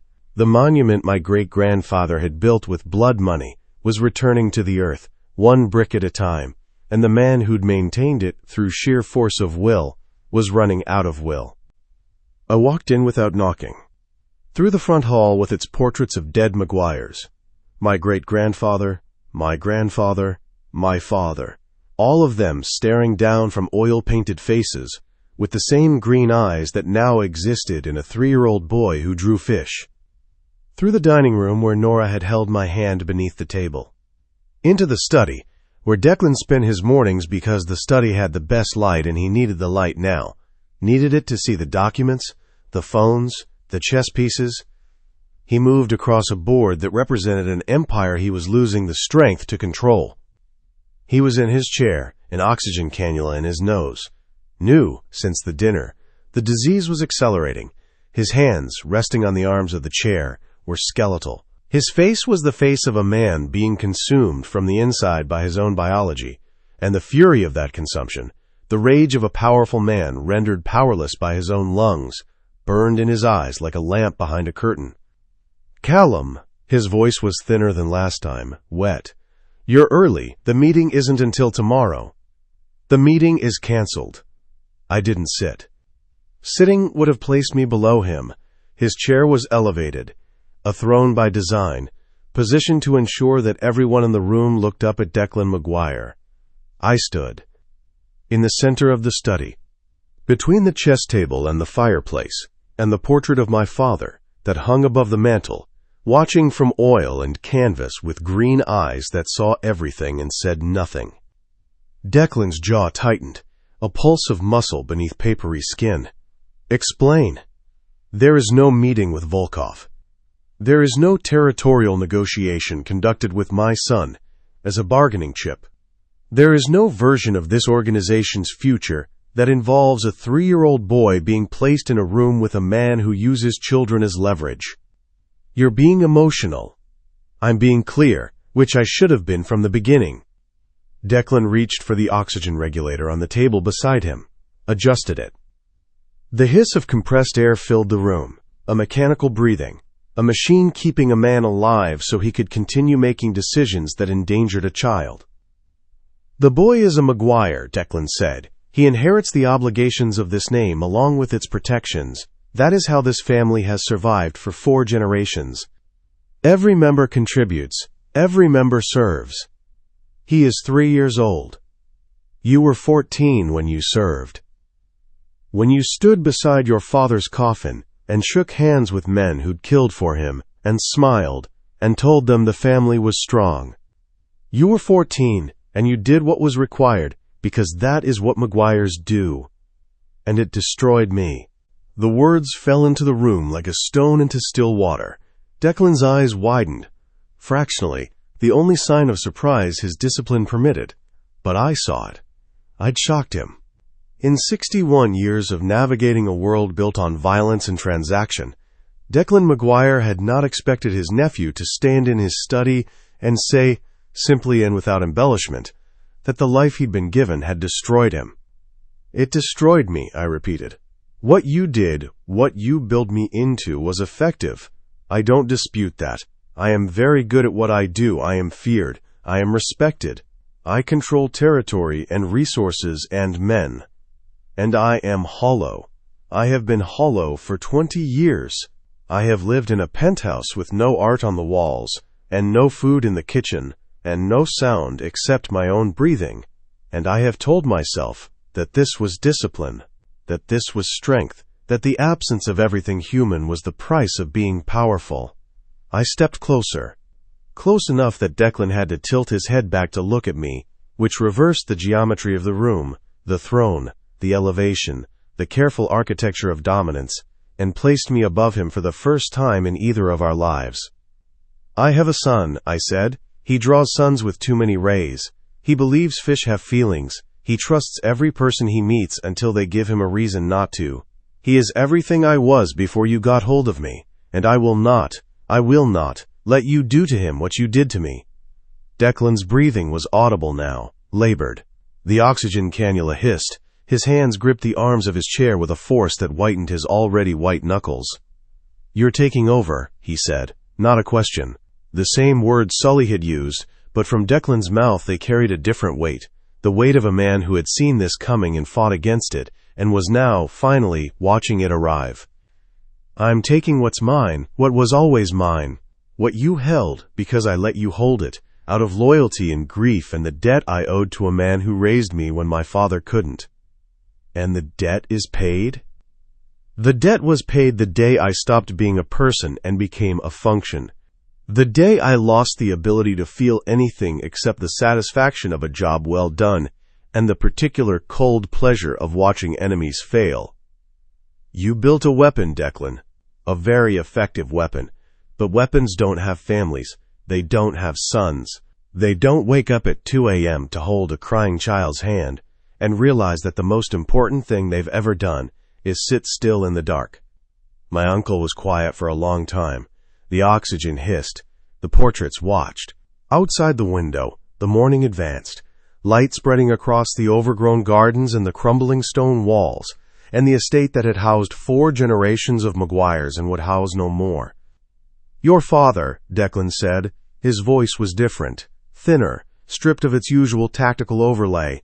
Your father would have done the same thing. I didn't know if that was true. I would never know. But the possibility of it, the idea that the man in the portrait above the fireplace, the man with the green eyes and the gentle hands and the laugh that I could still hear if I was quiet enough, would have stood in this room and made the same choice, for the same reason, with the same terrified, absolute certainty, settled something inside me that had been unsettled for 20 years. The transition will be clean, I said. Your people will be taken care of. Your legacy will be respected. You will live out the remainder of your life in comfort, in this house, with the dignity you've earned. But the decisions end today.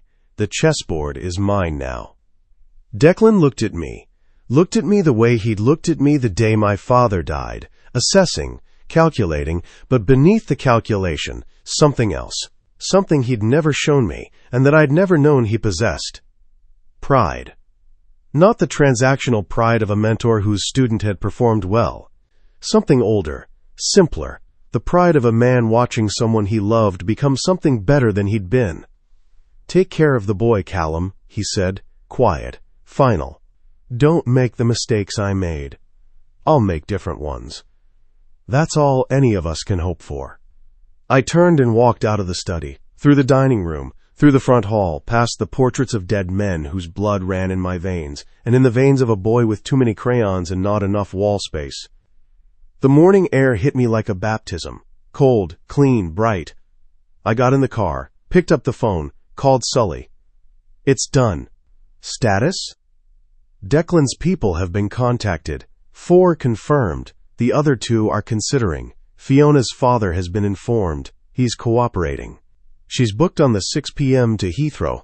Volkov will receive the message by noon through 3 independent channels. And Nora? A pause. The kind of pause that made my chest tighten. She fought it, Sully said. Hard.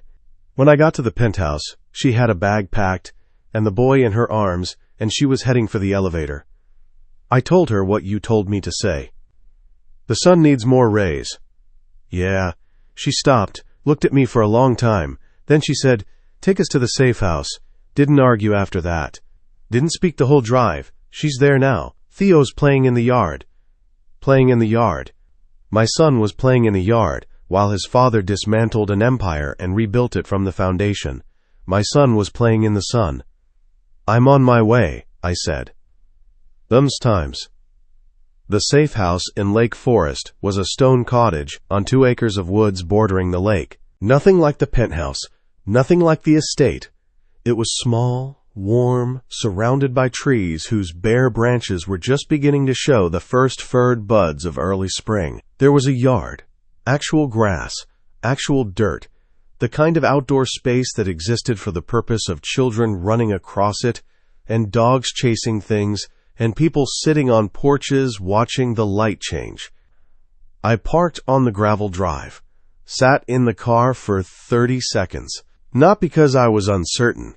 I had never been more certain of anything in my life, but because I needed the 30 seconds to adjust. To recalibrate from the man who had just deposed his uncle and restructured a criminal organization to the man who was about to walk into a yard where his son was playing. They were different men. They had been different men for my entire life. And today, for the first time, I was going to ask them to coexist in the same body. I got out of the car. Theo saw me first. He was in the yard, the actual yard, with the grass and the dirt and the pale March sun overhead, wearing a jacket I didn't recognize, and rain boots that were too big for him.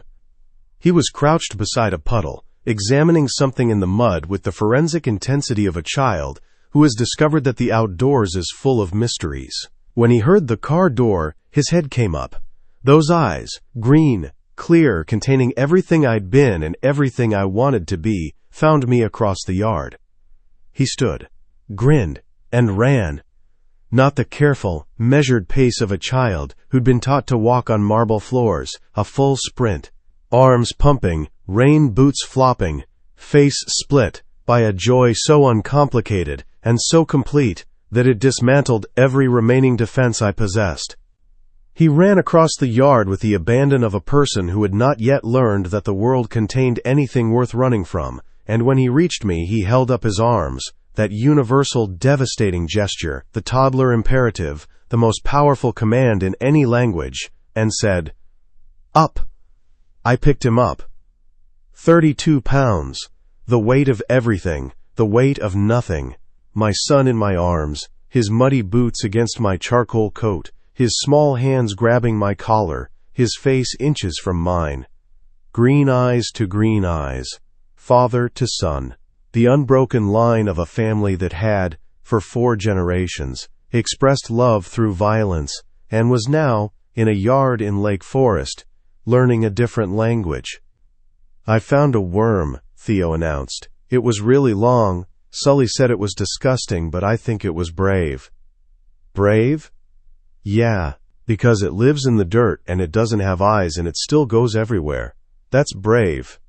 I looked at my son, at this person who found courage in worms and feelings in fish, and enough rays in a sun to fill every page he touched. At the child Nora had raised alone for 3 years, without help, without money, without the name that should have protected him, and who had emerged from that solitary, terrified, defiant motherhood as the kindest, most open, most unguarded person I had ever encountered. "Yeah," I said, "that's brave." I looked over Theo's shoulder. Nora was standing on the porch of the cottage. She wasn't wearing the black dress or the navy fleece. She was wearing a sweater I didn't recognize, oversized, gray, probably borrowed from the safe house's emergency supplies. Her hair was down. Her arms were crossed.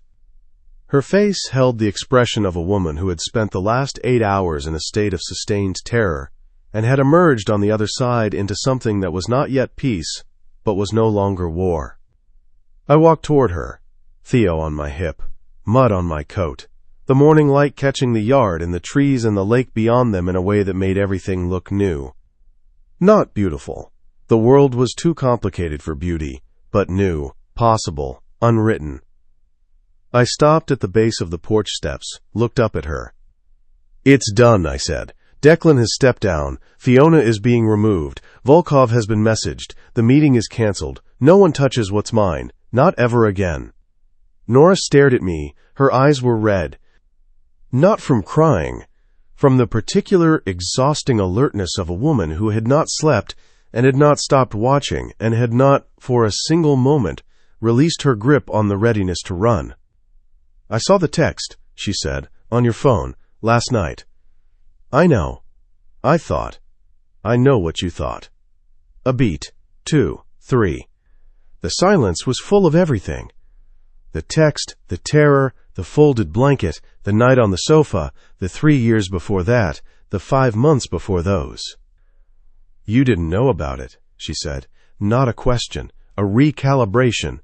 The sound of a woman revising a conclusion in real time, testing a new version of reality against the evidence.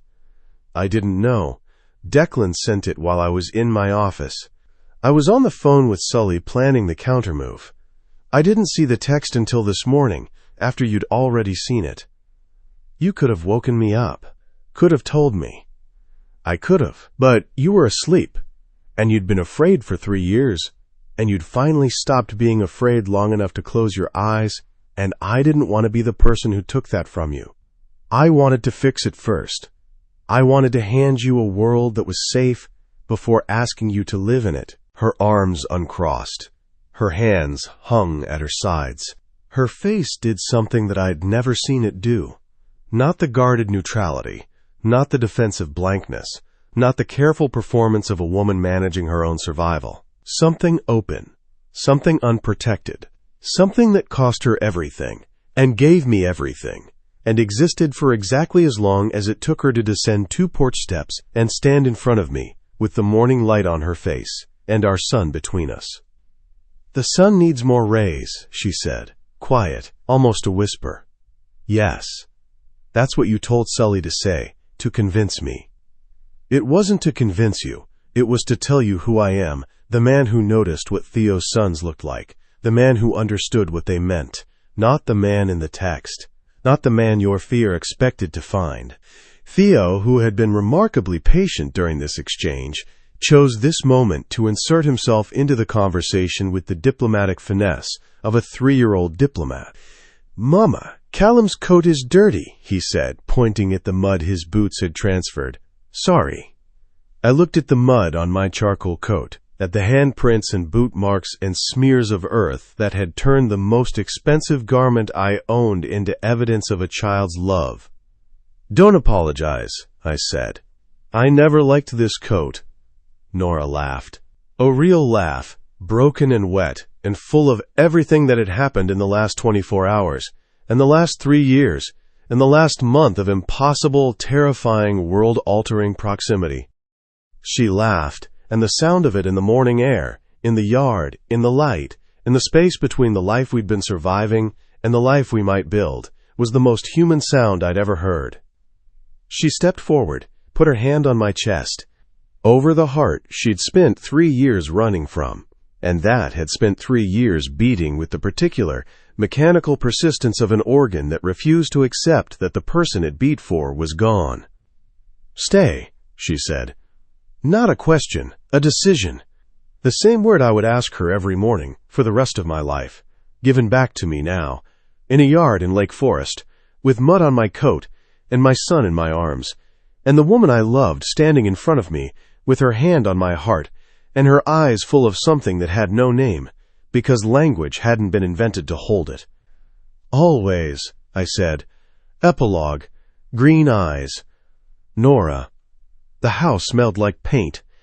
Not the chemical, headache-inducing paint of renovations and landlords cutting corners. Acrylic paint. Cadmium yellow and titanium white and viridian green. The good kind, the artist's kind.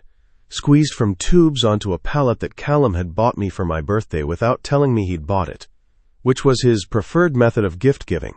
Objects appearing in the house without announcement, as if they'd materialized from the walls. A set of brushes on the kitchen counter. An easel in the sunroom.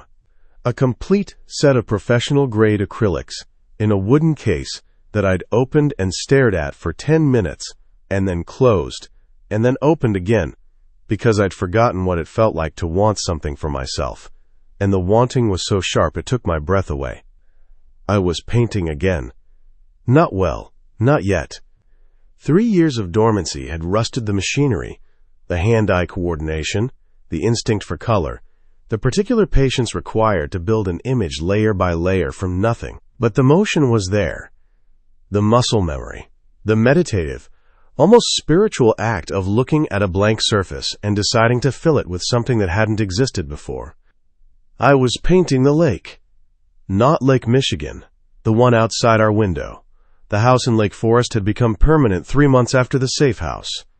Callum had bought it without consulting me, which I'd been furious about for approximately 48 hours, until Theo had discovered the yard and the trees and the lake, and had run through all of them with the ecstatic, full-body joy of a child released from the 32nd floor into a world with dirt and grass and worms, and my fury had dissolved into something that felt embarrassingly like gratitude. It was not the penthouse, it was the opposite of the penthouse. 4 bedrooms, a kitchen that smelled like food, a living room with crayon marks on the baseboards, a porch that faced the water, and a sunroom that Callum had said was for storage, and that I had immediately, wordlessly, claimed as a studio. He hadn't said anything about that either, But an easel had appeared the next day, and the brushes the day after, and the paints the day after that. Callum McGuire did not say "I love you" with words. He said it with objects that materialized in rooms, with problems that disappeared before I knew they existed, with the quiet, relentless, almost invisible labor of a man rebuilding himself from the inside out, and leaving the evidence where I could find it. Times. A year. A year since the courthouse in Portland. A year since the penthouse, and Fiona and Declan's dining room, and the night on the sofa, and the text on the phone, and the morning in the yard when Theo had run to his father with mud on his boots. And I'd put my hand on Callum's chest and said "stay," and meant it with every atom of my rebuilt, scarred, stubbornly hopeful heart. A year of learning to live without fear. That was the hardest part. Harder than the move. Harder than the marriage. Harder than the slow, painstaking process of converting a legal arrangement into something real. The fear had been my companion for so long. 3 years in Maine, 5 months in Chicago before that. And if I was honest, most of my adult life before Callum, because the fear hadn't started with him. It had just found its sharpest expression in him, that living without it felt like amputation, like losing a limb I'd relied on, like walking without a cane I hadn't realized I'd been using. I still checked the locks, still flinched at black SUVs, still slept with one ear tuned to Theo's breathing, the baby monitor a permanent fixture on my nightstand even though Theo was 4 now, and his room was 10 feet down the hall, and the house had a security system that could detect a squirrel on the lawn. But the frequency was changing, the intervals between checks growing longer, the flinches less intense, the fear receding like a tide that had been high for years and was finally slowly, inexorably pulling back to reveal the shore underneath, battered, reshaped, but solid, still there. I was still there. Times. Theo was 4 now. 4.5, he would insist, because halves mattered enormously when you were 4, and every increment was a milestone. He was taller, a growth spurt in the fall that had rendered an entire wardrobe obsolete, and sent Callum on a shopping trip that had resulted in far too many items, and the resigned understanding that Callum McGuire did not understand the concept of moderation when it came to his son. He was in preschool, a Montessori program in Lake Forest where he was, according to his teachers, socially advanced, creatively exceptional, and deeply committed to the well-being of the class fish tank.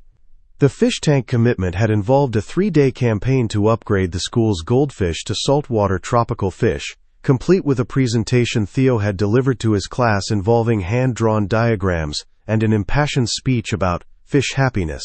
He had not succeeded, but the teacher had called me that afternoon, laughing so hard she could barely speak, to tell me that my son had the persuasive abilities of a trial lawyer and the moral conviction of a saint, and that she'd never met a 4-year-old who'd prepared visual aids for an argument about aquatic welfare. He called Callum Da. It had taken 6 months. 6 months of Callum and then Cal. And then a brief, experimental period of Mr. Cal that Sully had found hilarious, and Callum had endured, with the stoic suffering of a man who would accept any name his son chose to give him, including one that made him sound like a substitute teacher. And then, one evening in October, Theo had been sitting on Callum's lap in the living room, a nightly ritual, the two of them on the sofa with a book, Theo's head against Callum's chest, the book held open between them, and Theo had looked up and said, casually, as if he'd been saying it his whole life, "Duh. Can you do the whale voice for this page?" Callum had not done the whale voice for that page. Callum had not done anything for approximately 10 seconds, during which his entire body went rigid and his eyes went bright and his jaw locked, in that way it locked when he was containing something too large for his face to express. Then he'd cleared his throat, adjusted Theo on his lap, and done the whale voice, which was, objectively, a terrible whale voice. Too low, too gravelly, more sea monster than cetacean, and which Theo loved so much he demanded it every night afterward. Callum had left the room after bedtime that night, gone to the study, closed the door, stayed inside for 10 minutes. When he came out, his eyes were red, and neither of us mentioned it. We never mentioned it. It was ours, this silent, sacred thing. The knowledge that a single word from a 4-year-old boy had done what 20 years of violence and power and the relentless pursuit of control had never accomplished. It had cracked Callum Maguire open. Not broken him, opened him, the way dawn opens a sky. Times. Ruth visited in November. She arrived in her ancient Subaru, with the public radio still playing, and a trunk full of books, and the particular, assessing expression of a woman who was about to judge every aspect of my new life, and deliver her verdict with the unsparing precision of a retired English teacher. She stayed a week. She slept in the guest room. She cooked dinners that were better than mine, and read Theo stories, with more voices than I could manage, and sat on the porch with me in the evenings, drinking tea, watching the lake, saying very little. On the third night, Callum came home early. Not early by normal person standards. He walked through the door at 6 p.m., which in Callum's world was the equivalent of leaving work at noon. He'd been doing this more and more, restructuring, delegating, building a version of the organization that didn't require his physical presence for 18 hours a day. The transition was slow. Criminal empires did not convert to normal business hours overnight, but it was happening. Brick by brick, meeting by meeting, decision by decision. He came through the door, and Theo tackled his legs, and he crouched, the full crouch now, both knees, no half measures, and held his son the way he held everything that mattered, completely, with both arms, like the air itself might try to take him. Ruth watched this from the kitchen doorway. I watched Ruth. "He's different than I expected," she said later, when Callum was upstairs giving Theo a bath. The sound of water splashing and Theo's laughter and Callum's low voice drifted down the stairs like music from a room you can't quite enter. "What did you expect? A monster? You described a monster." He was one. In some ways, he still is. The things he's done, the things he does. Ruth, I'm not naive about it. The business hasn't disappeared. The people he manages, the decisions he makes, the world he operates in, it's still violent, still dangerous, still built on a foundation I can't pretend is moral. But I listened to the water and the laughter and the whale voice coming through the ceiling. But he's trying. He is genuinely, relentlessly, sometimes clumsily trying to be something other than what he was built to be. And I've never seen anyone try that hard at anything. Ruth was quiet for a moment. Then she said, with the devastating simplicity of a woman who had spent 35 years teaching literature and understood that every story was ultimately about the same thing. "That's called love, Nora." "I know," I wanted to say. "I know it's love. I've known since a man who controlled half of Chicago's criminal infrastructure sat on a kitchen floor in a 600-square-foot apartment and drew bubbles with a blue crayon because his 3-year-old son asked him to. I've known since he bought an aquarium because Theo liked fish. Since he left a room and closed the door so his son wouldn't see him cry. Since he stood in front of his dying uncle and said it destroyed me and chose, for the first time in his life, to be something other than a weapon. I know. I've always known. That's why I ran. And that's why I stopped. Times. Saturday morning, early March. 1 year and 1 week since a county courthouse in Portland, Maine. I woke to an empty bed, which was not unusual. Callum slept less than anyone I'd ever met. 4 hours on a good night, 3 on a bad one. The residual insomnia of a man who'd spent 2 decades treating sleep as a vulnerability. But the sleep he did get, he got beside me, every night, in a bed that was ours, in a house that was ours, in a life that was messier and more complicated and more dangerous and more real than anything I'd imagined during those 3 years of hiding in Maine.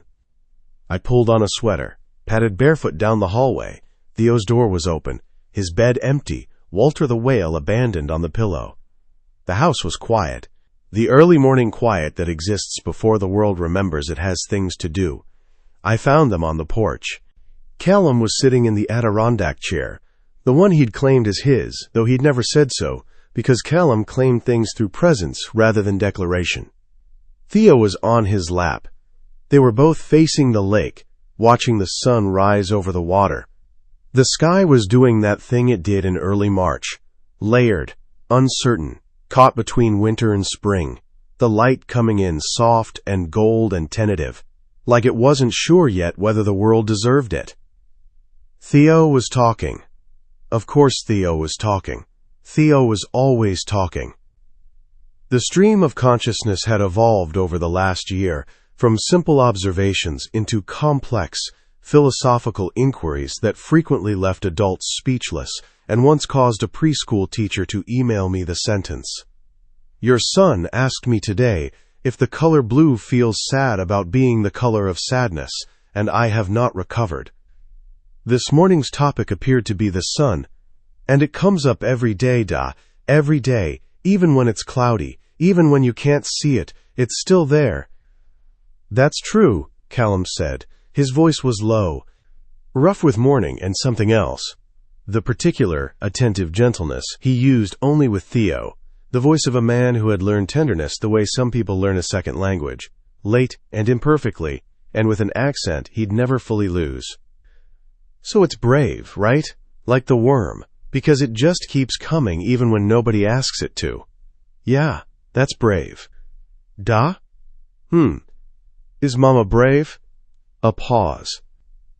I stood in the doorway with my hand on the frame and my heart in my throat, and listened to my son ask my husband whether I was brave. "Your mama," Callum said, and his voice did something I'd only heard it do a handful of times. Thickened, roughened, dropped into a register that was below performance and below control, and existed in the territory of pure, unguarded truth, is the bravest person I've ever known. Braver than a worm? Much braver than a worm. Braver than a son? Braver than a son. Braver than everything. Theo considered this with the grave intensity he applied to all matters of significance. Then he picked up the crayon he'd been holding, green, of course, always green, and returned to the drawing on his lap. I could see it from the doorway, 3 figures. The tallest in the middle, the medium one on the left, the smallest on the right. All 3 with green circles for eyes. Above them, a sun with so many rays it covered the entire top half of the page, reaching down to touch each figure's head like a benediction. He'd drawn us a family, lit by a sun that didn't know how to be small. I stepped onto the porch. The boards creaked. Callum turned his head. Not all the way, just enough for me to see his profile. The sharp jaw. The lines around his eyes that had deepened this year, not from stress but from something else. From the particular, sustained effort of learning to feel things after 20 years of not feeling them. From the muscle memory of smiles that were still rare but less reluctant. From the almost laughs that were becoming actual laughs, slowly, the way ice becomes water when the temperature rises by fractions. He looked at me and I looked at him, and between us was everything. The bar in Chicago and the January night, and the gas station bathroom, and 3 years of silence, and a diner in Maine, and a boy with green eyes, and a courthouse and a sofa, and a text on a phone, and a yard in spring, and a year of mornings exactly like this one, where I came to the porch and found them and felt, each time, the same devastating, impossible, stubbornly persistent thing. Home. Not the house, not the lake, not the yard or the porch or the Adirondack chair. Them. The 2 of them, the tall one and the small one. The man who was learning to stay, and the boy who had taught him why. I crossed the porch, sat on the arm of Callum's chair. His hand found my hip. Automatic. Unhesitating. The casual possessiveness of a man who had stopped asking permission to touch me approximately 9 months ago, when I'd taken his hand in the dark and placed it on my waist myself, and said, "Stop being so careful, Callum. I'm not going to break." He hadn't been careful since. Careful was not in his vocabulary. What he was instead was present. Fully. Absolutely. With the same intensity he'd once applied to controlling an empire, and now applied to being in a room with his family. When Callum was with us, he was with us. Not on his phone, not in his head, not in the office he maintained in the study with the door that was always open now instead of always closed. Here, in his body, in this chair, in this life. "Mama," Theo held up the drawing. "Look, I drawed us." "Drew," I said, because some corrections were reflexive, and because Ruth would have been appalled. "I drew us. See? That's Dia, and that's you, and that's me." He pointed to each figure. "And that's the sun." "That's a very big sun," I said. "It has to be big," he said, with the unshakable certainty of a child who understood something fundamental about the universe that adults had forgotten. "Because it has to reach everybody." I looked at the sun, at its wild, excessive, unapologetic rays stretching to every corner of the page, touching every figure, filling every available space with light. I looked at Callum. His green eyes, the eyes that had started everything, the eyes I'd seen in a crowded bar, in a cracked doorway, in a 3-year-old's face, in a diner booth, in a parking garage, and 1,000 mornings on this porch, met mine.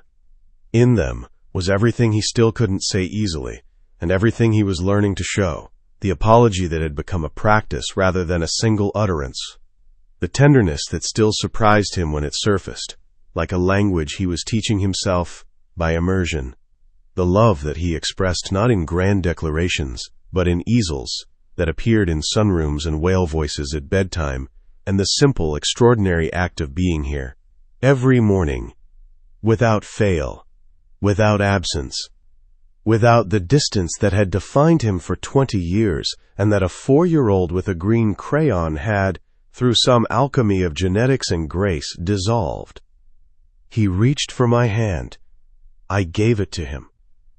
His fingers laced through mine, warm, steady, calloused in places that told stories I was still learning, and held on, the way he held everything now, not like a man, gripping something he was afraid of losing, like a man holding something he had chosen, deliberately, with open eyes, with the full, conscious weight of everything he'd been and everything he was becoming.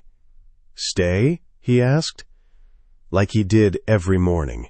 The word that had become our ritual, our shorthand, our daily renewal of a vow that had started as a contract and had become, through the slow, painstaking, improbable labor of 2 broken people trying to build something whole, the truest thing either of us had ever said.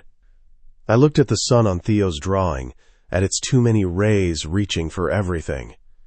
I looked at the real sun, rising over the lake, turning the water to gold. I looked at our sun, who believed that fish had feelings, and worms were brave, and the sun came up every day because it chose to, even when nobody asked. And I looked at the man beside me, the monster, the father, the weapon that was learning to be a hand, and I said the word that had become my answer, my promise, my own small sun, drawn with too many rays, reaching for everything, refusing to be contained. Always. The end.